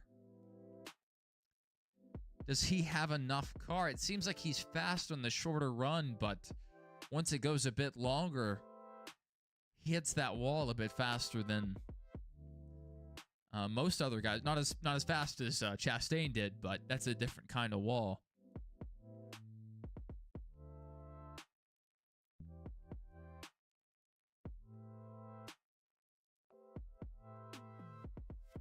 Yeah, Zane Smith did have that speed earlier. I would really like a Zane Smith win.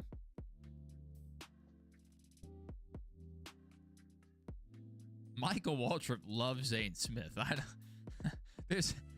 Michael usually gravitates towards 1 or 2 different guys that are in the truck series, and one of them was Hocevar, I think, because they were both tall guys, and he could just finally a guy he could look in the eyes.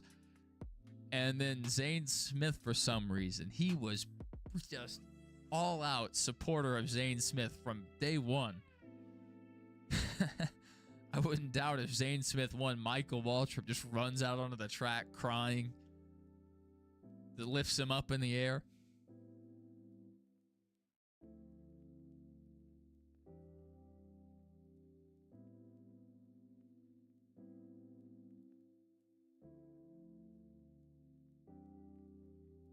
This Masters of the Universe movie, I think it's gonna flop.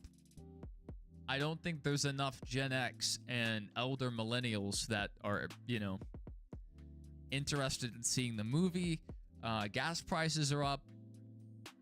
Maybe it'll be a good streaming film, but... And they've also just kind of, like... I've heard some questionable comments from the director about how they modernized it. Like, no one asked for this to be modernized. The people that care definitely didn't. Zane Smith definitely deserves it. He should have won Nashville in 24. I was at that race. And then, you know, you guys know who ended up winning that one and how it ended up going. I have a video of every restart at the end of the race, and it's just gigabytes and gigabytes of footage throughout the race, and I just never put it all together. Not the best footage. But I have video. I have the footage. Somewhere I have the footage.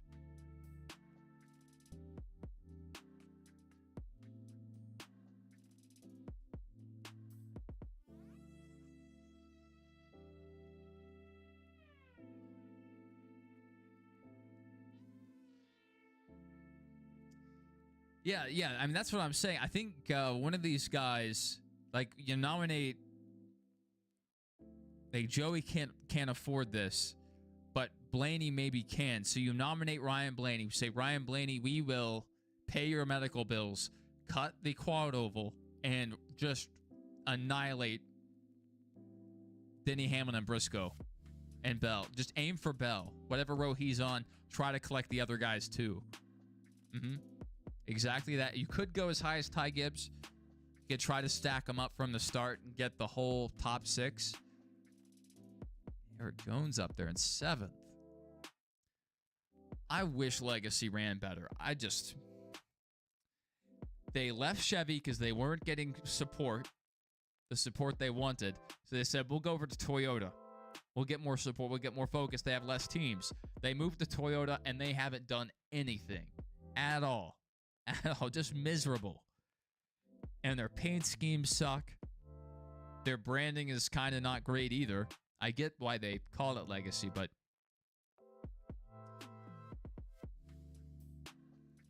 it sounds like one of those teams that comes and makes a couple starts in the Daytona 500 and then never shows up again.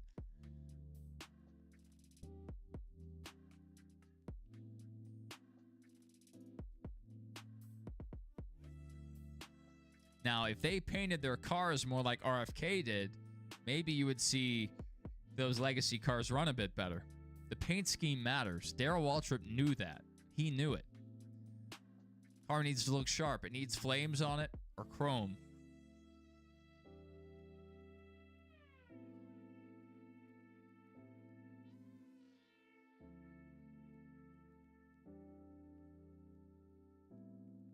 Go get it, buddy. Go get it, SVG. The Toyotas have such an advantage. If that Camry stayed out on track, that pace car, it would probably run top 5 right now. That's how convinced I am that they have something dialed in. They just have Pandora radio playing in the background, not the ad-free version.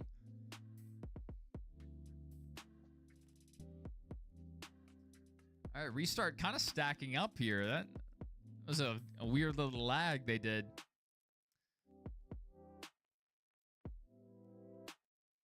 Into the corner, Ty Gibbs with the slight advantage, but we're side by side. SVG gonna... Ty Gibbs missed the bottom of the track. SVG to the lead. SVG is leading on an oval. Can he hold the lead until we get to the start-finish line? I don't care if he loses the lead next lap. Please, just lead this lap. Just lead this lap, please. Kyle Larson into P3. SVG up front. He's never been on an oval and not seen someone in front of him. Here he is. I don't know if he knows what's going on. In his mind, he might think he's running a qualifying lap, but this is a unique moment in time. William Byron, what is he doing? William Byron aiming for a top 10. If William Byron came back from the dead, well, that's a poor choice of words this week. But if he came back from me 2 laps down and got a top 10 somehow, my voice is cracking now. If he somehow pulled that off, I would be extremely impressed. Oh, no! Oh, no. Oh, no.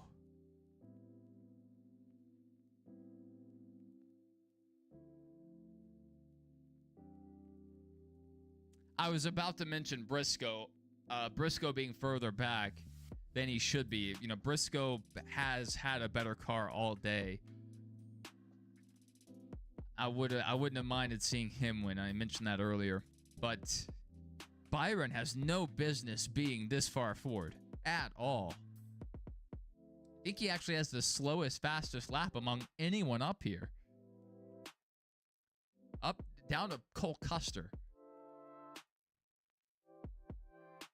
Brad Keselowski got through, but that, I mean, Buescher's gone, Priest is gone. Briscoe, I think, was also involved. Yes, that's disappointing.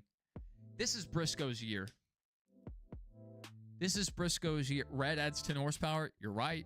The insurance company says you're right.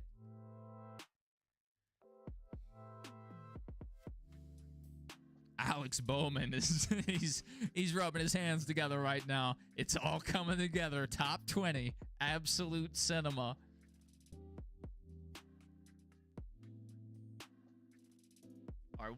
Okay, they have Byron highlighted. Does he get loose and stack the field up? Why did they highlight Byron? Like he caused this.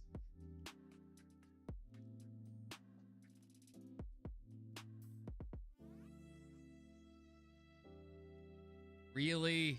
See, that's the downside of the RFK. Oh, hard contact for Priest. That's the downside of the RFK guys running nose to tail. I said the Ford guys should take out the Toyotas, but I meant the Toyotas at the front of the pack, not Briscoe. I think that was a bad block there. And Briscoe, I mean, that was a really aggressive move from Briscoe, but the 17 probably shouldn't have chased him down the track. Yeah. He may have still made a little contact, but I don't think it would have turned out like that. King Mako says it's raining. Oh, you're right. It's raining. It's raining. It's raining hard. Let's look at the weather. See, it's raining. It's raining. See, the dot moved. The track is actually over here. Pay no attention to this. The radar is actually off. It's looking from this direction. The rain is actually this far. It's pouring. I see abandoned orphans floating down the road in cardboard boxes. It's sad. There are kittens. It's literally raining cats and dogs. And, you know, we don't like cats and dogs to rain. That's bad. You got to call the race, NASCAR. It is raining so hard. Imagine this caution was enough and it actually did start raining.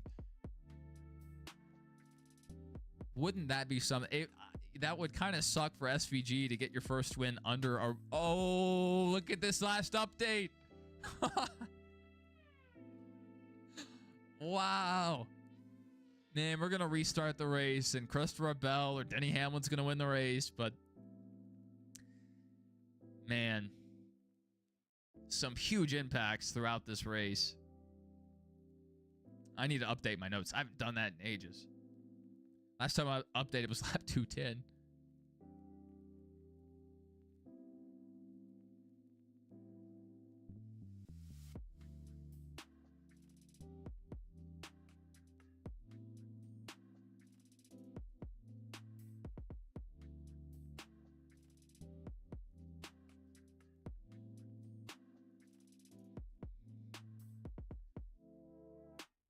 All right. Lap 210. Leg loses right front wheel. Back to green. Hamlin still leads. Briscoe right to the lead. Hamlin to second. Hamlin to the lead. Gibbs, guys, swap lead. Oh, this tied bad. That's easier than saying Reddick has the lead. Briscoe has the lead. Hamlin has the lead.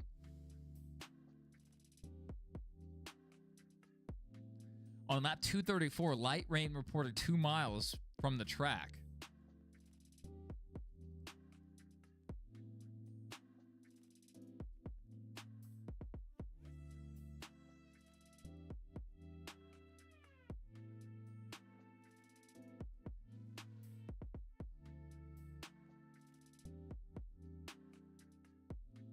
Oh, stage 2 results. We have that.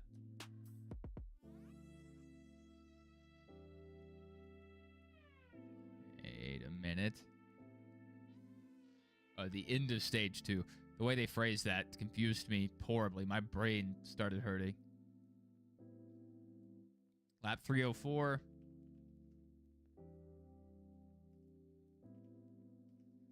Timmy Hill Fire.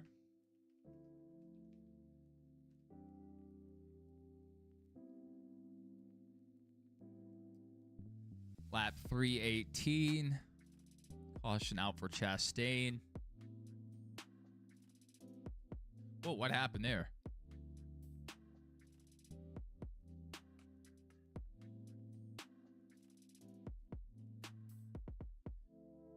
I'll just delete that. So Ty Gibbs finally coming in for fresh tires.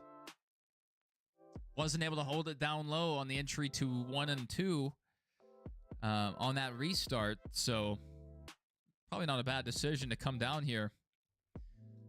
And the rest of the pack, I mean, it's going to be a gamble to make it to the end. This could be a good call. If we make it to the end, rain could be on the way. So this could have just ruined his day.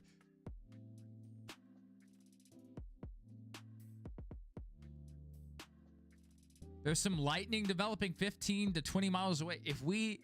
This race, it could stay dry at the track, but if we get lightning nearby, that could also end the race.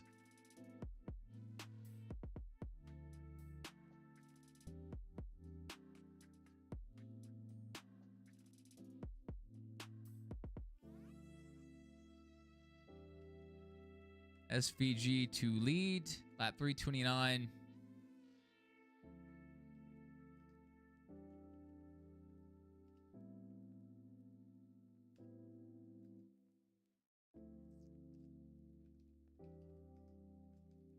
Briscoe takes out Busher, Preece, and Barry involved. Yes. We are caught up on our notes, ladies and gentlemen. Thank you. Thank you.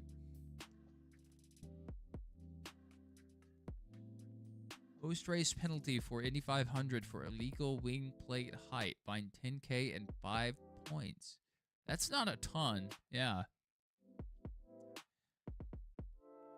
Maybe they mean that as in it wasn't in regulation, but they don't think it gave an advantage. That would be, I don't know. That could be a weird, Penske thing. All right, I need to step away.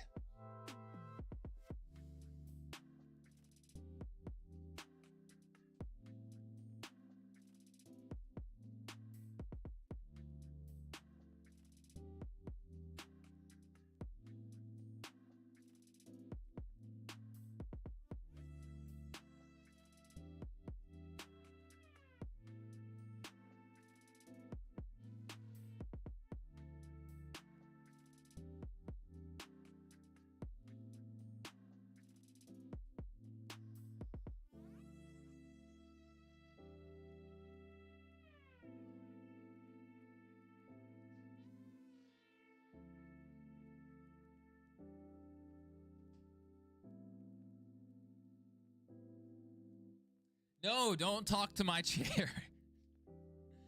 Stop. Don't do that. Look at the radar here. So their radar, they may not be looking at a composite. We're looking at a composite, which they're a little less accurate. But this has rain right at the track. I mean, literally at the track. 1 and 2 are soaked right now, according to what I'm looking at. They're talking about Byron. Something really bad is about to happen. I can feel it. Yeah, people are literally, drowning. And some of these people have been eating, so they're going to cramp. True. Very true. Yeah. The river right next to the track is overflowing. The souvenir haulers are floating away. The Hendrick Motorsports shop is gone. It slid off the foundations.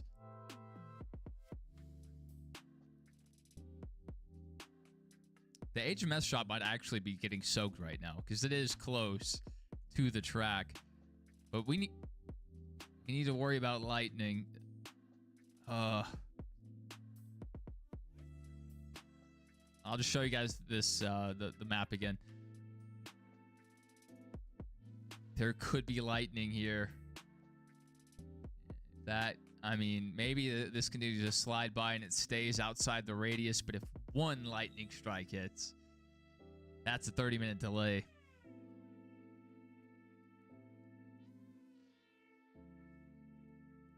What am I hearing? Oh, it's my dog.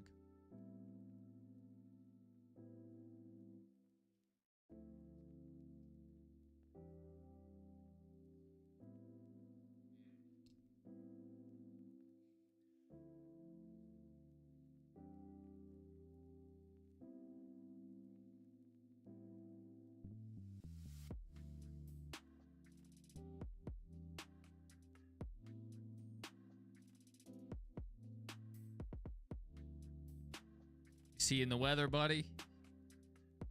See that? It is raining. Don't you agree?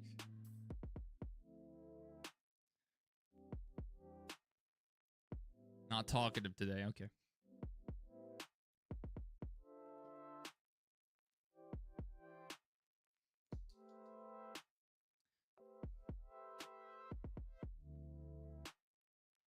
So, Zane Smith ran 2 tires earlier, and it worked because he got the lead. He had the clean air. Bell has a strong car. 2 fresher right side tires. If he needs to get clear of SVG here. Let's see if SVG is comfortable on the restarts. This is about the first time he's been in this position to restart in the lead on an oval.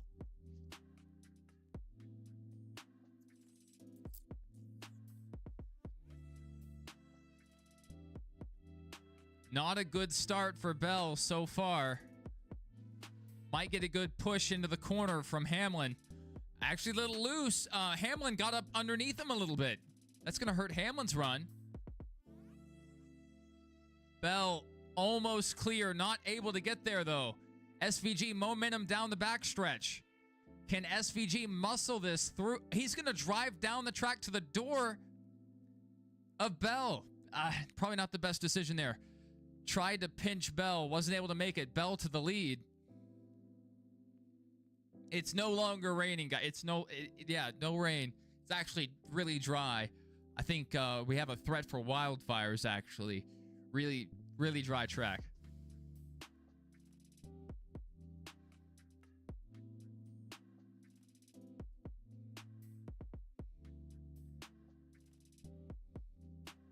Come on.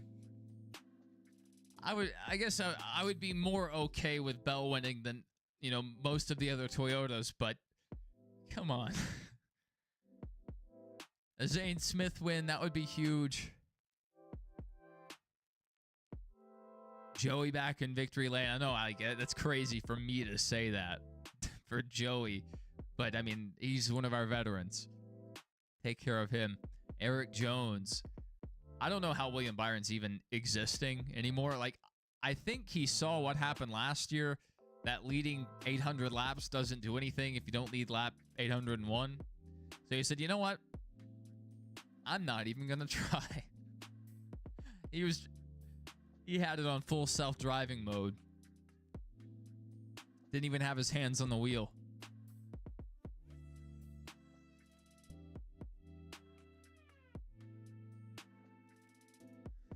Yep. Compared to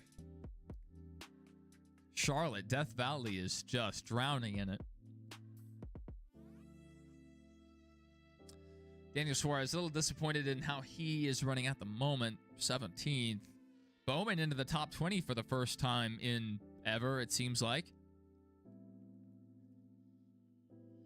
Heim is currently the first car 1 lap down. So if we're to see another caution, Heim at this point would get his lap back over Bowman. Imagine Bowman gets back up here in the running. He's had a rough day. Currently, I mean, that last lap, he ran a 10th faster than Heim.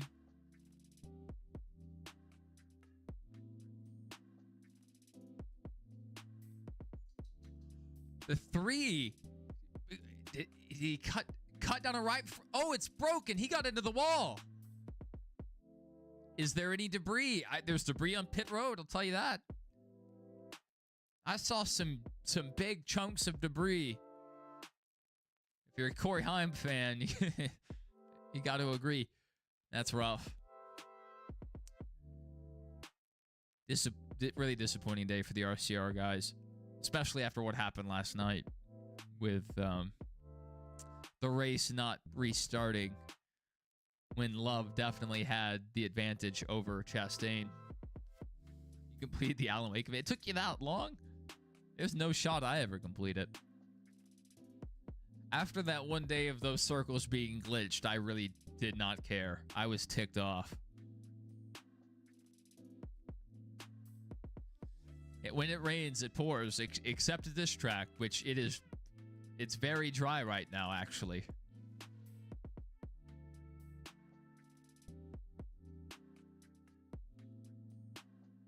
Gibbs has the fastest lap, but Gibbs might be in the best spot here.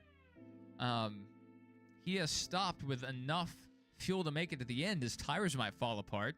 We've seen, you run well to a certain extent. You cross a lap threshold and you lose all grip. The tire starts coming apart. But Gibbs could, if we ran green, could make this work. Byron just outside of the top 10. Keselowski got back by him. I'm having a conflict of interest here. And Hocevar may be running Byron down. I knew Byron didn't belong up there. I had said, which one of these is not like the other?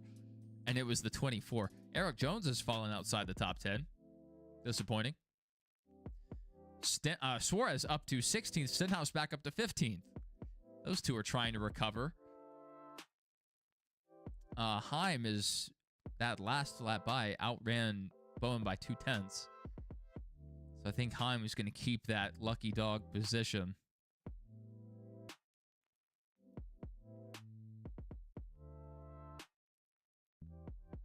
And Zane Smith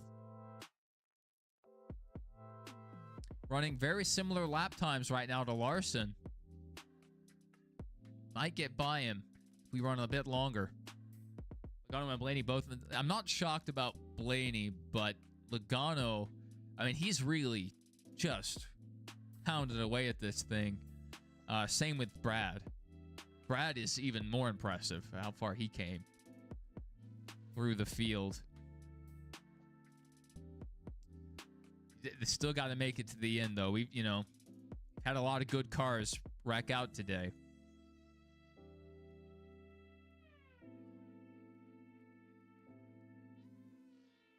What? Bowman has gotten the lucky dog position. I think there's debris on the track. A big piece of debris. It's actually blocking all of turn 1. No cars can pass. The whole right side of Austin Dillon's car is on the track.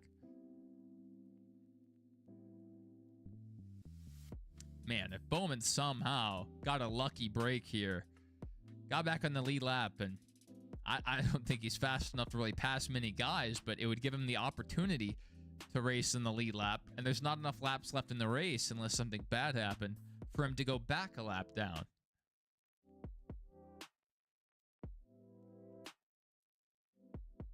I need something really weird to happen.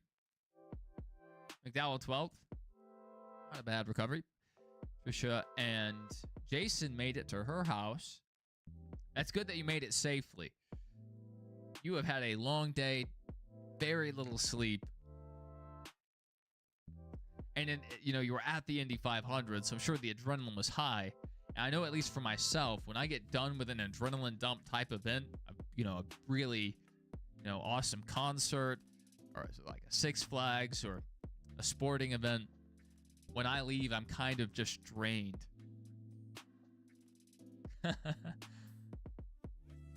The lyrical gangster.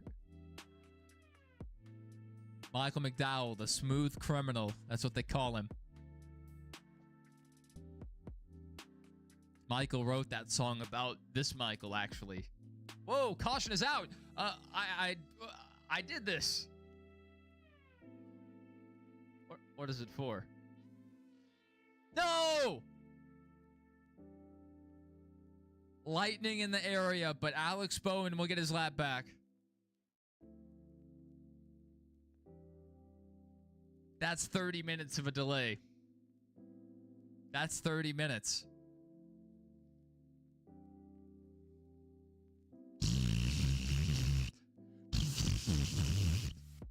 Why couldn't the lightning come out 20 laps ago?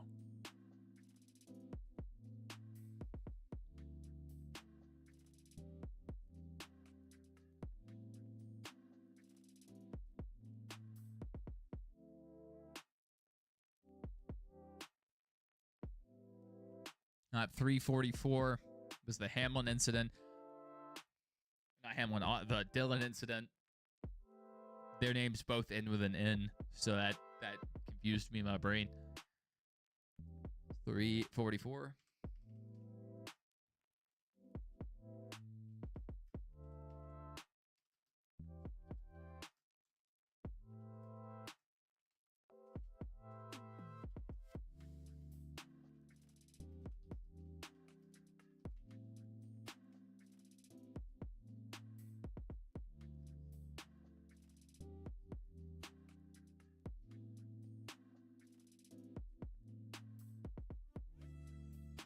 Sometimes when they bring them down pit road and stop them, sometimes that causes mechanical issues with these cars. Occasionally cars won't start back up. They may have electrical issues.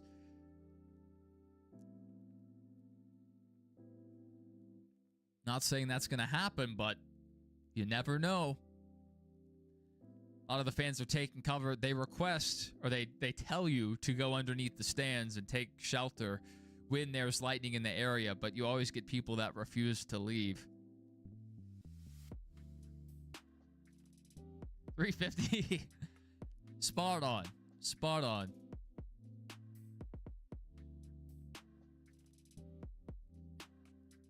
As usual, Christian, as usual. You're right more than you're wrong. By a good margin.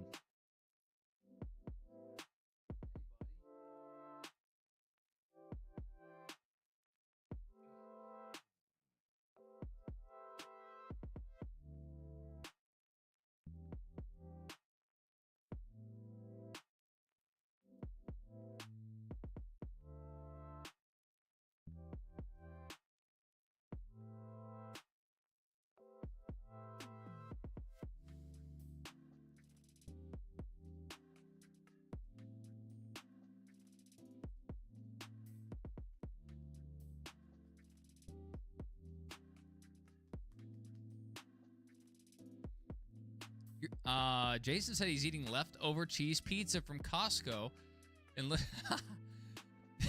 and the best YouTuber called NASCAR Races. So it's crazy. You're listening to Switch and Grooves called the NASCAR Race, and that co-host they have, that guest co-host Jason Switzer. That's the best YouTuber. All right. You'll find out when you wake up who the winner is.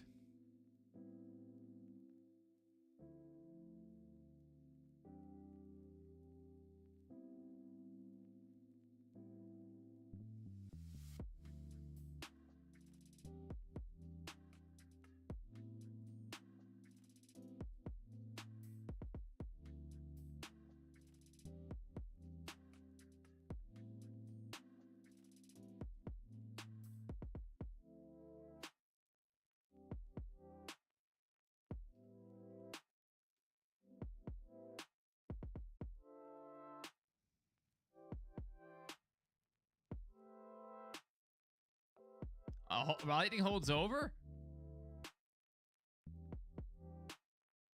We're going back racing again.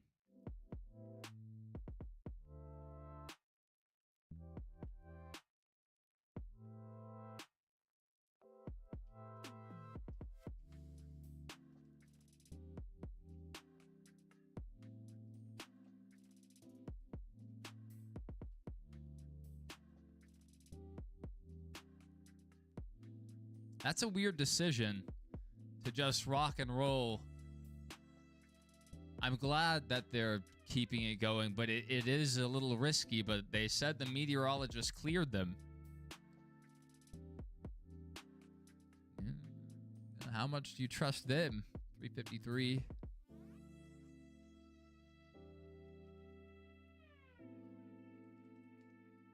This may just be a special occurrence. They're like, lightning never strikes twice, and we've been here trying to get this race green for 3 days. Who cares about the lightning? The cars have rubber. The fans are wearing rubber Crocs mostly. They'll be safe.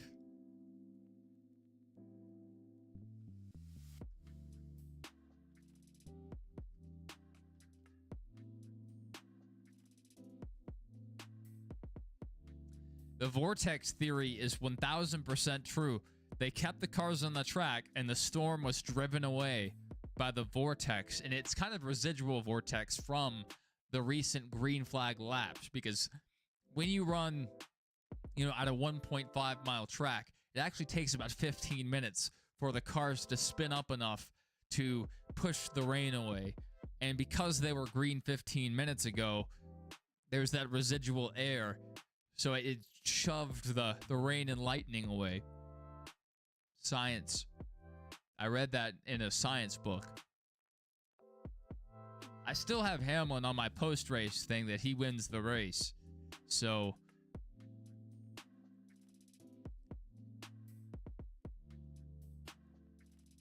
just putting that out there.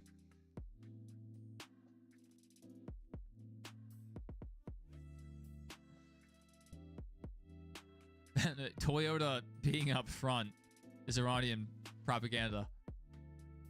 Well, you said Iranian. I know what I said. That's within the 15-mile window that they normally enforce. There's still a... let me show you guys this. We are right on the edge. It could drop some rain any second, but I mean, this is perhaps the blob they were looking at. That was 3 minutes ago. It did look like from their radar, probably not the composite, that this was a little further over. We had some more clearing. And it did look like it was kind of dissipating on the eastern side. So, I mean, if a licensed meteorologist thinks we're safe, then that's fine. But lightning can travel a long distance.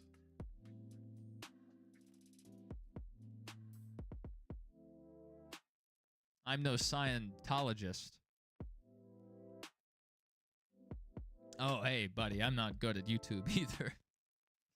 We try and we have fun, but that's really, what we're here for is, we have fun doing this. I'm going to watch the race anyway. I might as well talk about it with people, but yeah, I mean, it takes a lot of effort and also just a little bit of natural skill as well. Because you can have the production down 1000%. It looks fantastic.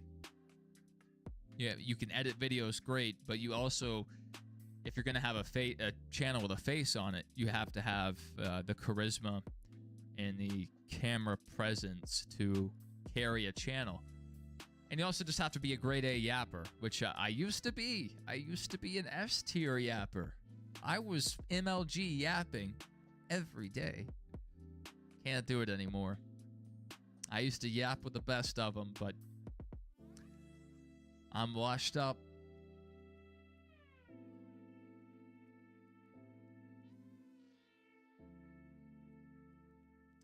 That is a good move.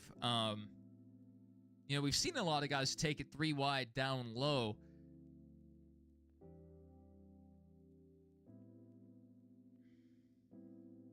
Those two autos have been really strong.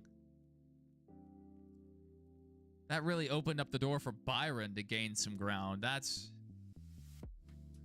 interesting. I'm not going to talk about the radar.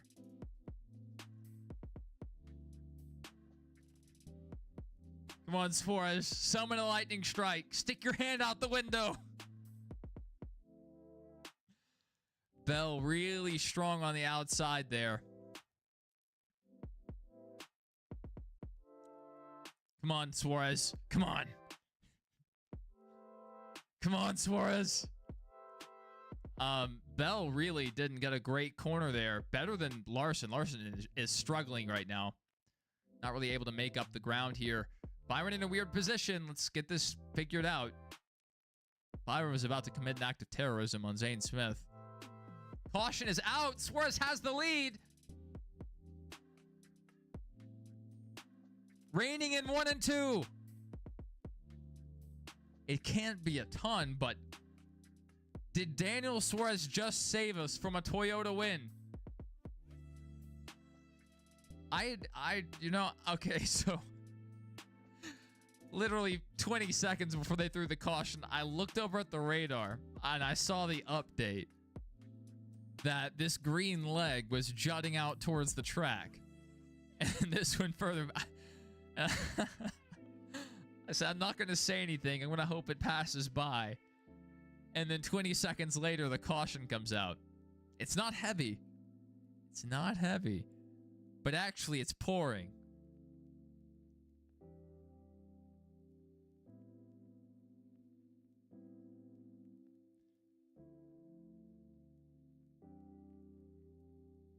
Yeah, okay. The radar looks like it's pretty on. Theirs is actually picking up a bit more than ours is.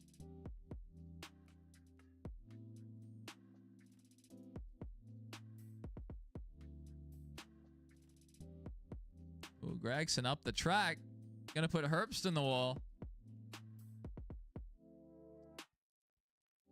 Herbst are the relatively new sponsor, the free nicotine pouches. That is an American-based nicotine company. A lot of these products are foreign, so good to have another American sponsor in the field.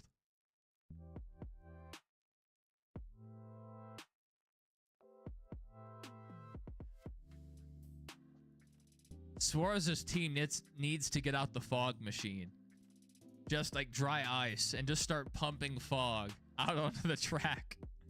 Whoa, it's foggy. We can't get this race restarted. Whoa, no.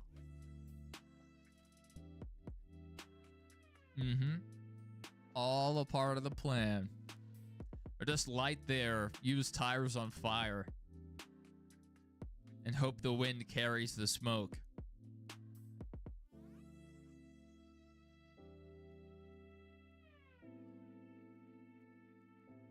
Bell and Hamlin were coming. Larson had fallen off. Reddick was probably about to get by as well. Gibbs was there. Gibbs had the best strategy before the caution fell. Zane Smith still there. Byron was contemplating obliterating Zane Smith at one point. I believe that's what I saw. McDowell back in the top 10. Hocevar just outside the top 10. But those two teammates running together. Maybe a little opportunity for teamwork there. Alex Bowman inside the top 20. I think Corey Heim's also going to get a lap back here. That's what I'm saying. Larson needs to stick his hand out the window and hope it summons lightning. Maybe it hits him, but that's a sacrifice you have to make to win at the highest level.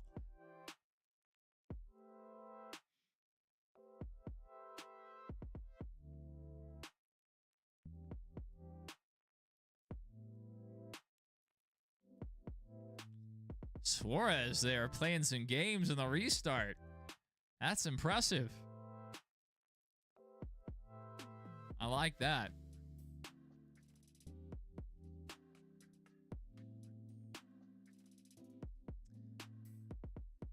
I did. Said he fumbled the mic.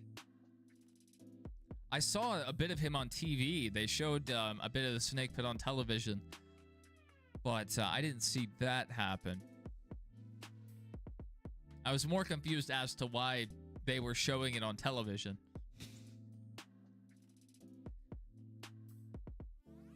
So if you look further back, there are 3 wide back there, and right here on the broadcast, you see Byron all over the left rear of Zane Smith. Caution falls right after Logano had just scooted by. But Byron, I mean, a little twitch, a sneeze, a flinch, and Zane Smith just obliterates Logano, and Byron takes 2 positions. And then we get a caution for rain, or well, rain falls right after we get the caution for the spin. It was close. I was really worried. That was an ugly position to be in.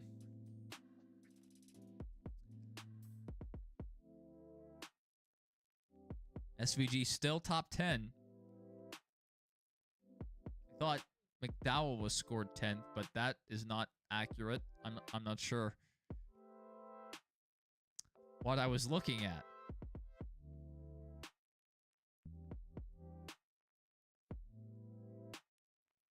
And McDowell was scored 12th. And Hocevar's further back than I thought he was. Eric Jones back to 15th. Disappointing with how well he's ran today. Where is Ty Dillon? Ty Dillon 24th. This is a banner day. Hang the banner. And you're in a 30.1, which isn't horrible. Hey, good enough for a top 10. And SVG ran a 29.7. I don't know if he was just matching Reddick early on in the race, but that's a crazy lap. Look at all the guys out of the race.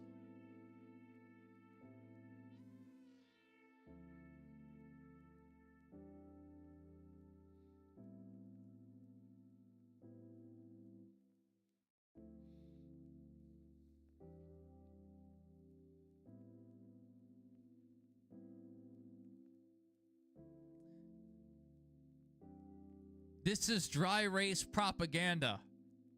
I've been told by reliable sources that turns 1 and 2 is underwater. There was a shark spotted on the entry to turn 3.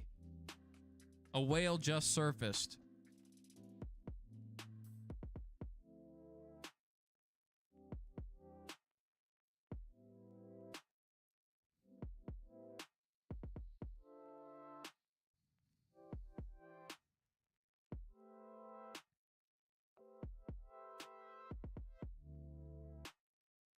Some heavy propaganda there from Bell's crew chief. He's running a 2019 championship hat, the Monster Energy NASCAR Cup Series.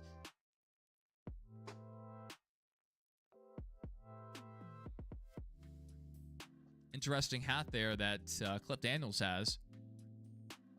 I don't think I've seen that Shield logo.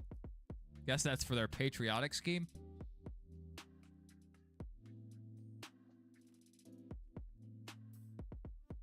Caution 361 for rain.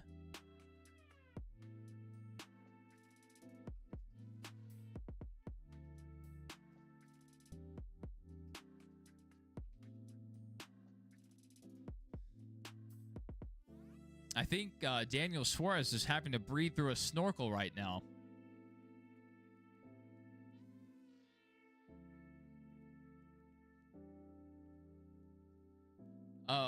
Did you accidentally remove someone's?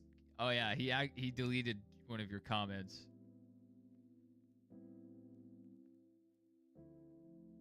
He said, yeah, rain in turn 2 got deleted. Oh, you hit him from the channel. He didn't just remove the comment. Yeah. How are you accidentally doing these things? How is that possible? We're coming down pit road. Breaking news. breaking news. We're coming down pit road.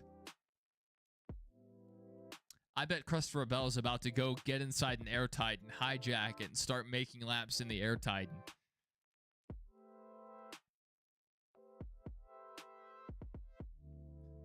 There's more little showers popping up behind this one. They're generating outside the track. Our luck is ran out officially. Show you guys what I'm looking at compared to their radar. So there's more stuff popping up. These cells are actually bigger than they look according to the other radar. They're just kind of spawning out of nowhere. And I mean, we have been this far inside the rain band before and it stayed dry, so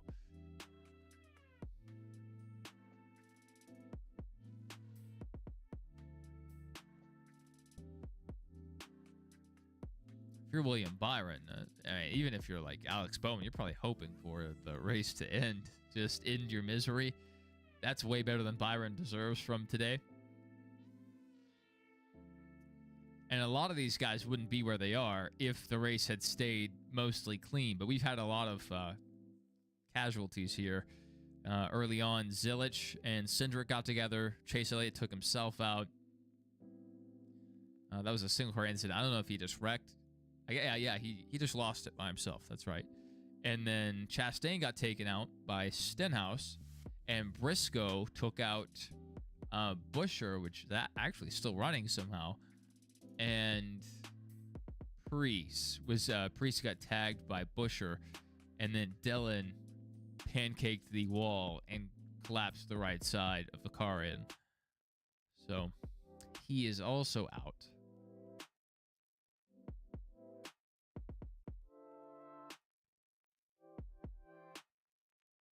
But if you're like Stenhouse and Brad and Eric Jones, these three have ran better and inside the top 10 for a lot of the day.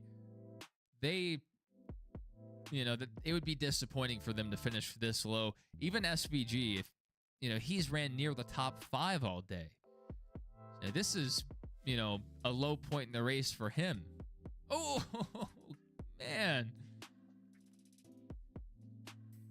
Austin Cindric got nailed.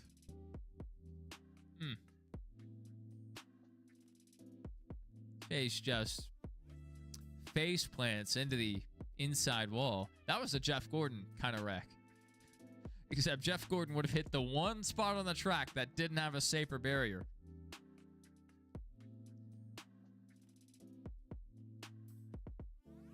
Oh, gross.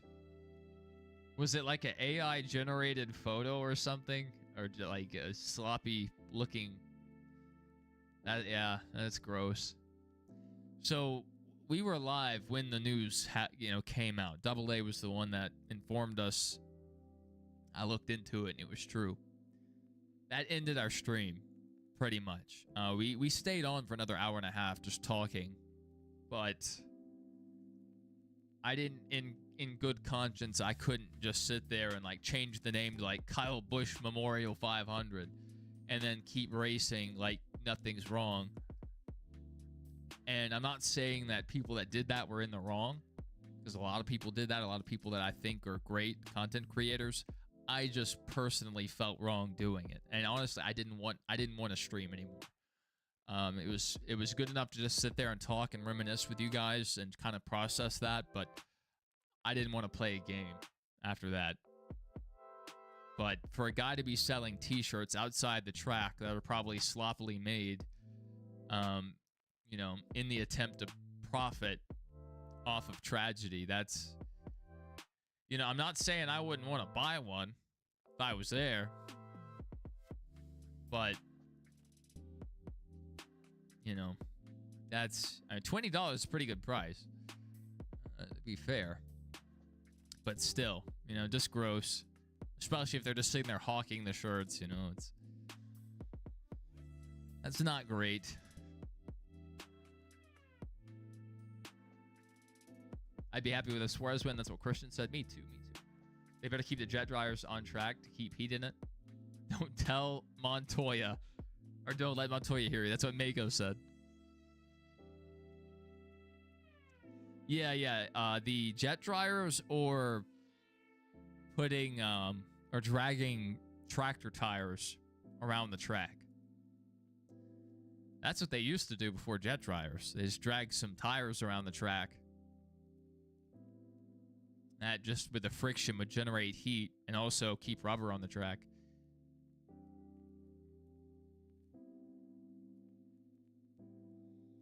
But we're not trying to go back green. I'm not here to see, like, Bell I can make peace with, but Hamlin, Reddick, Gibbs I could even excuse, but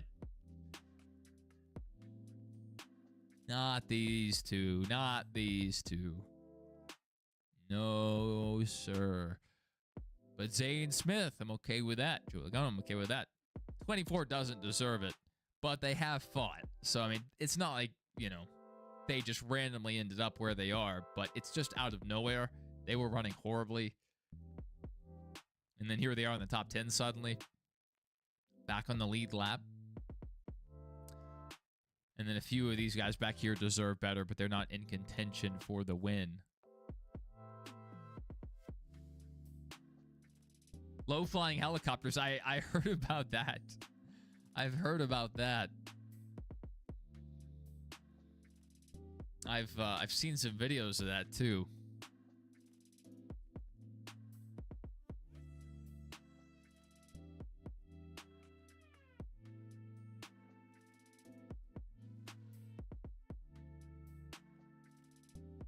I have forgotten to save the highlights. Go back here. Where's my last bookmark? There it is. It's the Chase Elliott thing. 3 wide, Reddick in control. That's Chastain getting obliterated by Stenhouse. This is Buescher getting obliterated by Briscoe. Normally the person who instigates the wreck makes it through clean, but Buescher got his teammate, Priest. Priest came back up and repaid the favor to Briscoe. No one made it out of this one. Everybody got involved. And then Barry also got involved, too. Blaney barely made it through. Had to drive through the grass. Is that really our last? Okay. That's our last one.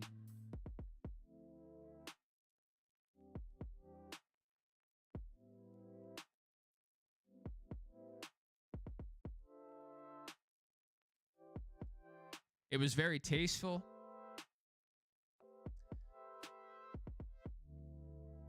And if it was a good-looking shirt and I was there, I would have at least taken a look at it. I don't know if I would want to wear it around, though. Like, that's not really, like, I don't know. I would have to see it. If it was like a uplifting, if it was, you know, like making him look cool, making him look good, honoring him, then like, yeah, maybe. But it's just a weird decision to like, I'm going to make a bunch of t-shirts and go sell them to the guys leaving the track. It was ugly. See, that I cannot abide. I bought some t-shirts from a hawker outside Madison Square Garden once. And it was cheap, but it wasn't worth buying.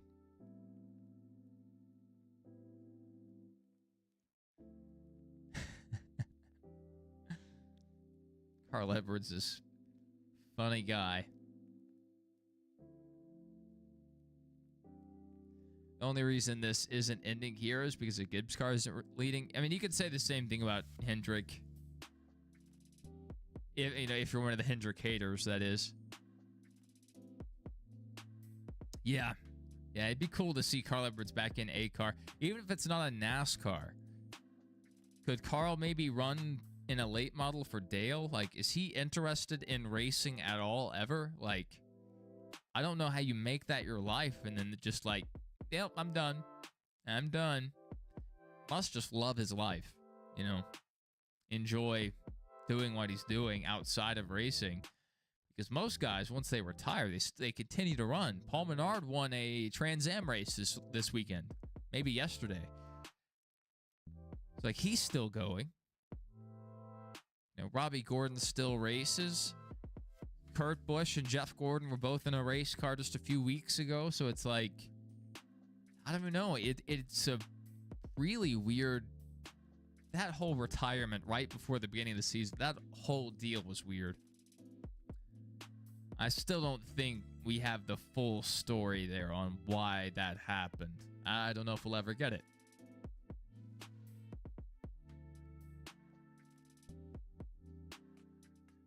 Like, Carl may be too nice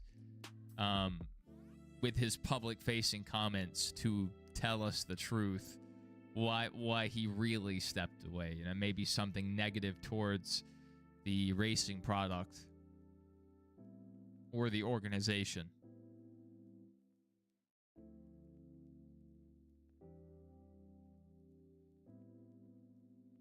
Yeah, light's still on the pace car.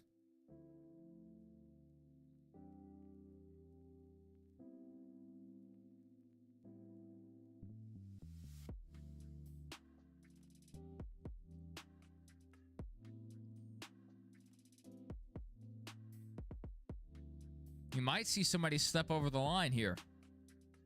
They're mentioning, oh, the cars will have extra grip, but a lot of times when the track has extra grip, a lot more confident, you drive it in a lot harder, and then you find that line. Bang. Outside wall. Come on, Daniel. Come on, Daniel. I need you to hang a right turn and take out the two guys in the outside line. That's all I need, buddy. Listen, I'm at the point to where I would be okay with Joey Logano winning a race. I'm tired of these Toyotas. Now, Briscoe, I mean, if he was up there, then like, okay, I mean, then maybe, you know, I'm okay with him. Bell, I'm a little, you know, more okay with, but they're just so good.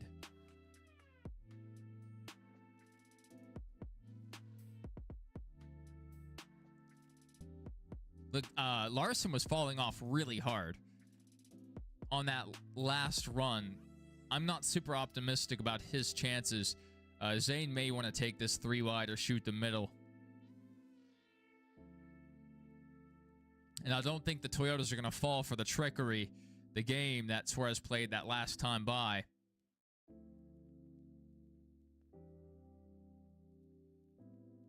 Yeah, I mean, they got connected on the outside line, but definitely wasn't enough. Suarez is going to get clear, but, you know, how long can this last? Larson washing up the track there. Almost wrecked there. He got close to washing up to Bell. Reddick pushing Hamlin. Hamlin kind of a little shot to the 20 there. 3 Toyotas right behind the lone Chevy of Daniel Suarez. Can Lightning not just like strike the track directly right now? Just right in front of the leaders. Get NASCAR's attention. Bell powering back by Hamlin. That's going to hold up Hamlin. That's going to bring Reddick into the equation. Then he up to that higher groove. Kind of avoiding those really high side bumps, though. He didn't go up against the wall. That was a pretty measured response there. Let me bring the leaderboard back open. It's over for Suarez. It is over. Push it as hard as you can. Oh! Bell and Hamlin almost took each other out. That would have been cinema. Absolute cinema. But then Reddick would win the race. Just hold it, Suarez. Wide open, baby.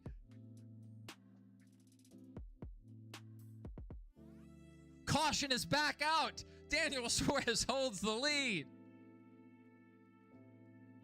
On this next restart, I feel like a Toyota's going to get it. It's coming down, though. It is pouring. It is pouring. This is the heaviest rain I've seen in my life.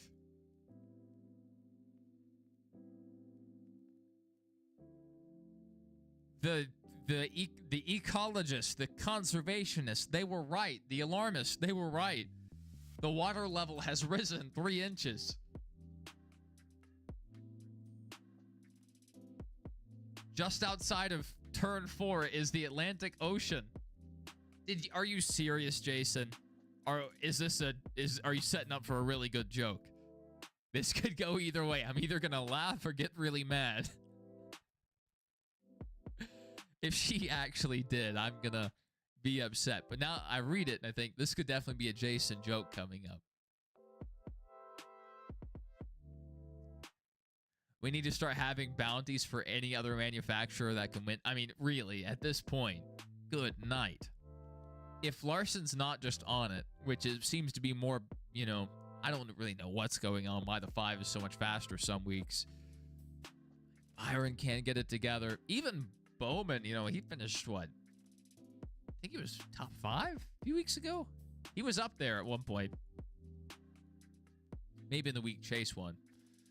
There's a couple shots Bowman's had that he could have won, but he pushed somebody else to the win. Chase Elliott was one of them. I don't remember who it was the second time. It might also have been Chase.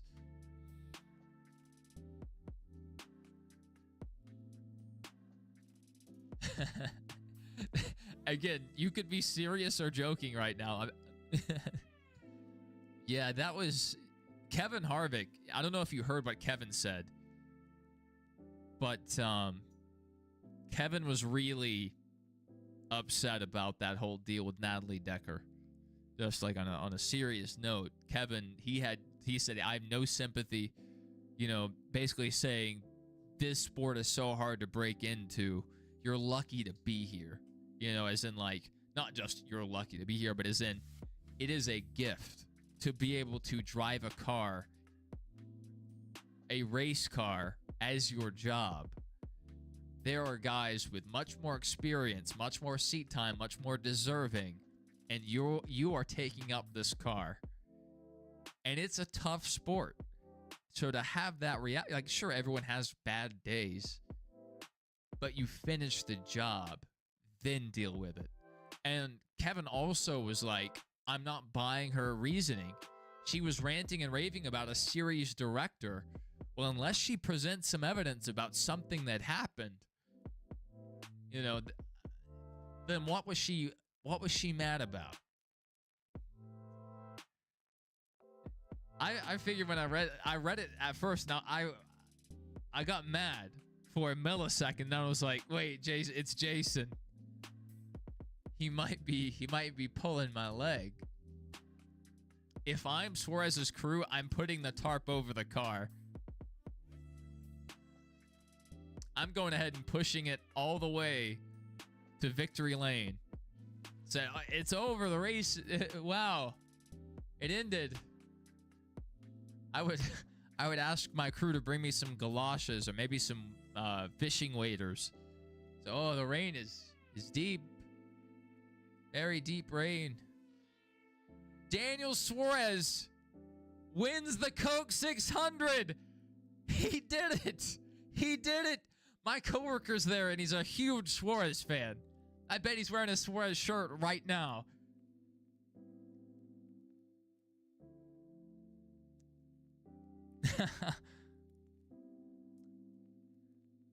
Yeah, it's fun. I like the chemistry you guys have on Switching Grooves. You guys have some good banter. Back and forth. The 7 isn't cursed. The 7 is no longer cursed. I have to change my thing. My post-race thing. So Suarez did it.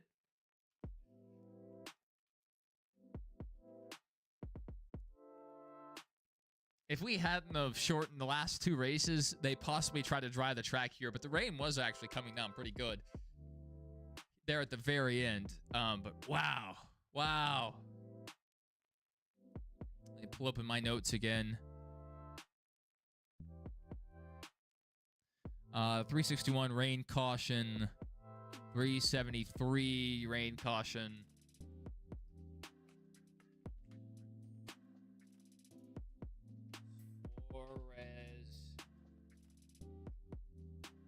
Wins. That's amazing. Daniel Suarez. I mean, hey, you know, I know some JGR guys, some Toyota fans are probably really upset we didn't make the attempt to get this race restarted. But, man,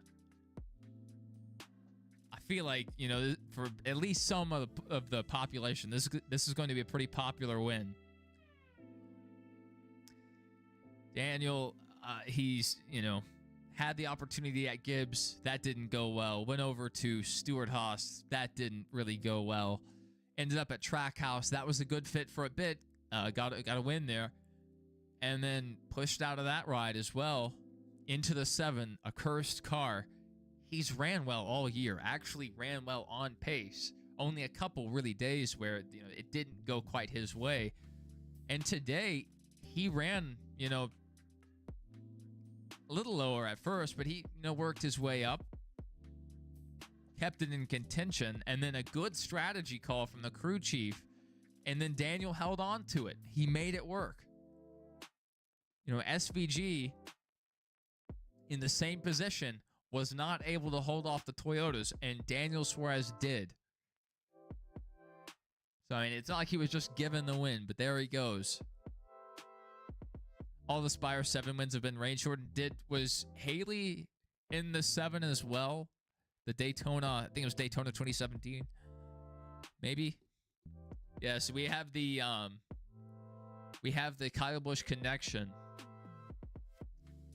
Suarez taking it home. We can all go to bed. Not quite. I have a post-race show to do. So, ladies and gentlemen, we're about to switch over to our post-race show. So, hope to see you guys over there. That's going to start real soon. We'll probably just blow through this and just try to wrap it up. Okay? Okay. If you have any comments you want to leave, you can post them and dip out. I'll read your comments. If you want to stick around, we'll try to wrap this up in 20 minutes. Good deal? Good deal? All right.